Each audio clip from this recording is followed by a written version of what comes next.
Good afternoon, everyone. On behalf of the organizing committee for Fertivision 2020, I welcome you all to the first poster session of the conference. I welcome all the esteemed judges. I think Dr. Parag Nandi has still not joined. I welcome Dr. Nishad Chimote. He's the Scientific Director and Senior Embryologist at Vanshthara Fertility Center, Nagpur.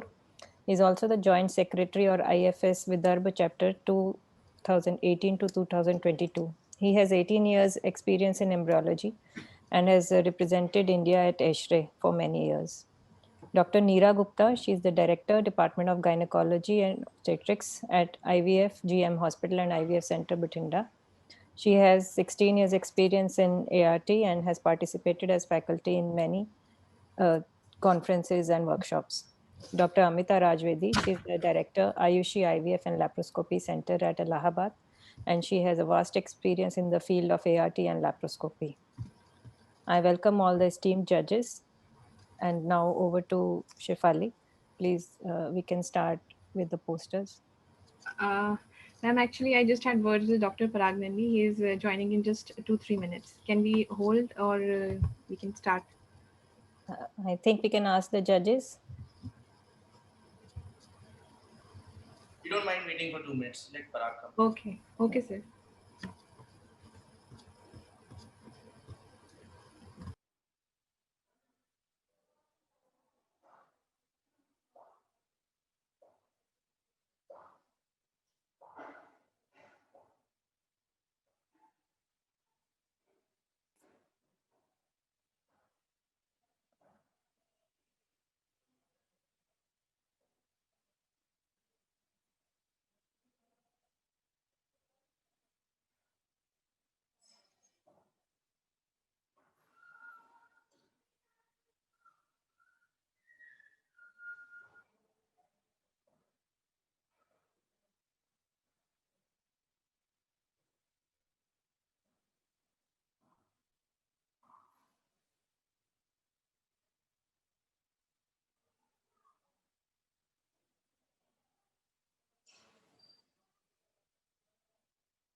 Can we start, ma'am? We are getting late. Yes, I would also say that we should start the presentation. Okay. Parag is asking for the link. If you can send him the link. Okay.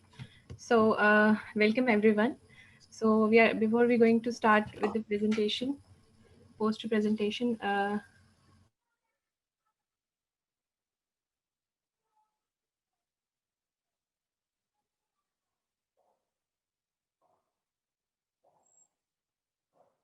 Shefali?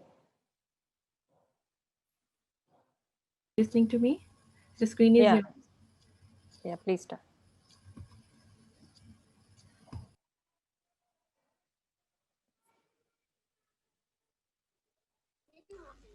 Dr. Shefali, please start.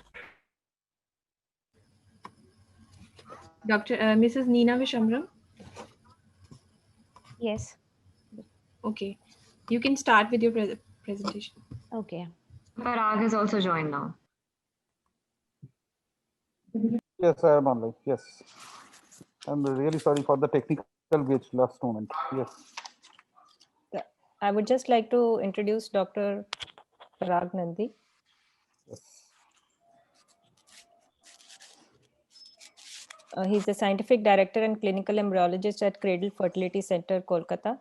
And he's the Organizing Secretary for ACE 2021 and National Convener SIG of Embryology in IFS. Welcome, sir. Yes, thank you very much.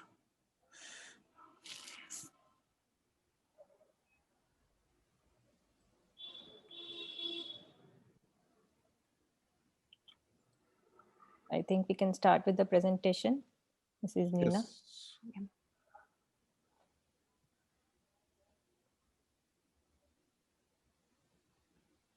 Good afternoon. My name is Neena Vishwambaran, working as an embryologist in Bangalore.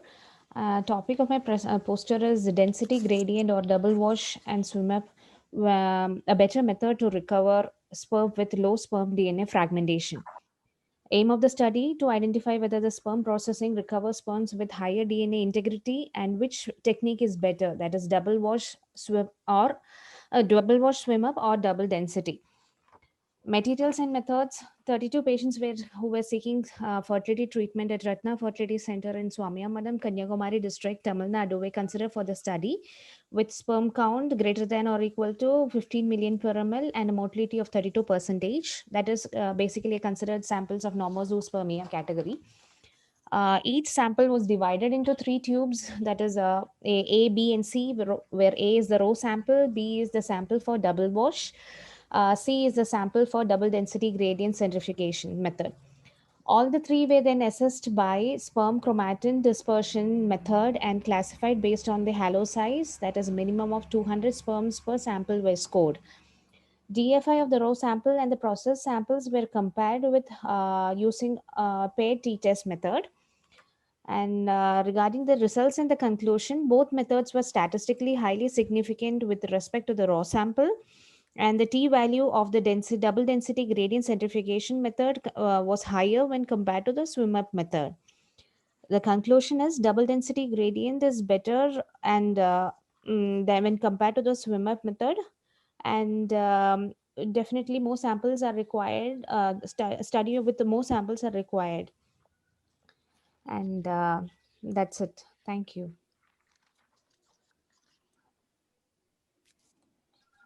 Yeah, thank you so much, Nina. Dr. Nina, it is a wonderful study. You basically wanted to check the efficacy. Correct. Just a minute. I just wanted to highlight just one point. If you can tell us, like, what exactly you have done for the just a minute. Yes, you wanted to identify the best method to wash sperm in the context of better DFI. So my first question is, like, why didn't you use the healthy donor or proven fertile to check the efficacy? As in infertile or subfertile couples, there are lots of variables. Sometimes some in explainable, some is unexplainable. At least you could have kept like the reference sample or proven fertile or healthy donor beside your test sample. That, what is your explanation about it? Like you have taken only the the patients, right? Yeah, correct. It's Yes, yes. actually a part of my study. It's just a small a portion of my study. It's actually a part of my, so it's more work has to be done. And then, I mean, it's still under process. So I have not taken the normal patients or a proven fertile samples. So it will be there in the extended study. Yeah, I think that in the extended study, if you keep some normal patients, proven fertile specifically, then that would be giving, because there are lots of variants which may influence the result. I'm not saying that it has influence, but it may influence. You can understand what I'm saying. Yeah. Yes. And the second question is, like, was there any interpersonal variability in doing the procedure? How did you overcome that particular one? Like interpersonal variability, when like the sperm, the technique, the sperm select, the 7 analysis and all these things. So how did you overcome? Like, the many people did it, or 1 or 2 people specifically did this particular according to your SOP?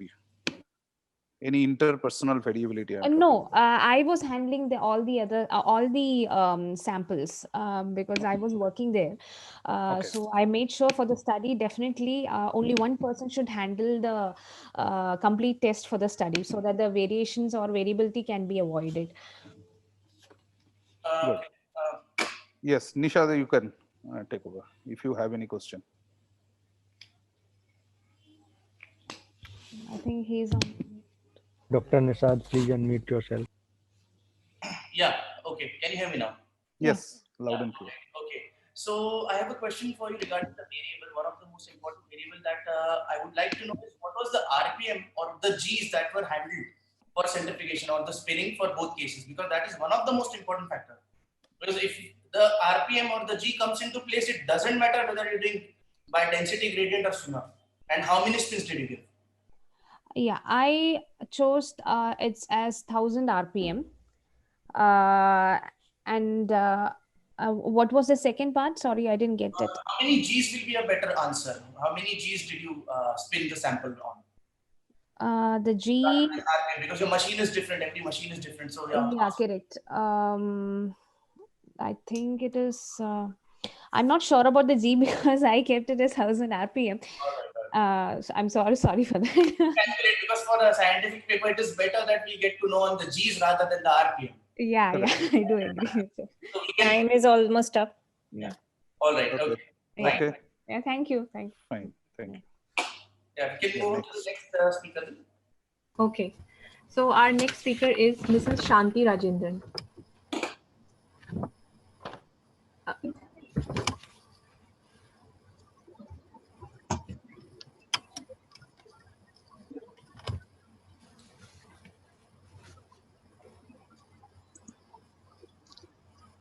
Okay, am I audible? Yes. Yes. Yeah. Good afternoon, judges, and good afternoon, all the participants watching my presentation. And my topic is fresh versus frozen donor oocytes in infertility treatment. Okay, I'm Shanti, Chief Embryologist of Prashant Fertility Research Center in Chennai. And my study question is, are the frozen oocytes as good as the fresh oocytes in fertilization and blastulation? So the main object was to find out whether the frozen donor oocytes can be utilized for treating infertility. And to find out this, the fertilization and blastulation rate of the donor oocytes and the fresh oocytes were taken into consideration. So for this, 343 oocytes donated by fertile donors who were about less than 20 years of age and 30 years, greater than 20 and less than 30 years of age were injected with recipient sperm by unconventional leaching. About 225 oocytes from the same donors were frozen for later use. Fertilization and blastulation of fresh donor oocytes were recorded on day 1 and on day 5 and day 6. Likewise, the donor oocytes which were frozen for later use were thawed and injected by conventional leaching. And likewise, the fertilization was checked on day 1 and the blastulation rate was checked on day 5 and day 6. So the results that were obtained are from the fresh donor oocytes that were injected. The fertilization rate was 71% and blastulation rate was 72%. Likewise, the thawed oocytes that were injected, the fertilization rate was 71% and the blastulation rate was 75%. So when the p-value was calculated, it was just 0.012, which is less than 0.05, which is statistically insignificant. So to conclude, there is no significant difference between fertilization and blastulation rate in fresh and frozen oocytes. So the oocytes can be frozen and successfully utilized for couples who are planning for late parenthood and for cancer patients. Thank you. Thank you so much. It is a good presentation. The paper is itself good. Can I go ahead, Nishad, or you will be first asking? Yeah, please go ahead. Okay. Basically, you have used donor egg and husband sperm and Yeah. observed only the fertilization rate and blast rate, not the CPR or LBR, that one. So my first question is, like, oocytes were frozen and thawed, whether sperm were also frozen and thawed, then did No, no, the sperm was from the recipients, from the patients, and So those were, okay. yeah, and they were, as they came for the treatment, it was utilized. Like the fresh eggs were utilized, and some of the same donors' eggs were frozen for the later use, and those eggs were also done for different recipients. Okay. And so the blastulation and fertilization was checked. Okay. And the second question is that what was the inclusion and exclusion criteria for male partner? Any previous IVF failure case was included?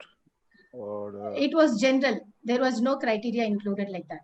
It was just an infertile patient who opted. That is, they were failed fertilization or failed cycles in own eggs, in their own eggs. So those people were considered. Okay. And when you did oocyte freezing, like what was the average time of incubation before freezing? Before after freezing.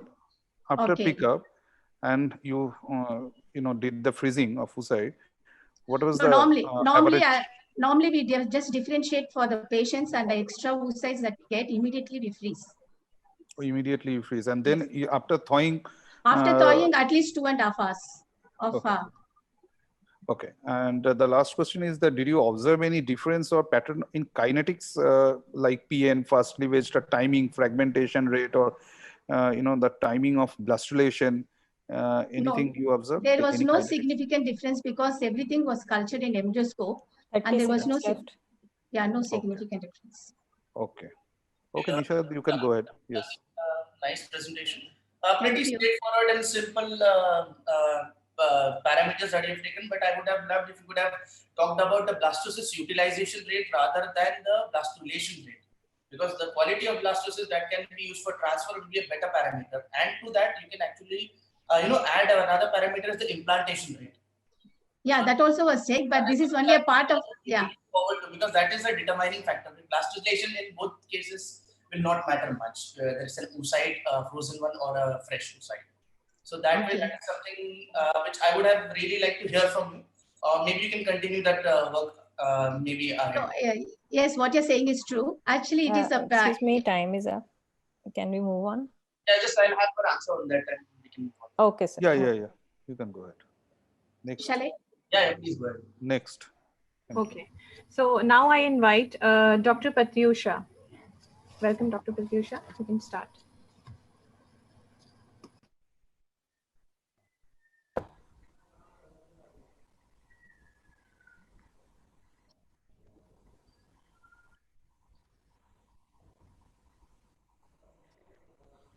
Dr. Patyusha, are you there?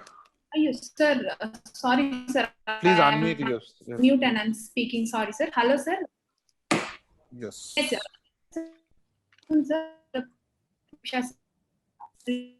At Craft Hospital, Kerala, and today my study is intended to compare the outcome of microfluidics, that is the cell sorter technique, versus the density gradient technique in sperm selection for ICSI in severe teratozoospermic male factor infertility. So my aim of the study is to compare this microfluidic chip method with the density gradient in sperm selection for ICSI in teratozoospermic male factor infertility by comparing their clinical pregnancy rate, live birth rate, and miscarriage rate posed by these two methods. So methodology, it was a retrospective pilot study done at Craft Hospital in Kerala from March 2017 to 2019 November, and it compares the outcomes of microfluidics versus density gradient. So my study comprises of a group of 40 patients who had severe teratozoospermia as a male factor infertility with no female factor involved. After obtaining the semen sample from the male partner, it is evaluated with severe, the samples with severe teratozoospermia samples were evaluated, and then they were processed either by standard density gradient centrifugation or either by non-microchip cell sorter followed by ICSI method to study the outcome in these patients. So all the male partner who had severe teratozoospermia included in this study were approved to participate in the study from our andrologist after obtaining the proper consent. So the results were the clinical pregnancy rate was 52.38 in the study group, whereas 52.63% in the control group. The live birth rate was 38.09 in the study group and 42.10 in the control group. And it was observed that the miscarriage rates were 9.52% in the study group and 10.52% in the control group. So all were statistically not significant. So conclusion is the microfluidic chip method, that is cell sorter, and the control group, which is the density gradient, showed no difference in the clinical outcomes in improving the CPR, miscarriage, or the LBR. So the difference was not statistically significant. So the limitation of my study was that it was a retrospective trial with a small sample size. Hence, large prospective studies with large sample size are required to prove the efficacy of the microfluidics, that is a cell sorter technique, versus the density gradient technique in sperm selection for ICSI in severe teratozoospermic male factor infertility patients. Thank you, sir. Thank you. Dr. Patyusha, I just wanted to highlight 2-3 things. First, just for your information, whether you have opted for the oral presentation or this, poster presentation, because there is no graphical representation or something like that in the poster. I couldn't see anything like, Any Sir, no, sir, pie charts or something like that? Anything? Nothing has been given. Any picture? Nothing has been given. So in future, whenever you give some poster, try to highlight on that part also. Coming to the question part, like, did you evaluate the male lifestyle or excluded any specific group like smoker group or alcoholic group, or they are all smokers or alcoholic? I mean, because this type of habit can negatively influence, that the CPR or LBR in uneven pattern.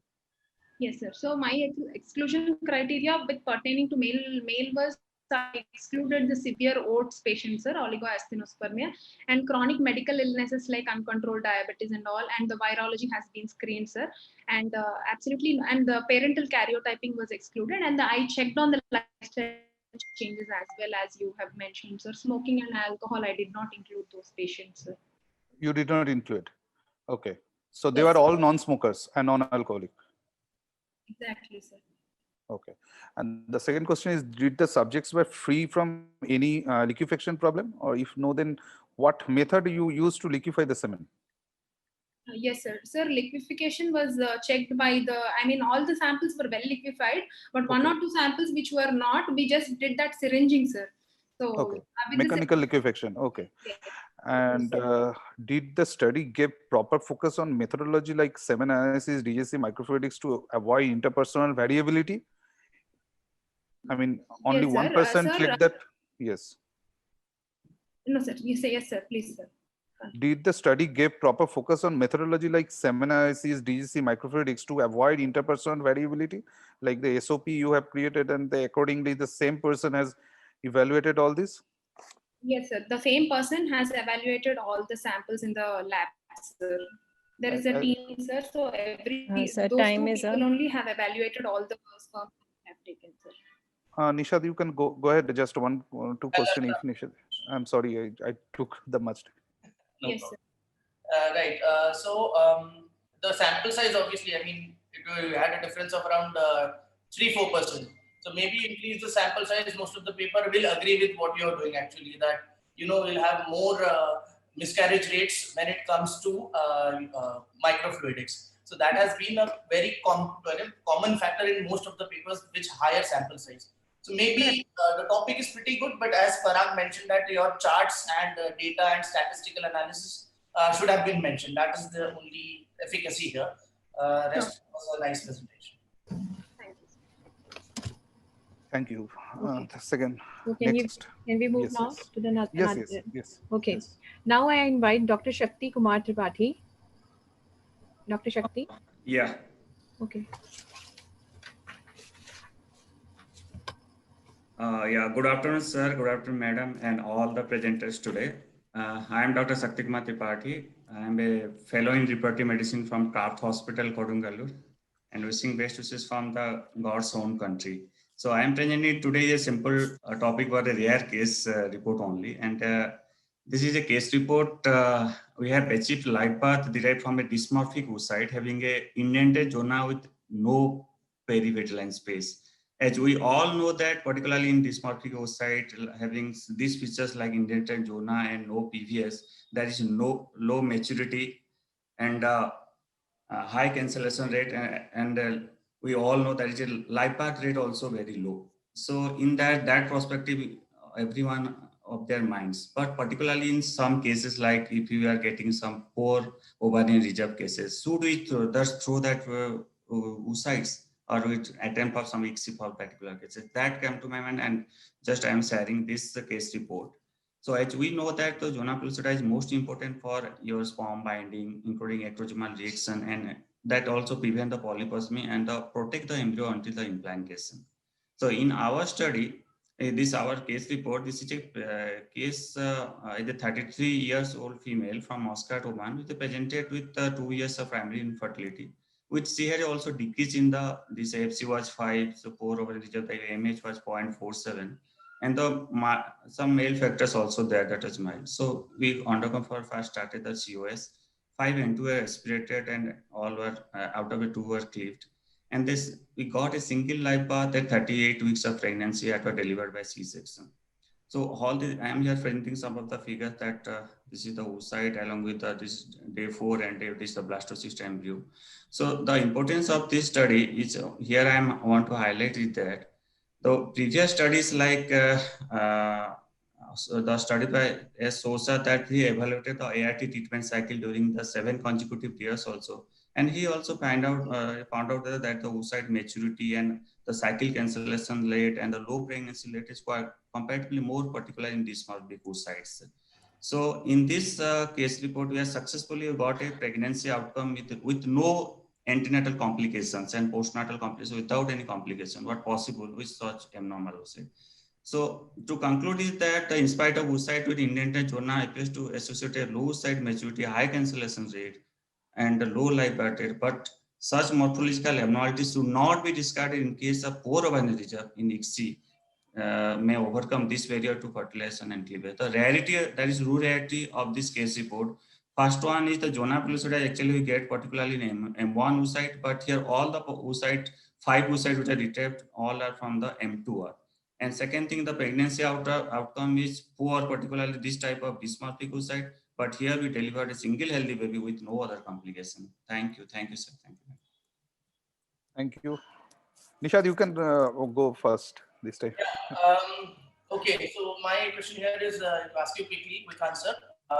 Indented zona is fine, but do you think it is accompanied mostly due to the asynchrony between the nuclear maturation as well as the cytoplasmic maturation here?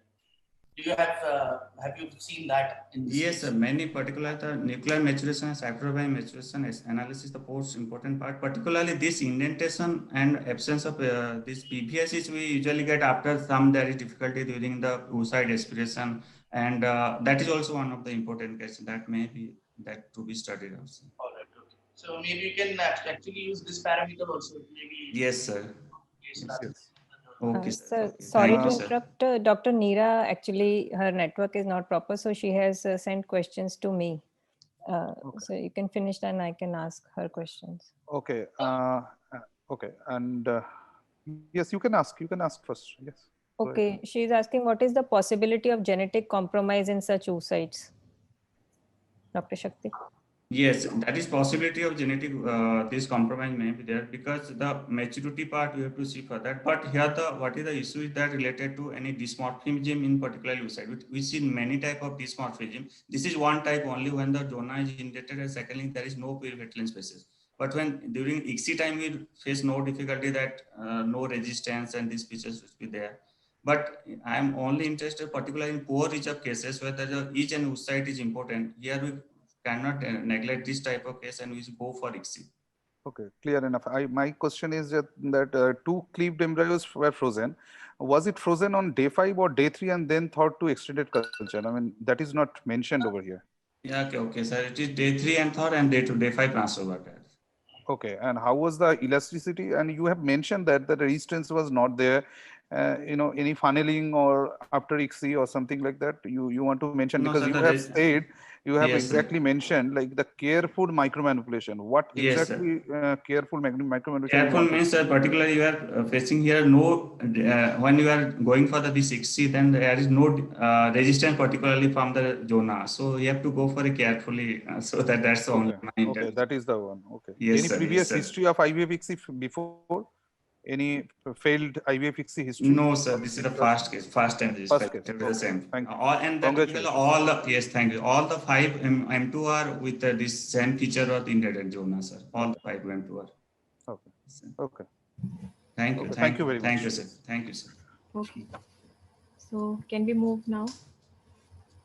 Yes. Now I invite Mrs. Madhumita Balasundram.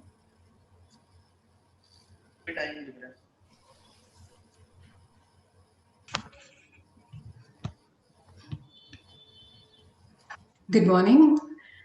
I'm Madhumita. The topic today I've taken for the poster is Association of Nuclear Sperm Vacuoles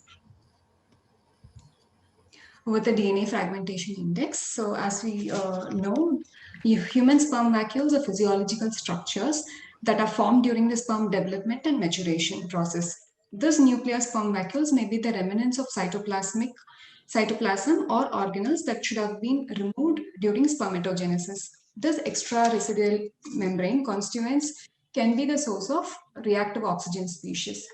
This ROS in the sperm might cause the oxidative stress to the sperm, and this might result in the DNA damage. So the aim of the study was to find if there is a correlation between the nuclear sperm vacuoles and DNA fragmentation index. In the methods and materials, we have taken 36 sperms with the nuclear sperm vacuoles, compared it with 36 sperm without vacuolation, and sent the samples for the SCSA analysis also. We have also analyzed the concentration, motility, volume of the samples along with it. The results was the prospective study showed that there is a slightly higher DNA fragmentation index with the sperms with nuclear sperm vacuoles in contrast with sperms with non-nuclear sperm vacuoles. But the rest of the other parameters like concentration, motility, volume, and HDS, high DNA stability, all the other parameters, there is no significant difference was being seen in my research. But I would like to conclude the sample size is very less. It is just 35 patients, and further more studies has been, it's an ongoing project, and we'd like to update in the next conference if the full project is over. Thank you. Okay. Thank you very much. I have only a few questions about the study is good, but on the left of your poster, you have written 3 paragraphs: study questions, aims, objectives. There were no difference. Only the same line has been repeated. You take care of that. And the second is like, how did you observe the sperm nuclear vacuoles? Like, is it by the normal microscope or IMSI, or how you did it? Like, we didn't use IMSI, sir. That is the extended study. For the beginning, we started analyzing through the light microscope through the morphological analysis. Then we subjected the same sample we took the same sample and exposed it, kept it under the ICSI microscope with the droplets, and we analyzed if there is a correlation also, sir. okay. And any further observation of association of SNB with miscarriage rate or LBR? That's an extended study. We feel there is a miscarriage. Okay, Nishad, you can go also, ahead. Yes, thank you. Yeah, not much doubt here. Yes, so vacuoles definitely, but do you think any other parameters would have added to this? The other parameters that we noted was we thought the immature chromatin will also have an influence during when we begin the subject for the study, but it was a surprising twist that because the immature chromatin should also be an influencing parameter. So probably, sir, the sample size is too less. The immature chromatin is not still showing up. Right, maybe you can add DFI to this and correlate it. Maybe you'll have a stronger idea parameter for this. Yes, sir. I'll add that to the research for the research. There is another question has come, not for you. Thank you very much for your presentation. Gaurav has asked, I think, to the previous speaker, like the embryo in your poster seems to be very poor. Why do you think so? Do we have that person who have just before, because Gaurav Majumdar, I believe poster. We can have that poster. Yes. Dr. Shakti. Dr. Yes. Shakti. Yeah. Yes, sir. Yes. We have a question from Dr. Gaurav Majumdar. Yes, the sir. embryo in your poster seems to be very poor. Why do you think so? What is your explanation about it? What is your? Yeah, maybe that related to discussion, we had that discussion related to quality of embryo that is affected by the oocyte quality also. That's also important feature we have that should be taken care of. Because I am only interested present here what is the Understand. Yes. The rare case report only. Okay, thank you very much. And next, do you have next? Yes, sir. Yes. So now I invite Dr. Sindhuri. Yes. Good afternoon, ma'am. Welcome, ma'am. I'll share my screen. Please. Good afternoon. So I have done a comparative study on the fertilization rate and embryo quality between the fluidic sperm sorter and the DGC preparation in the heterospermic male who had a DFA about 25. So the aim of the study was to determine whether the fertilization rate and embryo quality was better with the fluidic sperm sorter. So this comparative prospective study was done from January 2019 to January 2020. 100 couples were included, and it had an inclusion criteria of the female age less than 35 years and normal responder and semen count more than 5 million per ml. And the DFI was about 25, and the DFI was assessed by SCSA test. And the exclusion criteria include the poor reserve and when the semen count was less than 5 million. So on coming to the results, then on both the groups, there was no difference in the fertilization rate because the fertilization rate with the fluidic sperm sorter was 70.81 and with the DGC was 71.6. But on comparing the grading of embryos, the good and fair quality embryos were significantly higher in the fluidic sperm sorter group and were less in the DGC group. And I am extending the study to compare the clinical pregnancy rate and the live birth rate in the upcoming things. Okay, thank you for the presentation. You wanted to observe up to fertilization rate and embryo quality rate Yes, in a sir. comparative study between two sperm wash sorting method, that sir. conventional DGC and microfluidics method. Yes, In sir. high DFI subject, that is Yes, important. sir. Like DFI from 25 to 40. Yes, yes. So my first question is that what exact methodology you have used in embryo grading system? What exactly you want to imply as good and fair embryo? We have included the SART grading system, so good, fair, and poor. Okay. Embryo grading. Second. So was it totally ICSI cycles or IVF ICSI both? ICSI cycles, sir. Only ICSI. So did you observe any elevation of miscarriage rate or LVR in DGC comparison to microfluidics? So like we are ongoing, sir, now, like this Jan 2020, because of this COVID, we are not able to do mostly we do a fresh, like frozen transfer. Okay. We are not able to transfer the embryos. So we need still more time to find out whether the good quality embryos, like good and fair quality embryos are giving a good pregnancy rate without any miscarriages. Okay. And the micro manipulation technique, only one person has done it, or there is, because the high DFI, so interpersonal variability may affect the micro manipulation technique as sperm DFI is connected with sperm morphology, no? No, So sir, that we have is embryologists, so only one person was handling the sample for the whole. okay. Okay, Nishad, you can go ahead. I'll ask the same question as the first speaker. What was the G's at which you were spinning? 1,800 RPMs. Okay, RPM. Okay, fine. All right. So that is one factor that will definitely make a lot of difference. Because now there are some papers, especially from Australia, that they have mentioned that you can even spin at 200, 150 Gs, and that can decrease your DFI. At least it will not hamper the DNA fragmentation in any sample. So whether it is efficient, because now many papers, as we have discussed, are coming up with the problem of miscarriage rates higher with microfluidics. So rather than spinning the sample for less number of time might be a better solution. Maybe that one you can work with and come up with the G rather than just the RPM section here. Yes, sir. We'll that is one. Thank you, sir. Yes. Nice presentation otherwise. Thank you. So we can move ahead to next presenter. Do we have anyone? Sure, sir. So the last participant of our session is Mrs. Durgeshwari.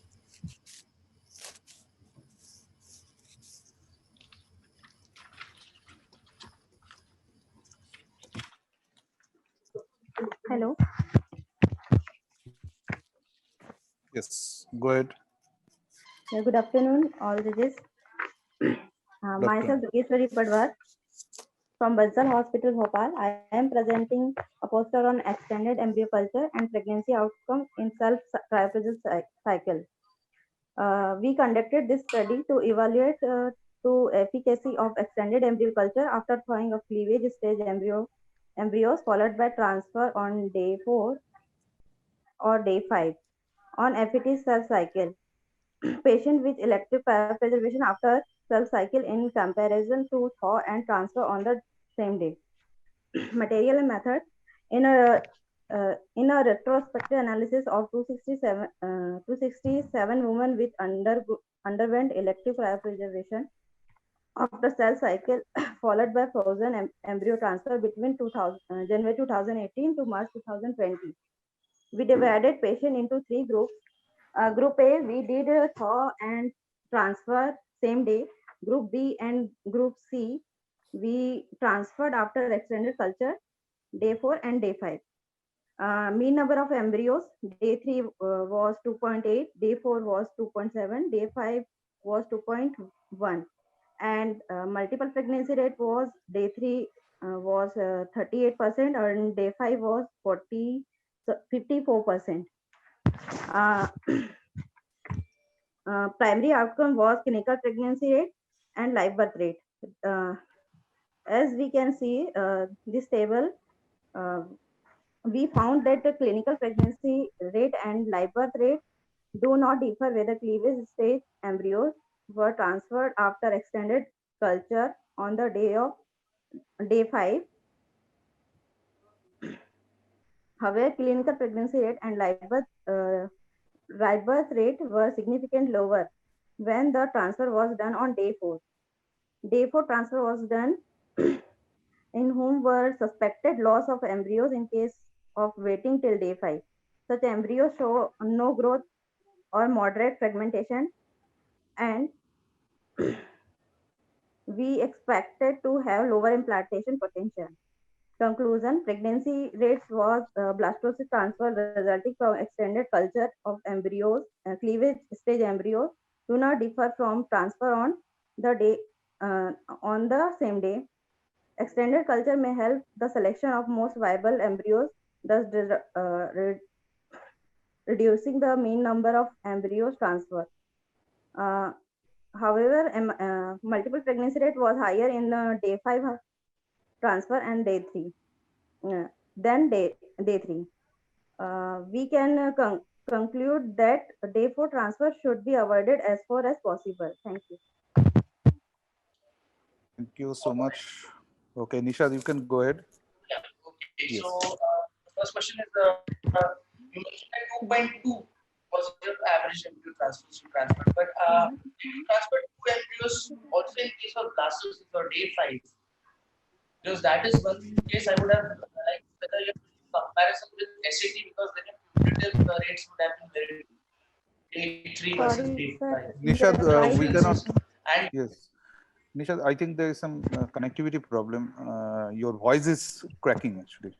Breaking. Can you hear me now? Yes. Yes, please go ahead. I was looking forward to one case. Day 5, why didn't you transfer just one blastocyst rather than 2? Because your cumulative rates would have been different. And 1 or 2 does not make a difference in today's time, first of all. Second is day 4. What was the criteria of transfer for day 4? On what basis did you transfer? That I would like to know.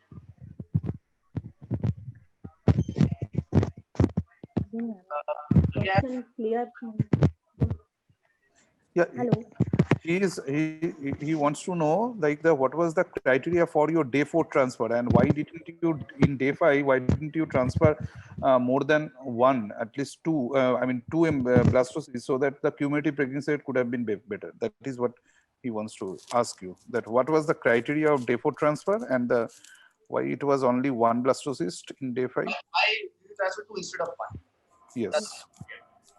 So because there is a less number of patients on day 4, and we suspected loss of embryo in case of waiting till day 5. So we transfer this patient of day 4 transfer. Yes, I wanted to add with that particular Dr. Nisha what has asked that your day 4 transfer decision was specifically influenced out of fear of not having live embryo on day 5, means the quality of day 4 embryo was not up to the mark. Was there any, there were no compaction or high fragmentation or both? How could you suspect the loss of embryos in day 5? You have written that in the suspect of the loss of embryos in day 5, you transferred in day 4. Am I audible to you? Yes, Dr. Yes.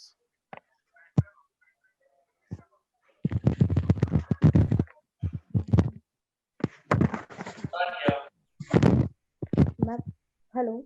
Yes. Moderate segmentation is there in an embryo, so we can transfer D4. Okay. I Okay. have a question for Durgeshwari. Yes. Yes. Yes, ma'am. Yes, please go ahead.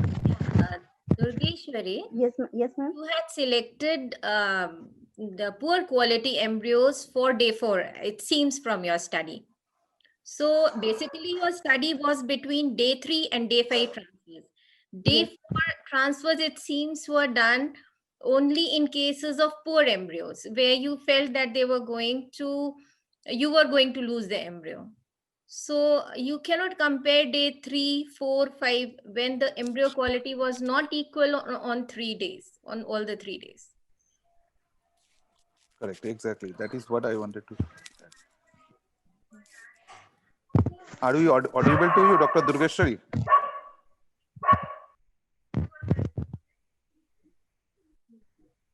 Yes, ma'am. Hello. Yes, ma'am.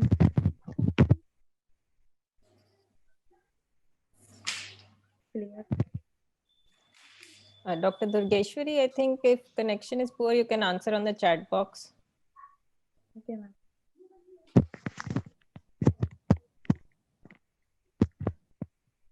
Are we audible to you? Can you hear us? Hello. Yes, sir. Yes. So madam has asked some questions like what was the criteria of again the day 4, you have compared with day 3, day 4, day 5, but the quality of the embryos were not same. So it is difficult to compare the day 3, day 4, day 5 transfer where you were, quality of out of fear, as I said, like out of fear, you have said like the day 4 was not, promising to day 5 grow, that's why you transferred in day 4. That is what. Okay. And another question like as the paternal genome activation happens after day 3, hence would like to know that the paternal side, what was the sperm quality of those day 4 transfer embryos? Because the current other studies are in favor of day 3, day 4, or day 5 in terms of LVR. What is your take about it? I mean, yes.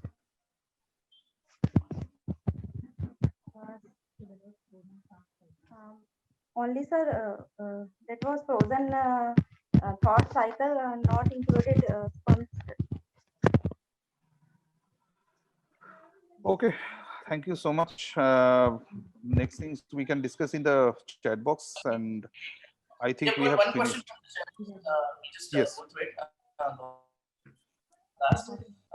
Your results don't have statistical significance. What is the clinical significance of your finding here? Because yeah, so you were talking day 3, day 4, day 5. So statistically, they are not significant. So what is your conclusion at the end of the day?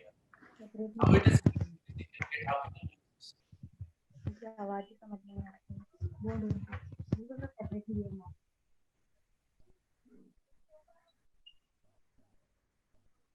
Maybe you can reply in the chat box if you're not audible in that case. Dr. Durgeshwari, last question is on the chat box. You can just answer there.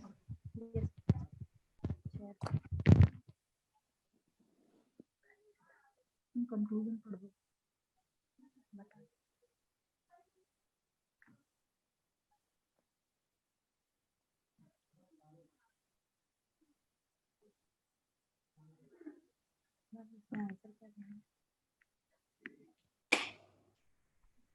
Clinical significance of your finding.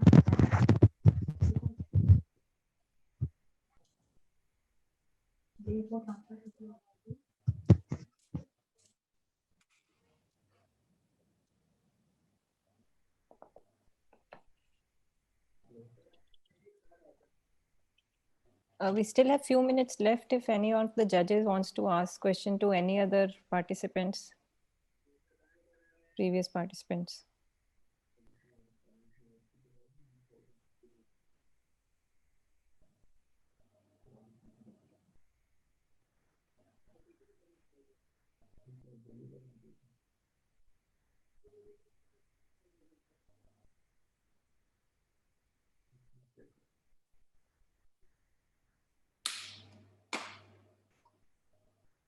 One question to Dr. Shakti Kumar.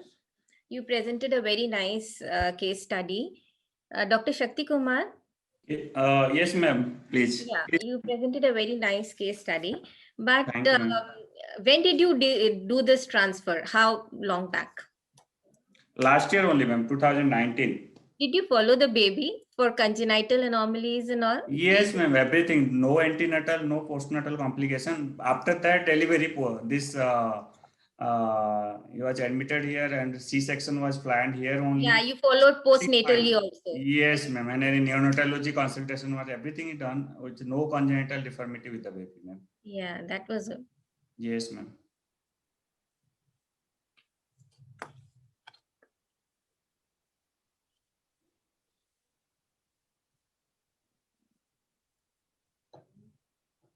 So any other questions, sir, ma'am, for the previous presenters?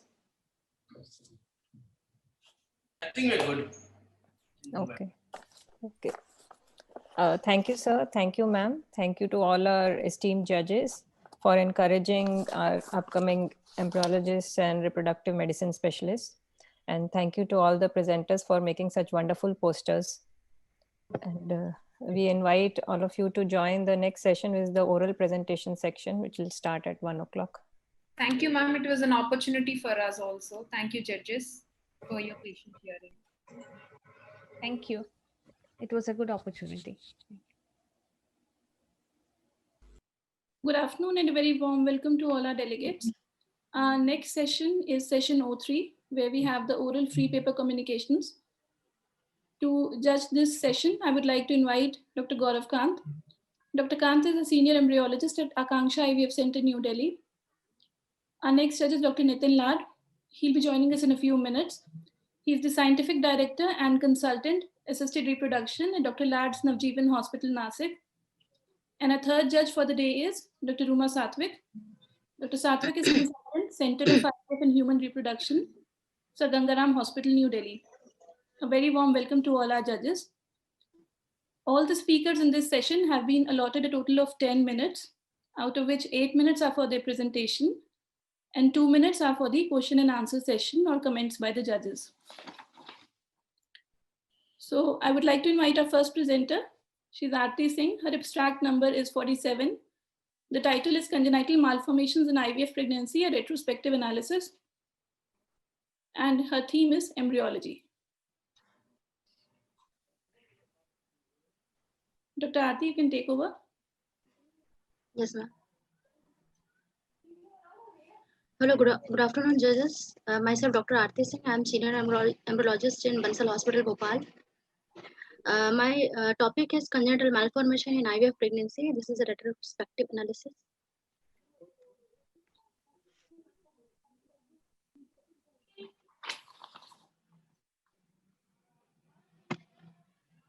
Introduction. As infertility has emerged,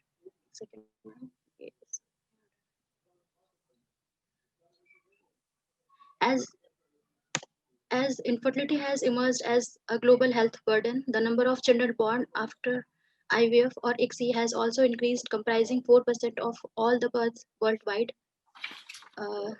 This rising trend makes it imperative to look out for associated risks to these children, as earlier studies have suggested higher prevalence of congenital malformation in children conceived through assisted conception. The aim of the study was to determine the prevalence of congenital malformation in children born after IVF or ICSI in a tertiary healthcare settings. Material and method. This is a retrospective study in a tertiary healthcare center. Study population is 953 pregnancies resulting from IVF or ICSI cycles, out of which 390 was autologous and 563 was donor ART cycles.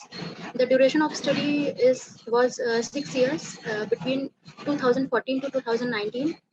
We did first trimester anomaly scan of all the patients at 11 to 13 weeks of period of gestation and anomaly scan at 18 to 20 weeks of gestation. In subset of women with high suspicious of congenital cardiac malformation, further confirmation by fetal echo done at 22 weeks of gestation. Any structural defects at the time of birth were examined and confirmed by the pediatrician. Patient delivering outside were given detailed proforma for assessment, and information was subsequently obtained either telephonically or by direct communication. The result of the study was out of 953, 10 were lethal, 19 were non-lethal congenital malformation was obtained. Total 29 congenital malformation was obtained out of 953 patients, which is 3.03%. Cardiac were total 9, out of which non-lethal were 5, lethal were 4. Gastrointestinal were 2, both were non-lethal. Genitourinary were total 8, out of which non-lethal were 6 and lethal were 2. CNS were total 3, out of which non-lethal were 2 and lethal were 1. Skeletal was total 3, non-lethal were 2, lethal were 1. Hydropes total 3, non-lethal 1 and lethal 2, and facial non-lethal 1. Types of lethal congenital malformation for which termination was done: CNS Zandy-Walker malformation, cardiac complete AVSD with pulmonary atresia, early onset severe FGR below 5th centile with pericardial effusion, skeletal with arthrogryposis, genitourinary huge megacystitis more than 15 mm, facial cleft lip and cleft palate. Actually, cleft lip and cleft palate were not the indication for termination, but patient were very much keen about this deformity, and she was not counseled with multiple settings of counseling. That's why we have decided to terminate and hydrops 1. This is a detailed table for malformation which we have obtained in our babies. Discussion: prevalence of congenital malformation in general population varies between 2 to 3% globally. A reference I have given in below. Prevalence seen in our study is 3.03%, which is equivalent to general population. The prevalence of lethal malformation in our study is higher than the general population, which is 1.04, which is higher than the normal population. This increased risk may be due to presence of detection bias. Most common were cardiac malformations, which are commonly seen in general population as well. Reference number 4. Other frequently reported malformation in this study were to genitourinary system, which is specifically reported after ICSI in the literature. However, prevalence of neural tube defect was lower as compared to general population. Long-term folic acid supplementation in women undergoing IVF or ICSI may be responsible for the decreased prevalence. C. Reference number 5. Conclusion: the present study suggests that the risk of congenital malformation is not increased in women undergoing IVF or ICSI as compared to general population, though the risk of lethal malformation seen was higher as seen in the general population. This increased risk seen need to be validated in larger prospective studies. Strength of the studies is longer duration of study. The sample size, which is 953, both lethal and non-lethal malformation was reported. Limitation: as you all know, this is a retrospective nature of study. A lack of similar population based control group is not there. Thank you so much. Thank you so much, Dr. Aarti. The house is now open for any questions or comments by the experts. Yeah. Gaurav, would you like to go first, or should I ask? You can go ahead, madam. I'll follow you. Right. So Aarti, I have to congratulate you, one, for the large data series you've presented. Thank you so much. I have 2 questions, quick ones. One is more comments than questions. One is the follow-up of patients is all in one hospital, or do they go out and deliver sometimes? How does it happen? Sometimes they have delivered in government hospitals and outside as well. So we have communicated with them telephonically in our outcome data. All right. So So there are two things. See, there is always going to be a small percentage that will be lost to follow up, which you do not mention in this. That let's say you started. So what was your starting point? Did you start at these are the total number of patients who have undergone IVF in our center from 2014 to 2019, and then you follow them up for whoever had live births or whoever had underwent terminations for a problem. Those are the ones you pick up, right? That is how you say that. Yes, ma'am. Yes, ma'am. 3 follow-ups. So the other thing is that when you are following them up, apart from the loss to follow-up, which you don't mention, the other is what was the age of the mother, and ICSI versus IVF, maybe that little bit of analysis might have also been helpful. Whether this is, you find that the rate of anomaly, in fact, lethal anomaly is slightly higher from 0.5 to 1%, right? And you say it might be because of bias. And I do agree that this is probably a detection bias, but what about those who were lost to follow-up? If you were to include them as well, maybe I will definitely keep in mind. Thank you so much. Hi, Aarti. Hello, sir. Hi. So I want to ask you one question: that why you are doing this study? It has already been proven by lots of studies. What is different? So actually, there are some studies. I have also mentioned the references where they have mentioned that there is higher prevalence of congenital malformation. So I was just wanted to, It has already been proven. See, point is, if something been already proven, so why we're doing or wasting our energy on the same thing? And the second, what Dr. Roma has said, that if we can somewhere bifurcate into IVF, ICSI, cryo preservation, or something which is more concise and giving us a better result, that if we are doing this particular procedure, and that may lead to this more of malformation, that will be really helpful to me. See, I want to know yes, sir, definitely. I will definitely keep out in of the mind. study at the end. What we are going to get out of the study at the end? What is the conclusion? Are you going to say that we should not do IVF? No, sir. Actually, our study also suggests that the prevalence of congenital malformation is equivalent to general population. So it is very helpful for even people who are not willing to go for IVF for such misconceptions, like they have कि IVF से abnormal बच्चे होते हैं, तो we can I'd just like to show them. I think we can continue this discussion in the chat box. Probably we're running on a very tight schedule. So Okay, thank you. Thank you, sir. Thank you, Aarti. Thank you. Oh, thank you so much, sir. Thank you, Dr. Aarti. Our next speaker is Dr. Parul Arora. Her abstract number is 67, and her title is "In Women with RIF, Usage of ERA and PGTA Synchrony Optimizes Clinical Outcomes." Her theme is clinical ART. Dr. Parul, over to you. Yeah.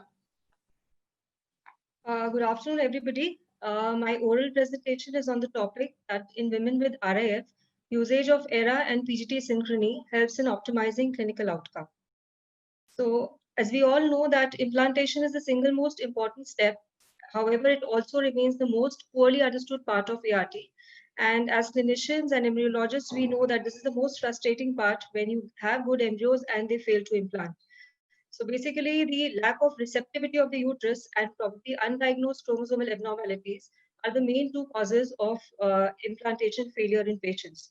So if somehow we could augment the endometrial receptivity and find out the euploid embryos together, this might help to improve the outcome in such cases. So the study is about using ERA and PGTA synchrony in patients with recurrent implantation failure. We all know that morphological screening of embryos may be inadequate, and studies have shown that as the number of failures increases, the possibility of having aneuploidy in the embryos is very high. And even if we find a euploid embryo, and if it fails to implant, there is a possibility that the window of implantation could be displaced. And this window of implantation can actually be detected using a test called as the endometrial receptivity array, or the ERA test. Now, in the normal population, this window of implantation may be displaced in about 12 to 20% of patients. In women with RAF, this has been reported to be as high as 25 to 30%. And surprisingly, in a recent pilot study at iGenomics, women with failed euploid embryo transfers, this displaced window of implantation has been reported in up to 90% of patients. So this is what prompted us to do this study.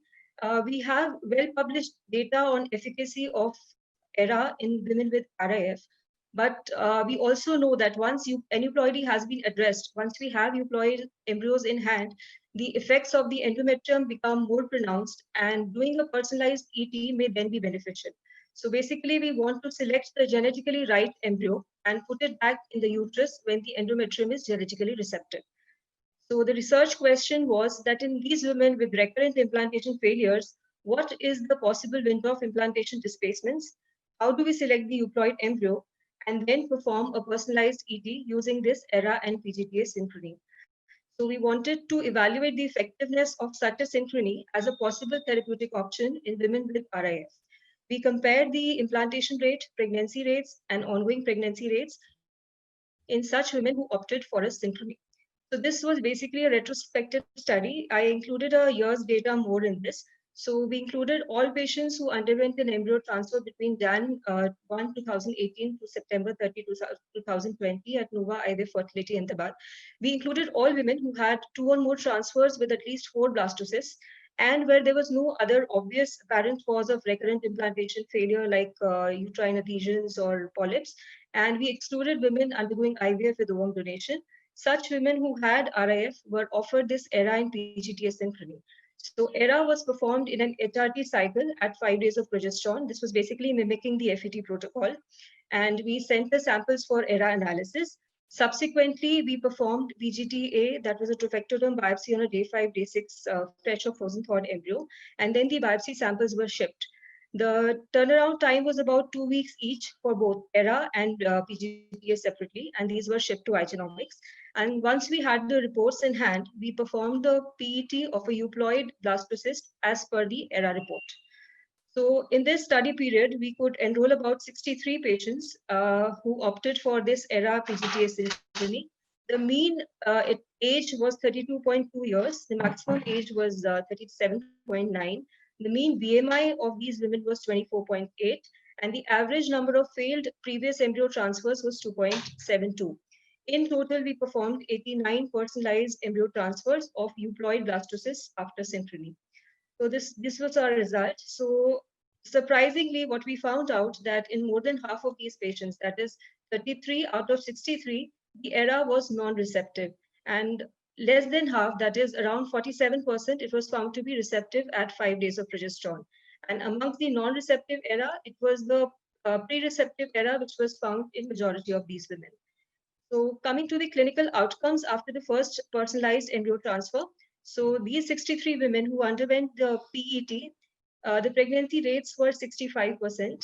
41 got pregnant after the first transfer. The clinical pregnancy rates were 60.3. Biochemical miscarriages were 7%, and the clinical miscarriage rate went down to 9.7%. The ongoing pregnancy rate was 48%. Coming to the cumulative results, the elective SCT was 68.5%. Implantation rates after 2 failed embryo transfers remarkably increased. It was 47%. Pregnancy rates were again promising, 58%. Biochemical miscarriages were 9%, and the ongoing pregnancy rate was 43.8%. Now, we also compared these women. We segregated them as those with receptive versus non-receptive ERA report. And then we found out that the implantation rates were very high in women with a receptive ERA. The pregnancy rates were higher. Miscarriage rates were again higher. And at the end, we found out that the ongoing pregnancy rates were comparable amongst the 2 groups. Now, there is no reason which we could identify as to why this happened amongst the 2 groups, but possibly it is some missed factor in these women with RIF, which is playing a role in this. So ultimately, we had both the groups showing a similar ongoing pregnancy rate at the end. So what we found out, like I said, was the window of implantation was displaced in over half of these women with RIF, and mostly it fell in the pre-receptive group. This is what has been published earlier also. And personalized embryo transfer of a euploid blastocyst, as we can see, it obviously improves the implantation rate, clinical pregnancy rate, reduces miscarriage rates, and offers promising ongoing pregnancy rates. The efficacy of ERA is proven beyond doubt. but its utility with PGTA has not been published as yet. So this is what we tried to find out. And women with receptive era, although they had a higher implantation rate, pregnancy rate, and a miscarriage rate, ultimately the ongoing pregnancy rate was similar to those with a non-receptive era. So if we could somehow improve the clinical implantation by diagnosing this receptivity, personalizing it, and synchronizing it with the euploid embryo, probably we could offer some hope to women with recurrent implantation failure. Now, the strength of this study is that this is a novel study. We have data which is well proven beyond doubt for ERA, but with Synchrony, till now, we just have pilot studies conducted in Igenomics, and there is an ongoing multicentric study conducted with Synchrony by Igenomics. I think the results should be available by 2021 end. Limitations of this study is that it is non-controlled. Ideally, we should be comparing the results without ERA. Just one more. Yeah. Ideally, we should be comparing the results in the same patient without ERA of a euploid blastocyst. So that wasn't possible. So we have just given the cumulative results. So in the era of personalized ART, one size obviously does not fit all. We have to choose the best embryo at the best time. Usage of ERA and PGS gives us higher pregnancy rates per transfer with reduced miscarriages. You can actually confidently offer SCT to the patient also, improving the live birth rate. You require few cycles for IVF treatment, less wasted number of embryos, less transfer, and overall this turns out to be much more cost effective and less stressful for the patient. So probably ERA and PGTA synchrony is promising for such patients, and it is some light at the end of the light tunnel. Thank you.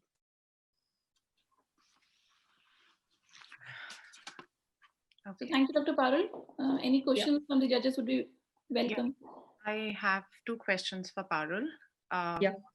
One is, what do you mean by cumulative results? Ma'am, we calculated the results till the embryos of the patient were exhausted or till they dropped out. Okay. What's your denominator? Denominator is the total number of embryos available. Okay. I think PGTA tested. The total number of transfers you did? Yeah, total number of transfers. Transfers you did. Okay. Yeah. Right. So one limitation you mentioned was the fact that this is uncontrolled. If you had a control, you would have known if in the third transfer without any of these measures, what percentage would have conceived. And we do know that some of them do, right? My question to you is, what should be the denominator ideally? In women who undertake PGTA/ERA, what should be the denominator? Should it be the numbers of transfers or should it be something else? You mean to say the denominator in women opting for ERA with in your PGTA euploid embryos? What should have been I don't agree that the number of embryo transfer cycles should be the denominator. Okay, what do you think should have been the denominator in order for it to reflect fully well on the procedure per se? Do you agree that some patients, some women who enroll for PGTA may not end up with a single blastocyst for transfer? And those are considered as cycles that are null and void. Okay, do you understand the concept of intention to treat? Right. Intention to treat, yeah. So the denominator in all cycles or all women who enroll for PGTA is ideally the number of cycles that were intended for PGTA, right? And so there will be a significant chunk, because that is the kind of counseling that we are required to clinicians as well. Is that if you enroll, there is a 20 to 30% chance, or maybe higher. And they actually excluded those women who did not have euploid blastocysts for transfer after the PGTA reports, or who did not have blastocysts for biopsy. I find that a limitation, Parul. I'm sorry. Yes, I agree to that. Yeah. Okay. Thank you so much. Thank you so much, judges. Now we move on to our next speaker, Dr. Ankita Gupta. Her abstract number is 62. The title is Sperm DNA Assessment in Case of Unexplained Recurrent Pregnancy Loss and Unexplained Infertility. And the theme is male infertility. Dr. Ankita, over to you. Okay.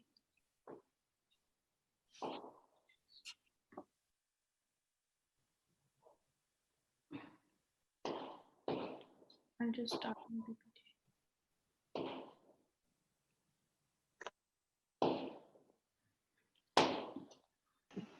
the Good afternoon to all.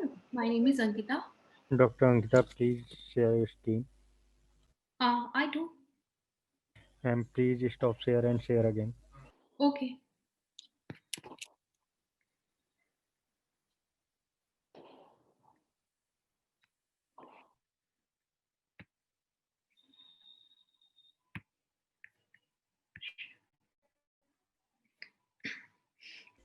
Yes, it is visible now. Shall I start?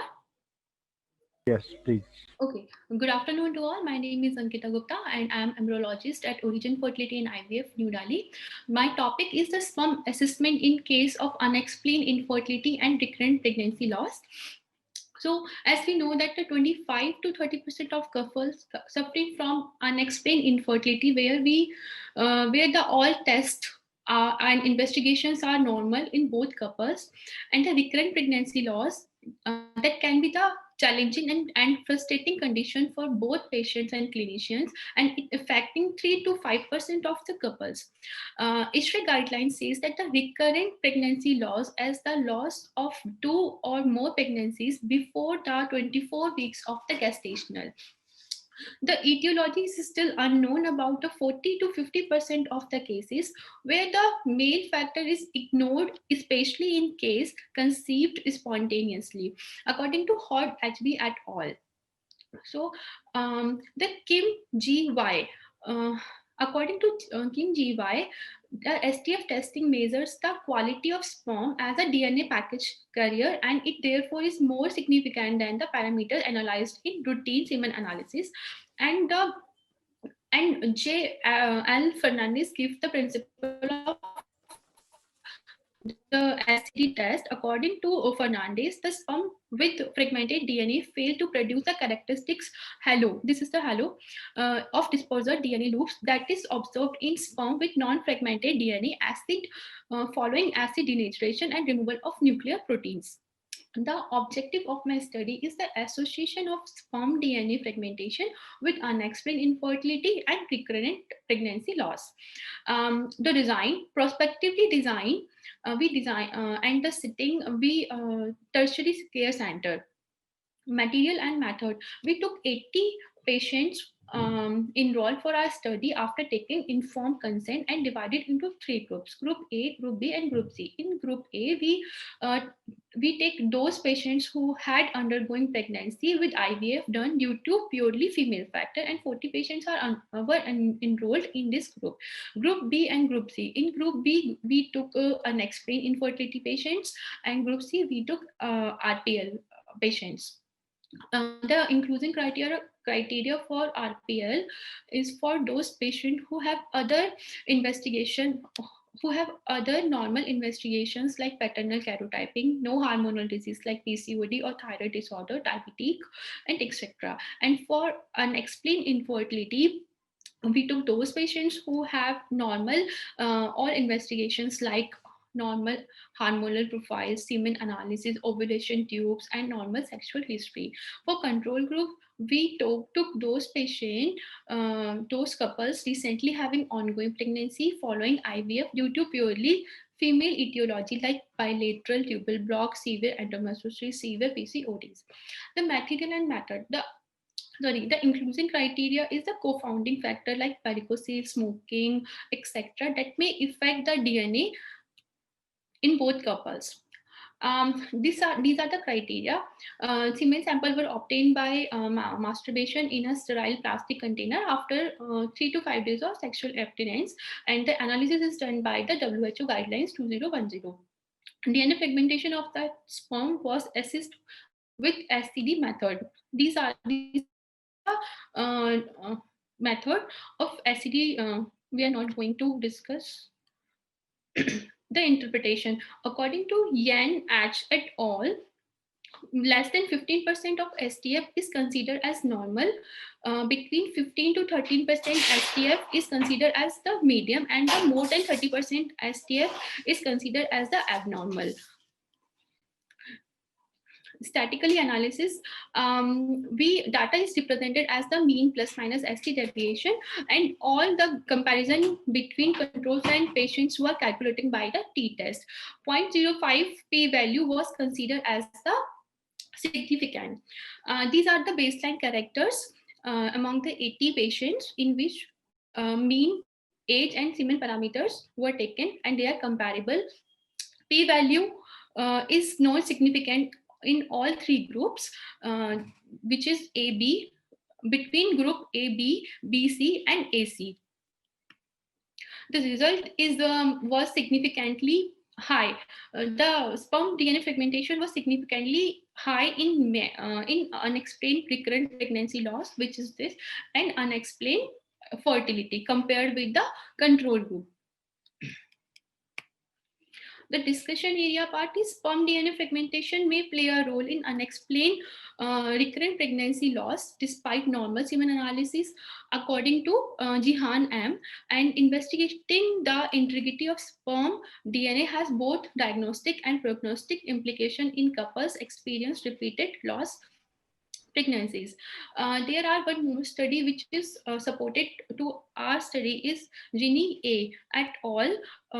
Reported that the percentage of sperm with denatured and fragmented DNA was 25 to 28% in infertile men as compared to 10 to 13% in infertile men. They also reported that infertile men have greater than 30% denatured DNA and is associated with poor embryo quality and miscarriages. There are two more studies have suggested that pregnancy is unlikely to occur when sperm nuclear DFI is above a center threshold value. Using STD method, Balveer et al. Observed that sperm DNA fragmentation was higher in the recurrent spontaneous abortion group compared with the sperm donor group. Jatin et al. Found a systematic review and meta-analysis in these 13 studies. He took 13 studies in this male partner of women with the history of recurrent pregnancy loss have significantly high rate of sperm DNA fragmentation and compared to the paternal of fertile control women, which mean difference is 11.91, which is 95% real. The limitation of my study is we need large group required for the study, and more testing parameters of DNA fragmentation can be used to get more significant results.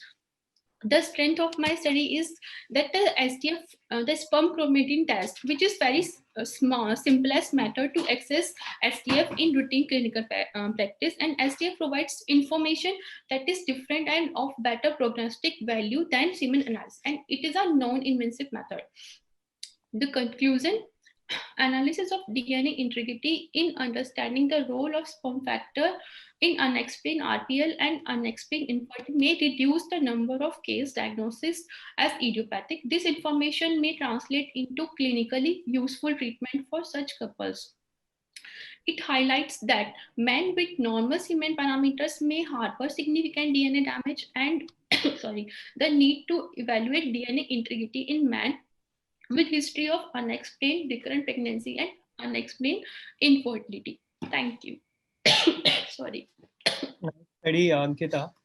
Ankita, Yes, you tell me two things. First, why you have chosen SCD while SCSA is a better test for sperm DNA fragmentation integrity. Hello, why you have chosen SCD, sperm chromatin dispersion test, although SCSA, sperm chromatin structure assay, is a better test? Sir, SCD is available normally, and it is the accuracy of this method is better. Okay, according to you. Sorry. According to you. Yes. And the other flaw which I could see, Ankita, why you have not added the embryo quality in it? Embryo quality. Yeah.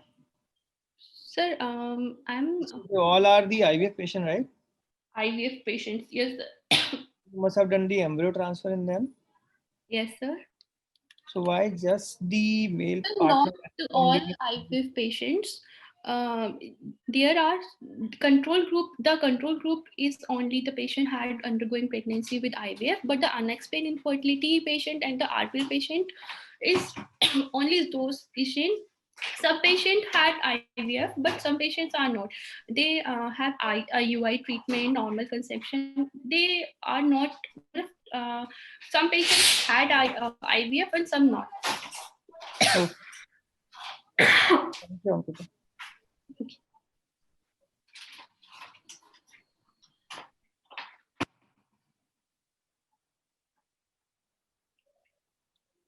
Dr. Divya, please unmute yourself.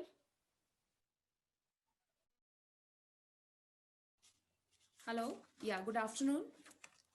So we are going ahead with our next presenter. Our next presenter is Dr. Balpreet Dhaliwal. The abstract number is 4 and the title is to evaluate the efficacy of artificial oocyte activation and the theme is embryology. So Dr. Balpreet Dhaliwal, please. Yes, ma'am. Am I audible? Yeah, you are Am audible. I audible? Yes, you are. I'm sharing my screen, ma'am. Is my screen visible? Yeah. Right, ma'am. So my topic is, good afternoon, everyone. My topic is to evaluate the efficacy of artificial oocyte activation in poor responders. Achieving pregnancy in poor responders is a challenge and ICSI is the procedure of choice in these patients. Failed fertilization after ICSI, despite normal semen parameters, results due to defects in oocyte activation. Henceforth, in vitro activation of oocytes using calcium agents can be useful in increasing the fertilization rates in these patients, those who are having already a limited number of oocytes. Considering this, we conducted a study to evaluate the efficacy of artificial oocyte activation using calcium ionophores in poor responders to improve the fertilization, cleavage, implantation, and pregnancy rates. Methodology: this study is a prospective single center cohort study conducted at Southern Fertility and IVF. A total of 120 women diagnosed with poor ovarian response as per the Poseidon's criteria were recruited from 1st August 2019 to 31st March 2020. Sample size was calculated on the basis of inflow of POR patients and it was a sample of convenience. Patients with less than 4 oocytes retrieved at the time of pickup after controlled ovarian stimulation were included in the study. Also, the patients, those who had exhibited poor ovarian response in the previous cycles were included. Patients whose male partners they had abnormal semen parameters were excluded from the study. Informed written consent was taken, complete history and examination was done, detailed demographic data was recorded, relevant investigations were done. Day 2 baseline scan for enteral follicular count and endometrial thickness was done, which was followed by individualized controlled ovarian stimulation. Recombinant HCG trigger was given to all the patients. Transvaginal ultrasound guided oocyte pickup was done under general anesthesia. And after the pickup, patients were randomized into 2 groups, study group and the control group. The study group patients were subjected to ICSI followed by artificial oocyte activation using calcium ionophores. Calcium ionophore was GM508 cult active solution. The control group patients underwent ICSI only. For artificial oocyte activation, calcium ionophore solution was incubated in 5% of CO2 at 37 degrees Celsius for 4 hours prior to use. ICSI treated M2 oocytes were incubated in 50-liter calcium ionophore solution for 15 minutes. The oocytes were later washed with 500 microliter of culture media and they were incubated till fertilization was achieved. Oocytes were checked for fertilization. Embryos were formed. Embryo grading was done using Istanbul Consensus 2011. These patients either underwent fresh embryo transfer or FET or the embryos were vitrified. Implantation rate, clinical pregnancy rate was calculated, data was recorded and compared using appropriate statistical analysis. Coming to the results, a total of 120 women were initially enrolled in the study. At the time of pickup, we found that 4 patients, 1 in the case group and 3 in the control group, had empty follicles. 9 patients had immature follicles only, and we were left with 50 patients in the case group and 57 patients as controls. Discussing the demographic profile, looking at the age of the patient, mean age of the patient was comparable in both the groups, 34 years and 33 years. We found that 46% of our patients in the ICSI AOA group were in the advanced maternal age, and 47 only group were in the advanced maternal age. Husband's age was comparable in both the groups. Majority of our patients, 72% in the cases and 73% in the controls, had primary infertility. Duration of infertility was comparable in both the groups.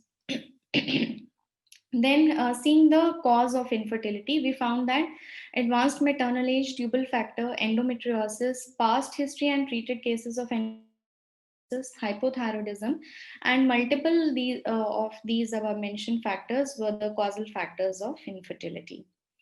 Comparing the two groups on the basis of day 2 hormonal profile, we found that day 2 hormones, including the AMH levels, were comparable in both the groups. Day 2 AFC values were comparable in the two groups. We divided the patients into Poseidon groups, and we found that 60% of the patients in the study group had good ovarian reserve, while 51% patients in the control group had good ovarian reserve. 40% in the former group had diminished ovarian reserve, and 48% had diminished ovarian reserve in the controls. Antagonist protocol was given in majority of the patient, 90% in the cases and 80% in the control group. This was followed by AACEP protocol, long protocol, minimal stimulation, and stop protocol. Total gonadotropin dose was comparable in both the groups. Yeah, Then excuse me, Dr. Balpreet, you have 1 more minute, yes, right? ma'am. You have 1 more minute. Yes.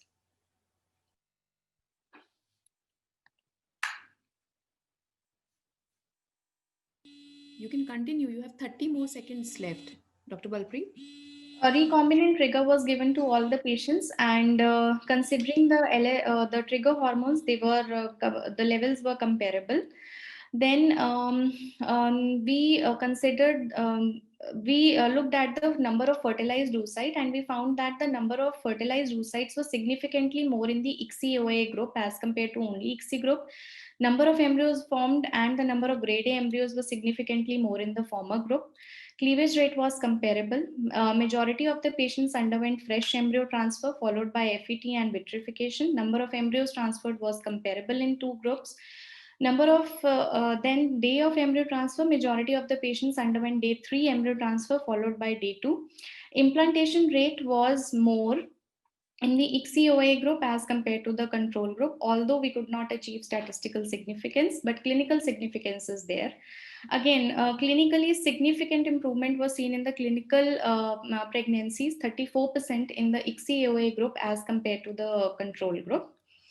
So as of now, no randomized control trial. Balpreet, I'm sorry to interrupt, but the time is over. Judges, may I request you to have some questions if you have? Yes, ma'am. Yes, ma'am. If Dr. Lard has joined, he could ask a question if he can.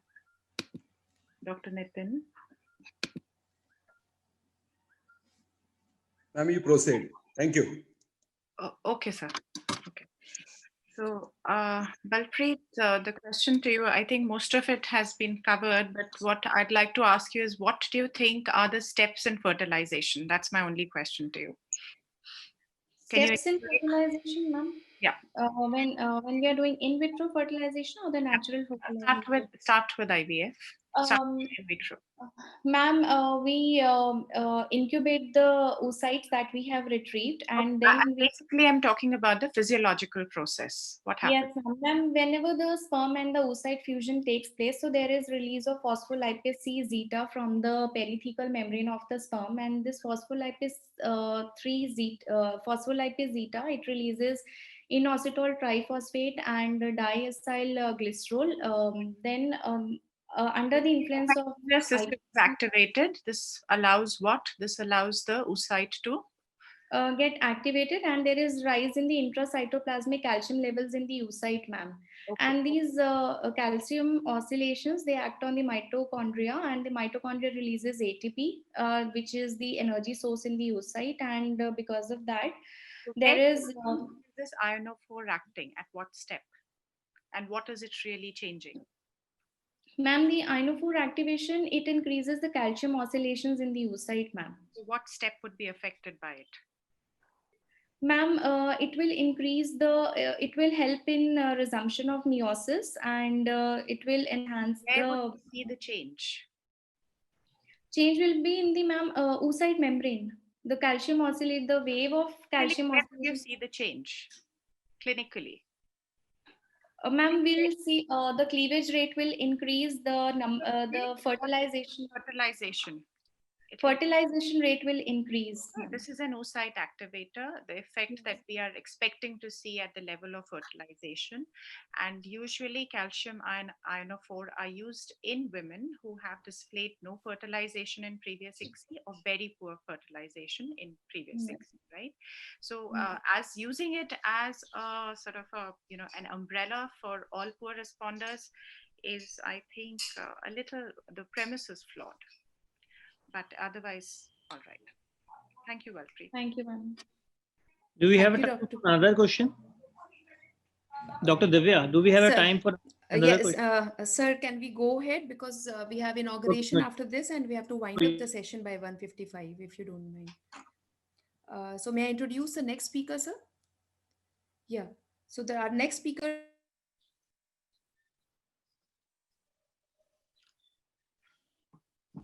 Ma'am, please unmute yourself. Please unmute yourself.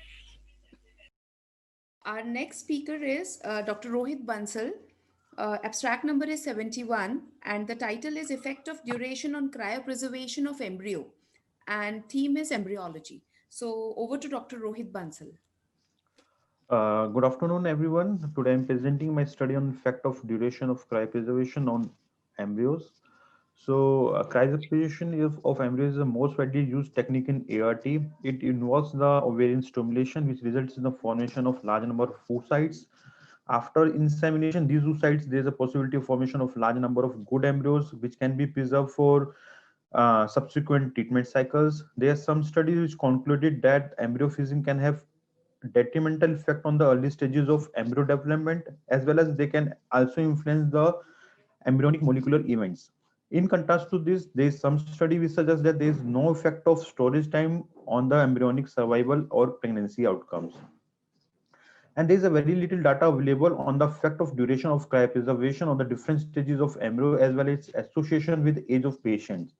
The aim of our study is to assess the effect of storage duration of frozen embryo on ART outcomes. So this is a retrospective study. It involves 776 patients undergo FET cycles. We have divided the patient in on the basis of duration of cryopreservation. The first group have embryos which are stored for less than 12 months. Second group have storage of between 12 to 24 months, and the third group has storage more than 36 months. So which are further categorized into three categories: day 3 transfer, day 5 transfer, and day 6 transfer. And the clinical pregnancy percentage was determined by using Fisher-Exted and Pearson chi-square. This table shows the distribution of patient age with respect to duration of cryopreservation. As it is evident from this figure, this graph, there is a lesser number of patient in group 3. Patient is group 3 less than more than 36 month of storage. So my first result is cumulative effect of cryopreservation irrespective of the patient age. So the graph shows the percentage of pregnancy versus embryo, a day of embryo, embryos day 4, day 5, day 6, like that. So it is evident like there is a higher pregnancy rate in case of day 5 and day 6 pregnancy rate as compared to day 3 embryo transfer. Further, as it is noticeable in this table that there is no effect of duration on the pregnancy outcome, either irrespective of the stage of embryo. Either we store at day 5 or day 6, there is no change in pregnancy rates, and the p value are insignificant because of there is a non-homogeneous pool of patients. Further, we have further divided the duration effect. We have further analyzed the duration effect on the basis of age, for age less than 30 and age more between 31 to 35. there is no significant effect of duration on the pregnancy outcomes. But in case of age more than 36, there is a slight difference. There is a slight decrease in the pregnancy rates. There is a slight decrease in the pregnancy rates. So discussion, our results showed that duration of storage had no overall negative effects on the clinical pregnancy of cryopreserved embryos.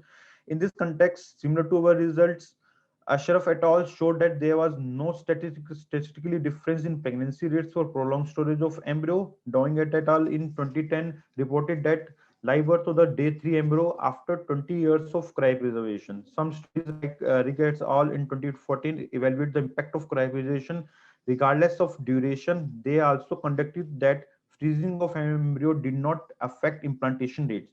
There is no data available in the literature about the association of patient age with the storage duration of embryo. The strength of my study is the large number of patient data. Second is comparison at different stages of embryo. Third is comparison in different age group. The limitation of my study is a retrospective studies. There is a non-homogeneous pool of patient. There is a low number of patient pool having prolonged storage, means greater than 36 months. The conclusion of my study is storage time does not influence the developmental potential of cryopreserved human embryos and hence no impact on pregnancy rates. Thank you. Thank you, Rohit, for the study. Rohit, Thank you. looking at your study, Yes, what sir. I can see, there was no data on the number of embryo being transferred in the groups. Why it is not there? And the second most important thing, while when you're talking about cryopreservation and the outcome, why you have not talked about the cryo survival rate? It may vary in different groups, and it may vary with the age. So why it is not there? And the third thing, why you have not mentioned the grade of the embryos there? Why it is missing? Why all these crucial data is missing in it? Sir, actually, the most of the embryo we have stored, they are all of are either 5AA or 5AB. But the data So- is not there. We don't know about the day 3 how good they were. We don't know about day 5 how good they were, and what happened to them after thawing. How many period of rest you have given after thawing? Most of the data is there.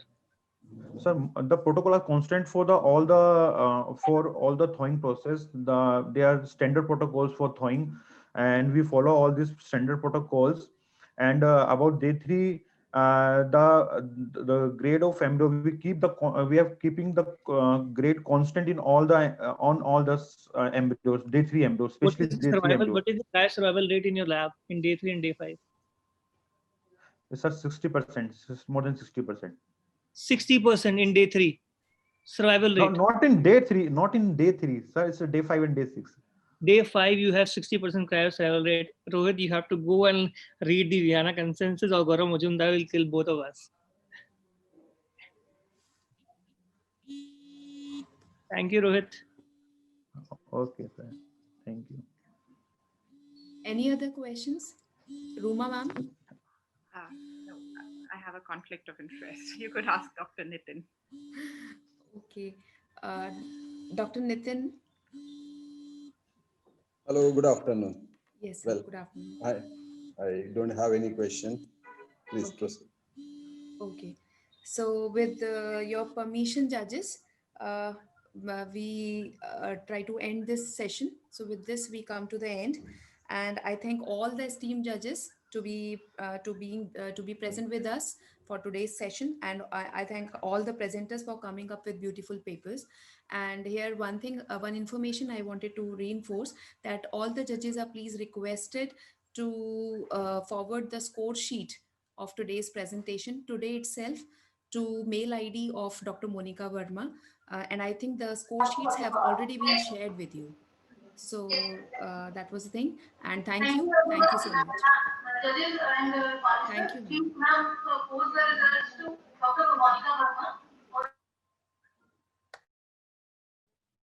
Thank you.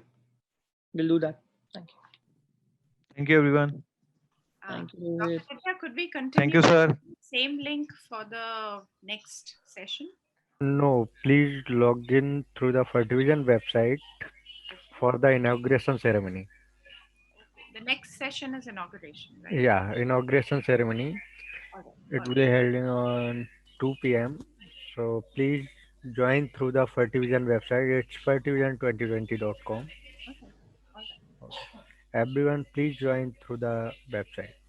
Okay. Thank you, Dr. Ritika and Thank you, everyone. Divya. Okay, welcome. That was a wonderful oration. If you people were hearing from none other than David Gardner. So we move on to our next session. So may I invite the chairperson for the next session, and we have Brigadier R.K. Sharma, sir. He is one who doesn't need any introduction in this part of the country and especially abroad also. And he is one who is founder director of ART Center in the Army Hospital. We have Sanjay Shukla, sir, with us. He's a lab director from Baheti Hospital. And then we have Dr. Randir Singh. He's director Bhopal Infertility Institute. So over to you, Dr. Brigadier Sharma, sir, please. Thank you, Dr. Sarajit. It's my proud privilege to introduce Dr. Sonia Oberyn. She is part of the Reproductive Health Global Clinic Specialist Team for Australia, New Zealand, Southeast Asia for Cook Medical. And today she will be speaking on dry versus humidified incubation. Over to Dr. Sonia, please.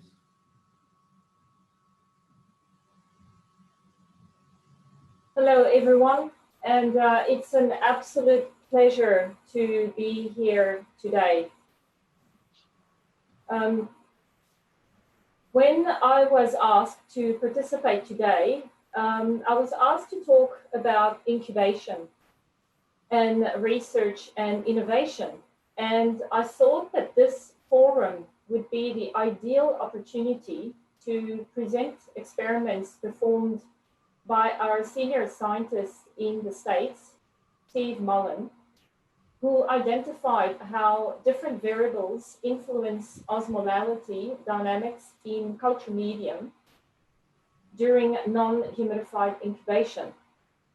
Now, I do need to disclose that both Steve and myself are employed by Cook Medical.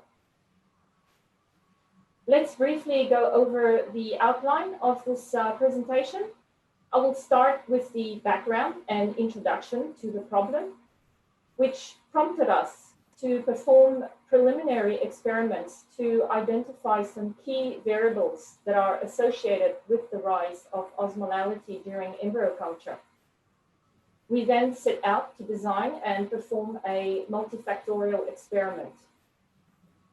I will then discuss the development and the analysis of the mathematical model and talk about the accuracy of the model predictions so far in their interpretation, and finish with a brief summary. So let's define the problem. Uninterrupted culture of human embryos from fertilization to blastocyst has become more common in recent years. And culture is frequently carried out in small volumes of medium, commonly 20 to 50 microliters under oil overlay.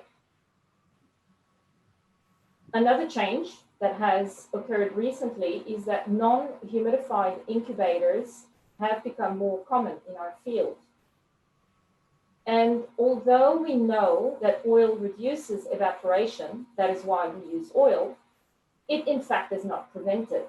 And there is a change of osmolality occurring over time during incubation. So that leads to some very important questions. Of course, how much evaporation occurs? Is it enough to be a problem? If it is potentially a problem, what variables affect the rate of evaporation? How does the media change as a result of this evaporation? And the most important question we need to ask ourselves is, given the changes in embryo culture processes, how can we maintain safe culture conditions with the evolution of new procedures? The graph in this study by Hardy and collaborators show how an increase in culture medium osmolarity, in this case Ksom at 250 milliosmoles, to hyperosmotic at 310 milliosmoles can have significant detrimental effects on embryo development in culture. So, is it a problem? Well, until now, clinical results from published studies have reported that humidified conditions versus non-humidified conditions can affect the outcomes, and often in favor of a humidified environment. So there is obviously enough data to take a look more closely at osmolality. We decided that scientific experimental studies were necessary to understand why humidified conditions, or rather the lack of humidification, influence embryology as well as pregnancy outcomes. So the objective was to understand the conditions that may represent the best culture environment to help labs achieve their goals. Now, previous studies have identified individual factors related to evaporative loss. So we have humidity levels, of course. We have oil types and their properties, specifically density and viscosity. We have initial oil humidity that has been suggested to possibly play a role in mitigating the rise of osmolality. Now, I have not included these slides in this presentation in the interest of time, but we did execute a study in this, and we showed that if you take oil and incubate it for up to 5 days, and then use it in a non-humidified setting, that initial attempt to pre-humidify the oil does not mitigate the osmolality change in the culture medium. Next, we have volume of drops and all surface area of the media associated with that volume. Now, that has been suggested to be a contributing factor. But the problem is that when you are in a microdrop setting, the surface area and the volume are confounded variables. So it's quite difficult to separate those. And I'll talk in my discussion on how we were able to separate those variables.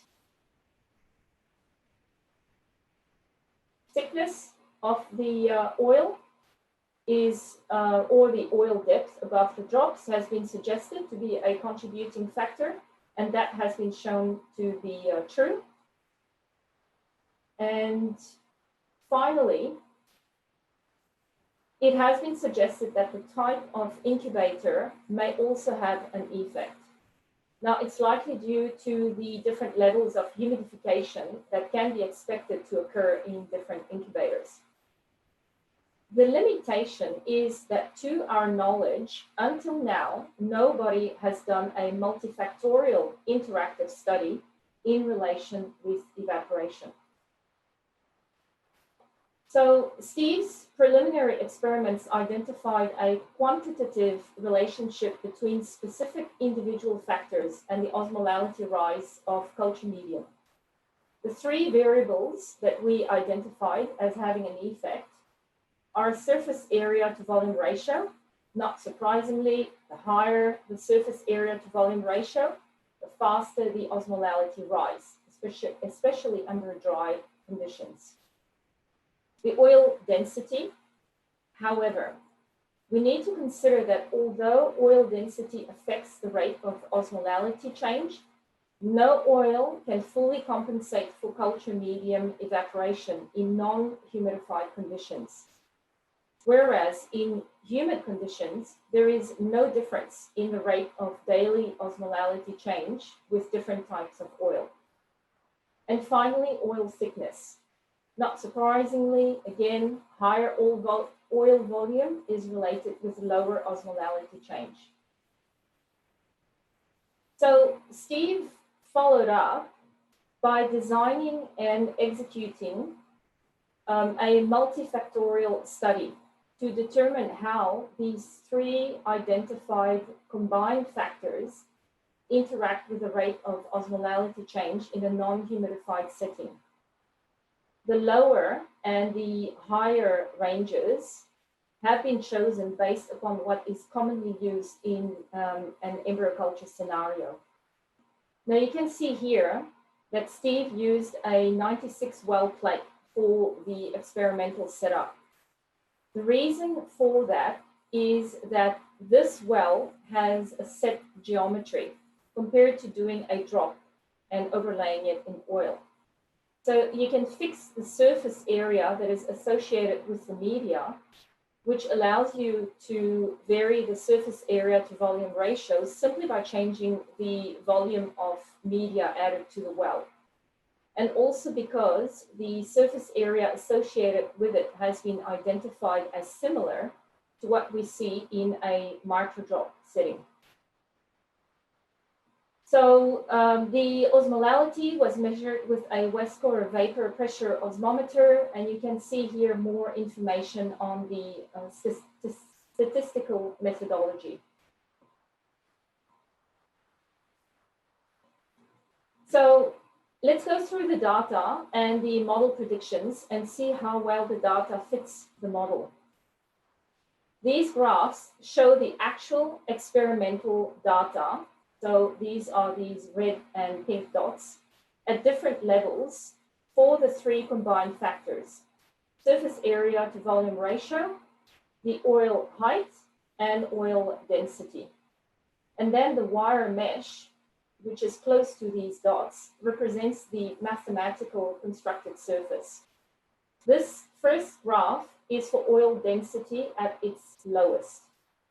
And it does show a very strong effect of surface area to volume ratio on the osmolality change, depending on the oil height.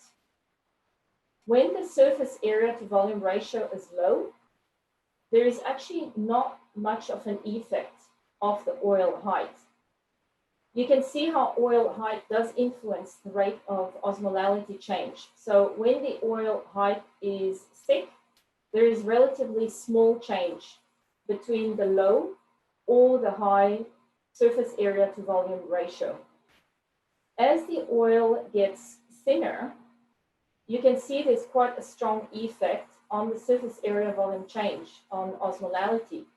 So when you have a system with a thin oil layer of oil and a high surface area to volume ratio, you can get a very strong effect on osmolality change. And in this case, it's over 1 milliosmol per hour. The other two graphs show the effect of a higher oil density, this one being the highest oil density. And the pattern is actually quite similar. But the rate of change, even though it's not as strong, is still there, especially if you have a high surface area to volume ratio. As you can see here, even with a thicker oil density, you still have about a 0.7 milliosmol change per hour. So the three graphs actually show how the three variables can interact on the rate of osmolality change. And this can give you a better concept on how these variables can be altered in your system to slow down the rate of osmolality change in a dry environment. So what we believe makes this study quite powerful is that we developed a multifactorial model to identify culture medium osmolality change over time. Now, for those of you who are mathematically inclined, the change of osmolality in time can be predicted by solving this cubic equation. All you need to know is the surface area to volume ratio of the culture medium in inverse millimeters, the oil height in millimeters, and the oil density in grams per ml. And this will give you the estimate of the rate of change of the osmolality per hour for any combination of these variables for your lab setting. So obviously, the most important thing to do when you develop a mathematical model is to test it. So we had to do a series of confirmatory experiments using microdrops in a non-humidified environment to check if we can extrapolate the data that we obtained with the 96 well setting into a 4 well and a microdrop setting. We compared these real measured changes of rate of osmolality, which are here represented by the red dots, with the response model predicted rate of change with a confidence interval. And these are the black dots. And ideally, you should see that the dot should fall, the red dot should fall with a 95% confidence if the model is accurate. And you can see that it does it in all these treatments. So this proves that the predicted response is quite close to the actual response throughout these different ranges of variables that we observed, which is the surface area to volume, the density, and the oil height. And we can actually say that the mathematical model is accurate to predict the expected osmolality change across the values for the different variables studied here, which are ones that are normally associated with embryo culture. Finally, what is the comparison to humid conditions during continuous culture? So in this graph, you can see that the red surface represents the expected change in osmolality in a dry in non-humidified conditions. And the black surface represents the expected osmolality rise in microdrops under humid condition. There is quite a big difference between the response in a humidified and a non-humidified setting. Not surprisingly, if you look over here, you can see that it is quite strong when the surface area to volume ratio is high. 1 is actually the surface area to volume ratio that you have in microdrop culture. And as you can see, there is absolutely no oil height that allows these two surfaces to intersect. However, about 3 millimeters of oil seems to be the tipping point. Now, where the two surfaces interact is where we see equivalent values of osmolality change in a humid and a non-humidified environment, which is observed at a relatively small surface area to volume ratio, which, as I mentioned, cannot be achieved in a microdrop culture. So what this graph shows is that it's difficult and maybe even impossible under microdrop conditions to achieve the same osmolality changes in a humidified and in a non-humidified setting. The important take point home is that based on these variables we have studied so far, if doing continuous culture in non-humidified conditions using microdrop culture, it may very well be impossible to have similar rates of osmolality change over time to what you would expect in a humidified setting.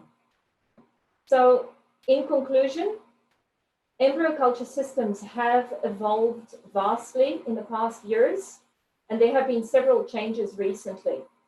Several components of the culture media, of the culture system can actually influence culture medium osmolality.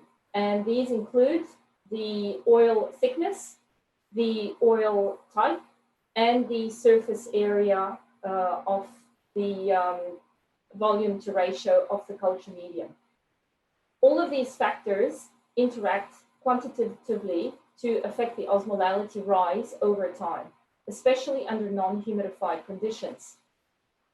Steve has developed a mathematical model, which hopefully will be published soon, and it is accurate in predicting osmolality rise in non-humidified incubation for different embryo culture systems, beyond those specifically used in this study. Hopefully, you will find it useful trying to determine what your setting is capable of and to assess how you may want to change your settings to get better results. Finally, it seems there may be no practical change that can be made to microdrop culture that would fully alleviate osmolality change during culture in a non-humidified setting. And we need to keep this in mind when we determine what are the best conditions to use for embryo culture.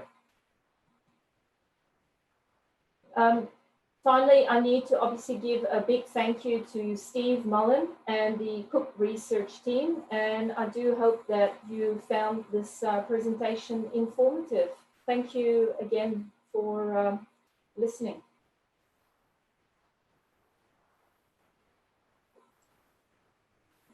Thank you, Dr. Sonia. It was a very nice presentation. I request you to stay back till the end of the other speakers' talk, because there will be question answers in that phase.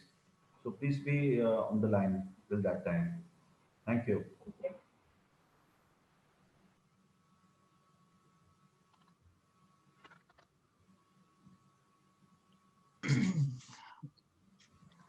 Welcome, Dean, once more. And our next topic would be about the low-grade blastocyst that Dean Morbeck is master of, would be telling us how important is the grades of blastocyst and whether the C-grade or lower-grade blastocysts are of any importance, whether they are capable of implantation or not. So I welcome Dean Morbeck. He needs no introduction. He is the Director of Fertility Associates, New Zealand. And I think just 2 words that he is Dean Morbeck is enough to introduce him. Please, Dean. Oh, thank you, Dr. Shukla. It's very kind. And I'd like to thank the organizers for inviting me to be here. It is late in New Zealand. It's now about 11:30. It is our annual Christmas party night. So I'm capping it off with a wonderful time to visit with all of you there in India. So let's get my slides moving. There we go. So the title of this talk is Low-Grade Blastocysts and Their Evidence for Use. And we can ask, let me just arrange my screen, apologies. This is a problem that's requiring personalization. And the reason and where we've come to is that this has really received little attention, these low grade, and I'm expanding this discussion to include undocumented fertilized blastocysts. So blastocysts that form where we don't know exactly what they were at the time of fertilization. They are, in my opinion, in the same category as low grade embryos. So they've received little attention. They can be viable and result in healthy live births, but really they lack international guidance for use. So we're left not being sure what to do about this because we don't have good guidance here. And if we look just in terms of, really there's no guidance around grade C or day 7 blastocysts, but there is some guidance from ESHRE around embryos that don't show normal fertilization. And the last statement here is that the use of embryos derived from 1PN oocytes or oocytes showing no PN is not recommended. So that's really the limit of what we have in terms of recommendations. And that's really telling us that we should be paternalistic, that these are at risk, and we shouldn't use them. It's not recommended. And I think there's evidence now, and as I'll share, that we should really be revisiting this. And that it's time to stop avoiding borderline or uncertain blastocysts, and that we really need to take these into account for the benefit of our patients. So why is this a thing now? Why are we suddenly talking about this? I mean, Louise Brown is now 42. We've been doing IVF for a long time. How did we get to this point? Well, we haven't actually been avoiding this subject. It's come up once in a while. So when it comes to undocumented embryos, there was actually this work from 1996 saying, with fluorescent in situ hybridization, genetic screening at the time, day 3 screening, that if they're actually euploid, we should use them, those that don't have normal fertilization. So this is an old story that has not completely evolved to the point where we're using them. And then here's just one example of a paper talking about the developmental potential of clinically discarded human embryos. So ones that we would consider to be aneuploid because they're 1 PN or 3 PN or 0 PN, but that they actually can be euploid and diploid. And then regarding these low-grade blastocysts, we've got this review that I wrote a couple of years ago about grade C blastocysts, really just pointing out and highlighting the idea that grade C blastocysts often result in normal live births, and that really it isn't a failing grade. And I'll share a little bit here in a bit, kind of how we got to this point of calling it a failing grade and why we probably should change that. Or in fact, we have changed it in New Zealand, as well as then this paper, the review written by Lily Hammond 2 years ago about extending culture to day 7, just reviewing the literature on the fact that, yeah, we had this somewhat arbitrary cutoff of day 6, and in fact, day 7 blastocysts are still viable. So why do these lower thresholds for blastocysts merit personalization? And it's because our patients have limited resources, and these resources vary considerably. And when I talk about resources, there's really 3 categories of resources.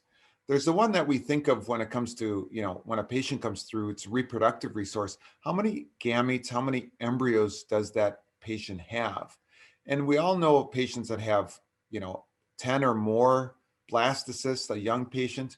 We also know that, at least in New Zealand, almost half of our patients have 0, 1, or 2 blastocysts.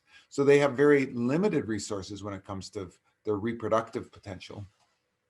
And then you couple that with these other factors such as financial resources. We know, again, our patients all have different financial resources and their emotional resilience to be able to really undertake additional transfers or additional retrievals. And maybe that one next transfer is all they have, and emotionally that's what they can bear rather than going through another retrieval.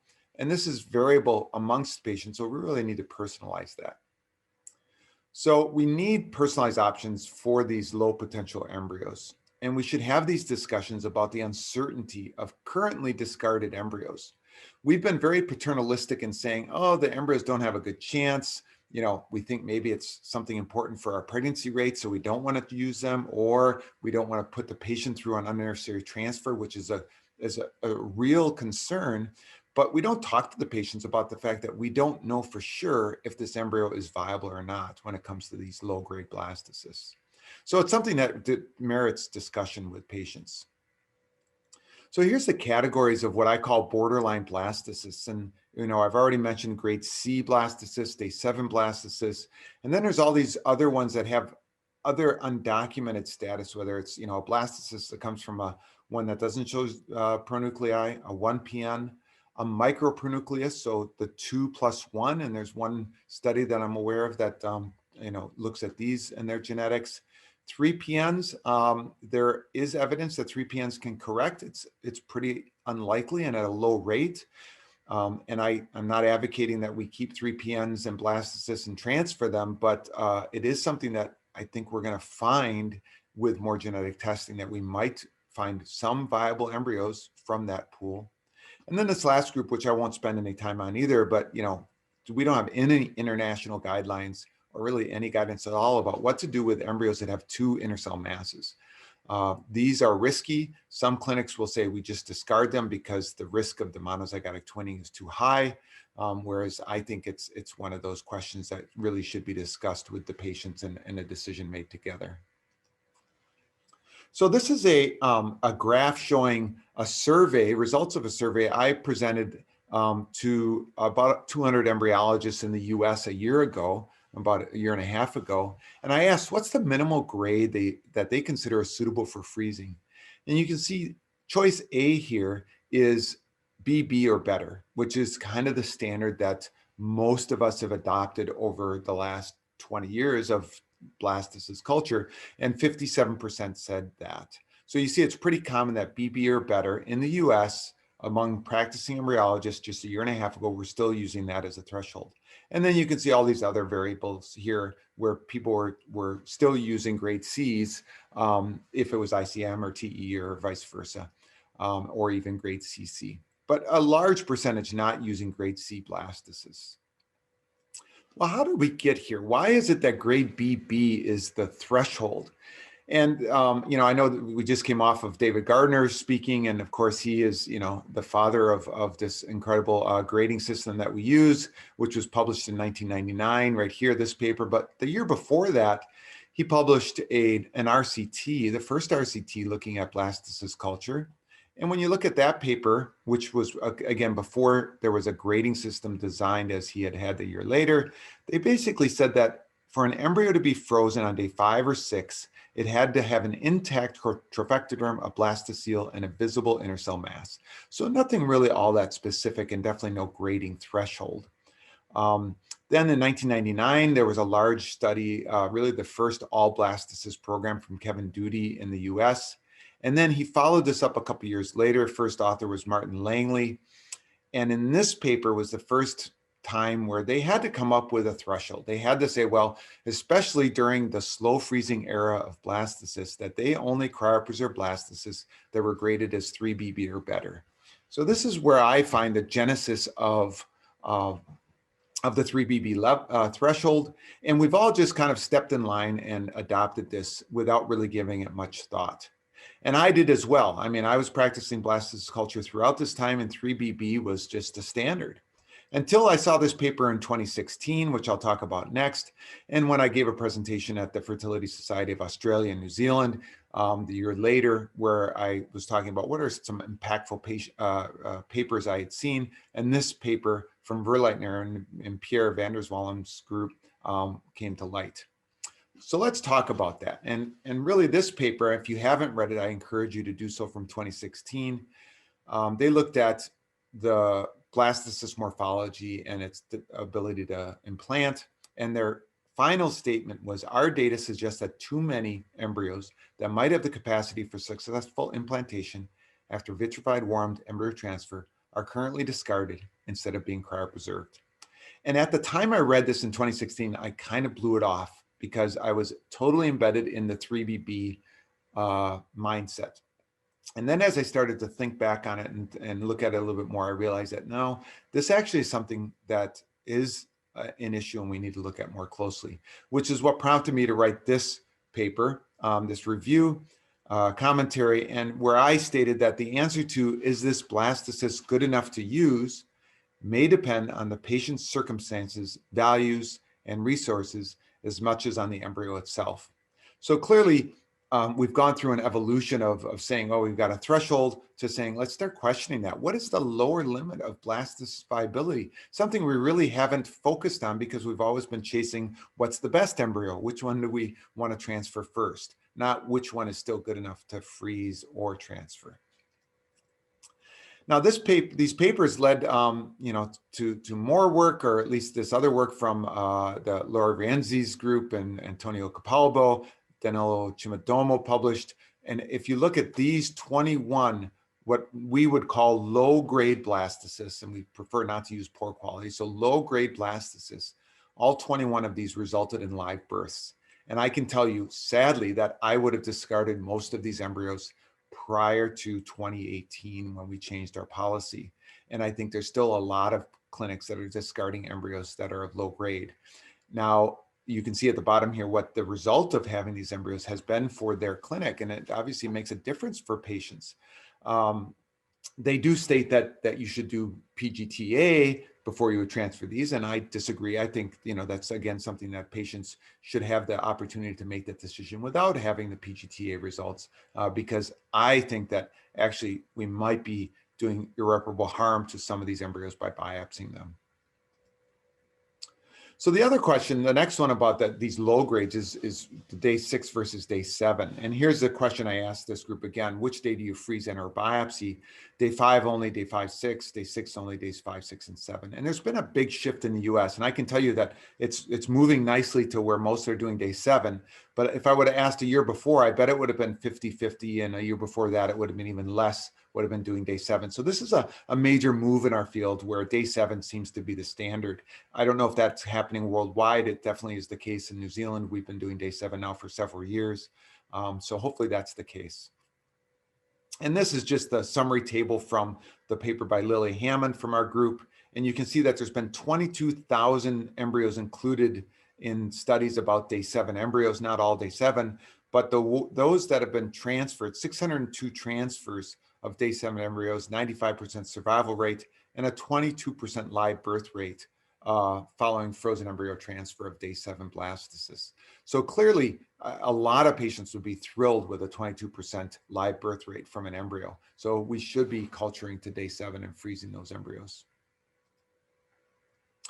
And then this is just a more recent paper, again, showing, you know, the utility of day 7 and are they of clinical value? I would say yes. And I just say that in addition to saying that they result in live births, this paper also shows that of the day 7s, there were 64 babies, and there was no significant difference in the rates of low birth weight, congenital malformations, or early neonatal death among those. So that's a good sign. What do you do with 0 PN? So again, discard all is pretty common. That's what we've typically done. But there's more and more groups now that are saving 0 PNs that make nice blastocysts, particularly if they're testing them with PGTA, and that makes sense. And this again goes back to an earlier study showing that this is not a new story. This paper I think is outstanding. It's looking at haplotyping, and it shows that in their study, let's see, staggering 75% of 0 PNs and 43% of 1 PN blastocysts are diploid. So that's a sign that we're definitely throwing away viable embryos if we're keeping non-fertilized eggs in culture, as we often do with time lapse, that these result in blastocysts sometimes that are diploid and thus viable. 1 PNs, again, showing that many discard, a third that do that. Now we keep all of our IVF 1 PNs. We aren't keeping our ICSI 1 PNs, although I'm getting ready to change that. And it's because there's ample evidence and increasing interest in that 1 PNs that make good looking blastocysts are usually viable. So that's a thing to keep in mind. And I'm going to just skip over here. When we look at 1 PNs, the size of the pronucleus is important. The small 1 PN from ICSI clearly is just, and especially if you don't see a polar body, would not be considered normal. But this paper illustrated that large 1 PNs are actually considered more likely to be diploid.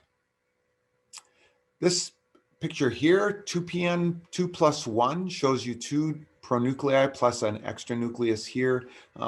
What do we do with those? I didn't ask the audience then. I wish I would have, because it's a question that keeps coming up. And luckily, Antonio Capalbo and his group have looked at this. And here you see 2 plus 1 PN-derived blastocysts. 12 out of 14 were diploid.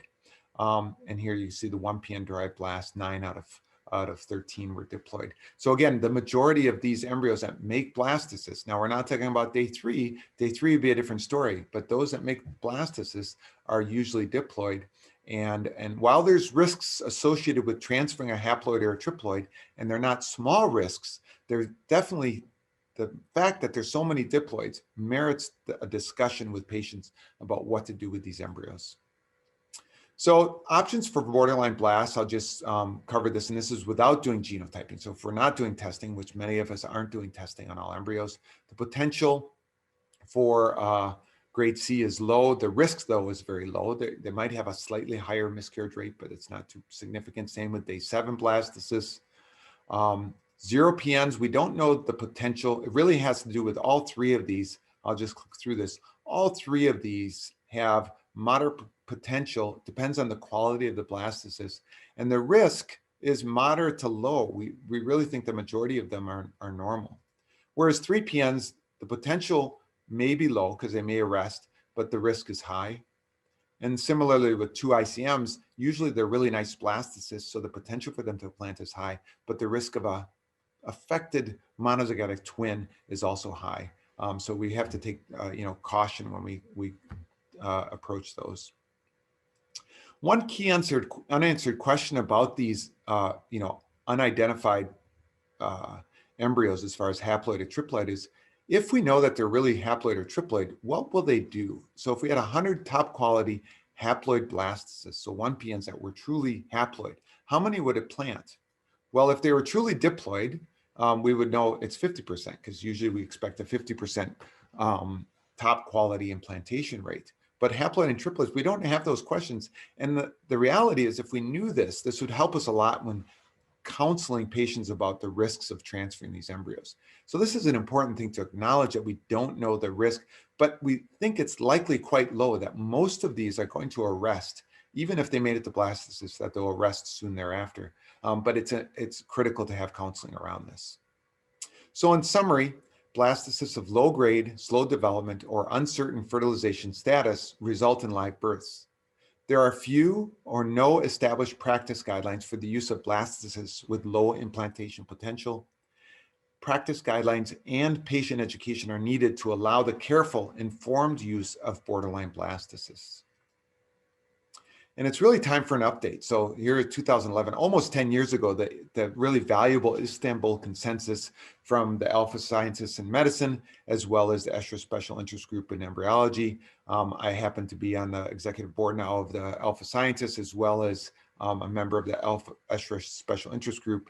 And I'm hoping that we're going to be able to address this in the coming year. So with that, I'd like to thank you for your time, and I look forward to taking your questions later after the next talk. Thanks a lot, Dean. It was a very lucid talk and probably very important also. So to the next speaker, Dr. Randir Singh, please take over. Yeah. Thanks to earlier speaker, Sonia and Dean. So now I'll invite our senior embryologist from Singapore, E. Balaji, who will be speaking on fertilization failure. So I invite Balaji to speak on the fertilization failure. He's a very senior embryologist and he's a very good friend, and he's always coming to the India for his talk. Balaji will be speaking on fertilization failure.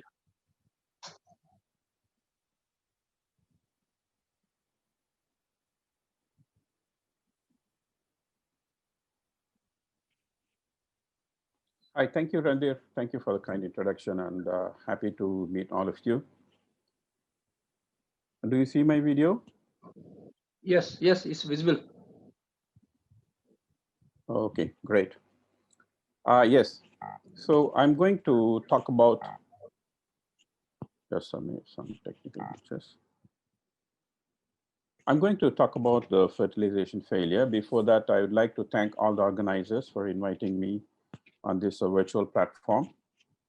I miss visiting Delhi. So my disclaimer, I don't have any financial interest or any of, I don't represent any of the product or anything mentioned in this presentation. So first of all, I would like to start with how to define the fertilization, a process in which male and female gametes fuse to donate their genetic material, resulting in a zygote, marking the beginning of a new organism of the species, right?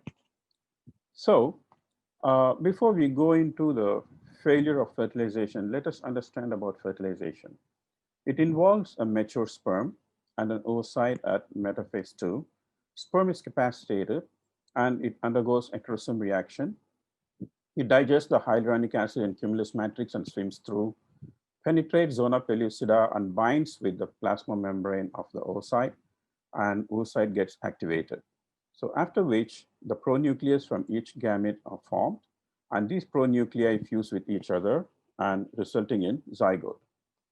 So this diagram actually explains to you what are the molecular basis of the fertilization here. So actually in A, the sperm is capacitated, and some of the molecules like resact and spiract secreted from the oocyte, they actually direct the sperm and attract the sperm. So after the acrosome reaction, the hydrolytic enzymes are released, which helps to even digest the zona pellucida. Then the sperm binds here, and then the chromatin is released into this. When sperm binds here, oocyte activation begins, and the chromatin of the sperm actually get condensed and forms the male pronucleus, and then the nucleus of the oocyte undergoes meiotic completion, and then it releases a second polar body, and female pronucleus is formed. Later, these two fuse together to form the zygote. During the oocyte activation, calcium channels are activated, and there is a calcium ion flux, and before which zinc is actually expelled from the oocyte, which appears as a zinc spark. And this is a critical moment for the oocyte to start activation. So oocyte activation events actually begin at the site of binding of the sperm. Phospholipase C, which is present on the head of the sperm, it catalyzes or hydrolyzes PIP2, which releases inositol triphosphate, IP3. And this IP3 binds to the receptor on the mitochondrial membrane, and that influences the calcium ion flux into the cytoplasm of the oocyte. Then this calcium ion flux actually expands like a wave throughout the cytoplasm of the oocyte. And also it repeats itself many times, and there are oscillations in other animals which last for several hours. Phospholipase C has many isoforms, but it has been identified that only PLC zeta is capable of oocyte activation. If PLC zeta is absent, the oocyte activation does not happen.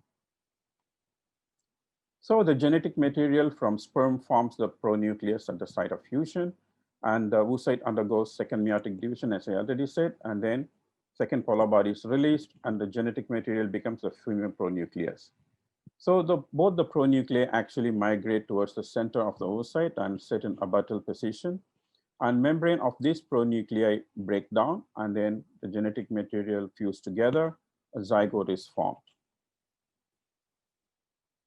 When only one pronucleus is formed, or more than two pronuclei are formed, we call them abnormal fertilization. And when there is a failure to form any pronucleus, it's called failed fertilization. And none of the oocytes are fertilized, it's called total fertilization failure.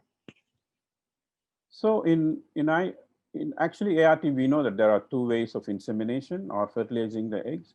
One is the conventional IVF insemination, where thousands of motile sperm co-incubated with one oocyte, either for a short term, like 4 to 6 hours, or overnight. And conventional insemination actually is followed by most of the steps which are similar to the natural fertilization. But yet, 5 to 10% of patients may have total fertilization failure. And Vienna consensus actually given a kind of benchmark that IVF centers should achieve in conventional IVF, the failed fertilization rate below 5%. Why the fertilization failure happens in IVF? So when Katrina and her colleagues studied the molecular basis of fertilization, the following reasons are actually listed out. It could be the defects in the expression of receptors on the oocyte cell membrane, or the gamete fusion mechanism would have been damaged or affected. And also the calcium ion flux is maybe insufficient, or there is an abnormal variation in the ion influx. And there might be a failure of exocytosis of the cortical granules, which is supposed to be very important. And of course, the second meiotic division of the oocyte would have not completed at all, so leading to absence of pronucleus. Of course, if the sperm head or the chromatin do not decondense it, also pronuclear formation wouldn't happen. And of course, meiotic spindle, when it is formed abnormally, or there is an abnormal function of this spindle, again, pronucleus may not form. Liu and Baker in 2000 has reported that sperm binding and the penetration of the zona pellucida are much lower in oocytes which showed no fertilization, or they failed to fertilize. So they also concluded that most fertilization failure in conventional IVF mostly due to the sperm defects than the defects from the oocyte. And in practical scenario, we would have seen that low count or low motility, low normal morphology could lead to fertilization failure or very low fertilization. Of course, when the zona pellucida of the oocyte is very thick, it might be difficult for the sperm to penetrate through, so leading to, again, fertilization failure. So this is a situation where subzonal insemination of sperm were introduced a few decades ago.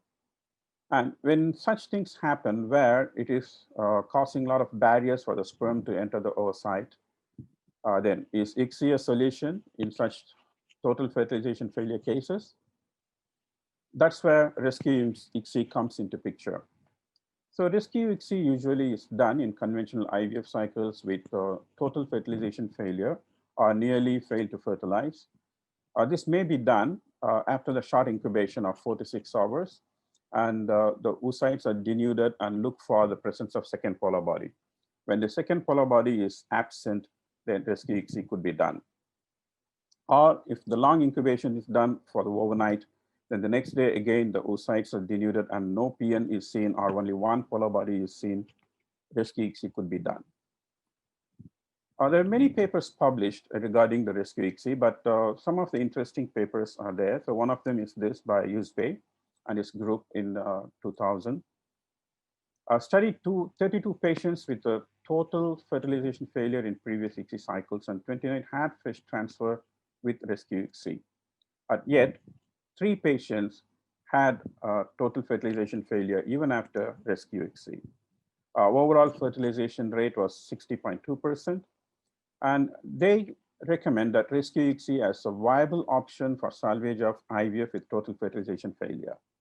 Of course, you have to apply this rescue ICSI as early as 19 to 22 hours after insemination.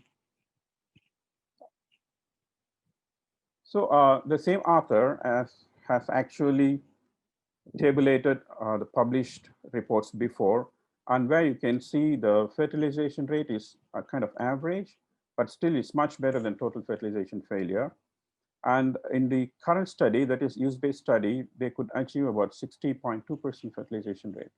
And then pregnancy rate was 20%. And some of them even achieved about 38%.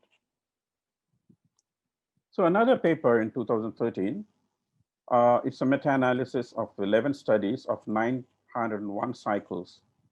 So where 11,767 sibling oocytes were split for IVF and ICSI. And where they saw that the rescue ICSI actually reduces risk of total fertilization failure substantially. And also it offers significant benefit in avoiding the total fertilization failure and increasing cumulative pregnancy rate. So we talked about rescue ICSI, and we saw that in one of the papers, 3 cycles still failed, right? So we all know that ICSI is actually an assisted fertilization technique where sperm is injected crossing all barriers into the ooplasm. And sperm oocyte interaction outside zona pellucida is not required here. However, when we talk about the fertilization failure in ICSI, Vienna consensus actually has not given any reference value for total fertilization failure in ICSI. However, you may see in literature that 1 to 4% of patients may have total fertilization failure with ICSI.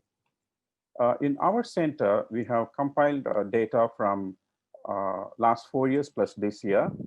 And we see that always every year we have some total fertilization failure after ICSI, and ranging from actually 1.2 to 1.9% of the ICSI cycles. And when I look at the, the fertilization failure is from 1.2 to 2.3%. And when we look at the number of oocytes injected, we see that mean number of M2 oocytes available for ICSI is less than 2. So when ICSI is done for cycles with very few number of M2 oocytes, there is a high risk of total fertilization failure. So low number of M2 oocytes is really a concern when we do ICSI. And Flaherty very nicely pointed out in 1995 with his group, after studying 285 unfertilized oocytes after ICSI. And 66% of the oocytes were not activated at all, and they are still at metaphase 2. And 6% of the oocytes showed premature condensation of sperm chromosome, which means very early, so pronuclear formation did not happen. And 11% of them had failure of sperm head decondensation. But if you look at the final figure, 37% total fertilization failure with only 1 M2 injected, and 13% total fertilization failure after ICSI when 2 M2 are injected. And this one actually is even further reduced when 5 or more than 5 metaphase 2 oocytes are injected. So when there are low number of M2 oocytes available for ICSI, it's a concern. We need to be careful. And of course, Flaherty and many other authors actually have mentioned that abnormal chromatin pattern or chromosome numbers, that is ploidy status, from the sperm or oocyte also can cause fertilization failure. So another study in 2003 published in Fertility and Sterility showed that there was almost 12% of the ICSI cycles failed to fertilize with an average of 2.2 M2 oocytes injected. Again, it's a cause for concern that it's actually low number of oocytes available for ICSI. And again, when we look at the Flaherty, right, we see that 66% of the oocytes were not activated. This is what we saw in the previous slide. And why are they not activated? So for oocyte activation, there should be calcium channel activated and then calcium influx to happen. And nowadays, when you find that kind of cases, actually you can do an artificial oocyte activation by incubating them with calcium ionophore, or you may electrically stimulate them, or you can give them the strontium treatment. But however, calcium ionophore activates better. So in this meta-analysis, we can see that actually when ICSI is done with oocyte activation with calcium ionophore, it favors, so it avoids total fertilization failure. So this study showed that when ICSI is done with oocyte activation, the fertilization rate is regained and you can avoid total fertilization failure, right? At our center, we also use calcium ionophore. And when we analyzed the cases there for particularly this year and last 2 years combined together, 41 cycles were subjected to ICSI and oocyte activation, and 32 cycles had a very good fertilization, and 16 of them actually with 100% fertilization rate. But yet 9 cycles did not have any fertilization. So even when we do ICSI and oocyte activation, still total fertilization failure can happen. And a study, particularly when they wanted to study the cellular defects in an unexplained case of failed fertilization, they saw that oocytes with ICSI and oocyte activation was done with calcium ionophore, and some of the sibling oocytes were injected with a donor sperm, but yet they saw total fertilization failure. So what's the reason? So this paper particularly, they found out that multiple polar bodies were seen in these unfertilized oocytes, and also the spindle was disorganized. So then what could be the reason? Even oocyte activation with ICSI is not rescuing the total fertilization failure. Oocyte-specific protein tyrosine kinase called V2, WEE2, it plays a major role in resumption of meiosis at prophase 1 as well as at metaphase 2. So when this V2 is downregulated, it was proven that pronuclear formation was prevented. And the gene for V2 is mutated. It may cause fertilization failure in oocytes. So this particular paper published in 2019, that's recently, recommends that in cases of total fertilization failure due to oocyte, we have to rule out V2 mutations.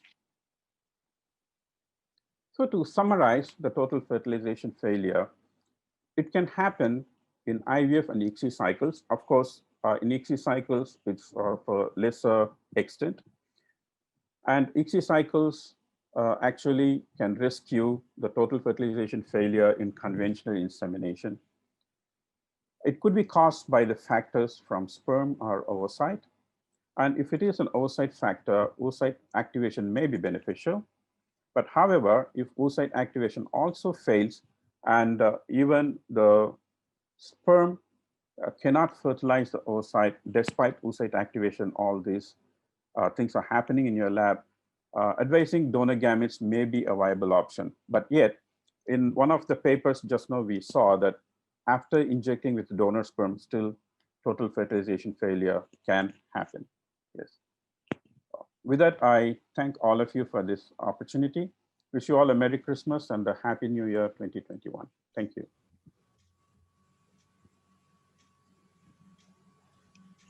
Thanks, Dr. Balaji, for a nice talk. Now we'll proceed for the question answer. I request all chairperson and speakers to be there. Brigadier Sharma, sir, you can proceed with the question answer session. Yeah. Dr. Sonia, it was a nice presentation which we heard from you.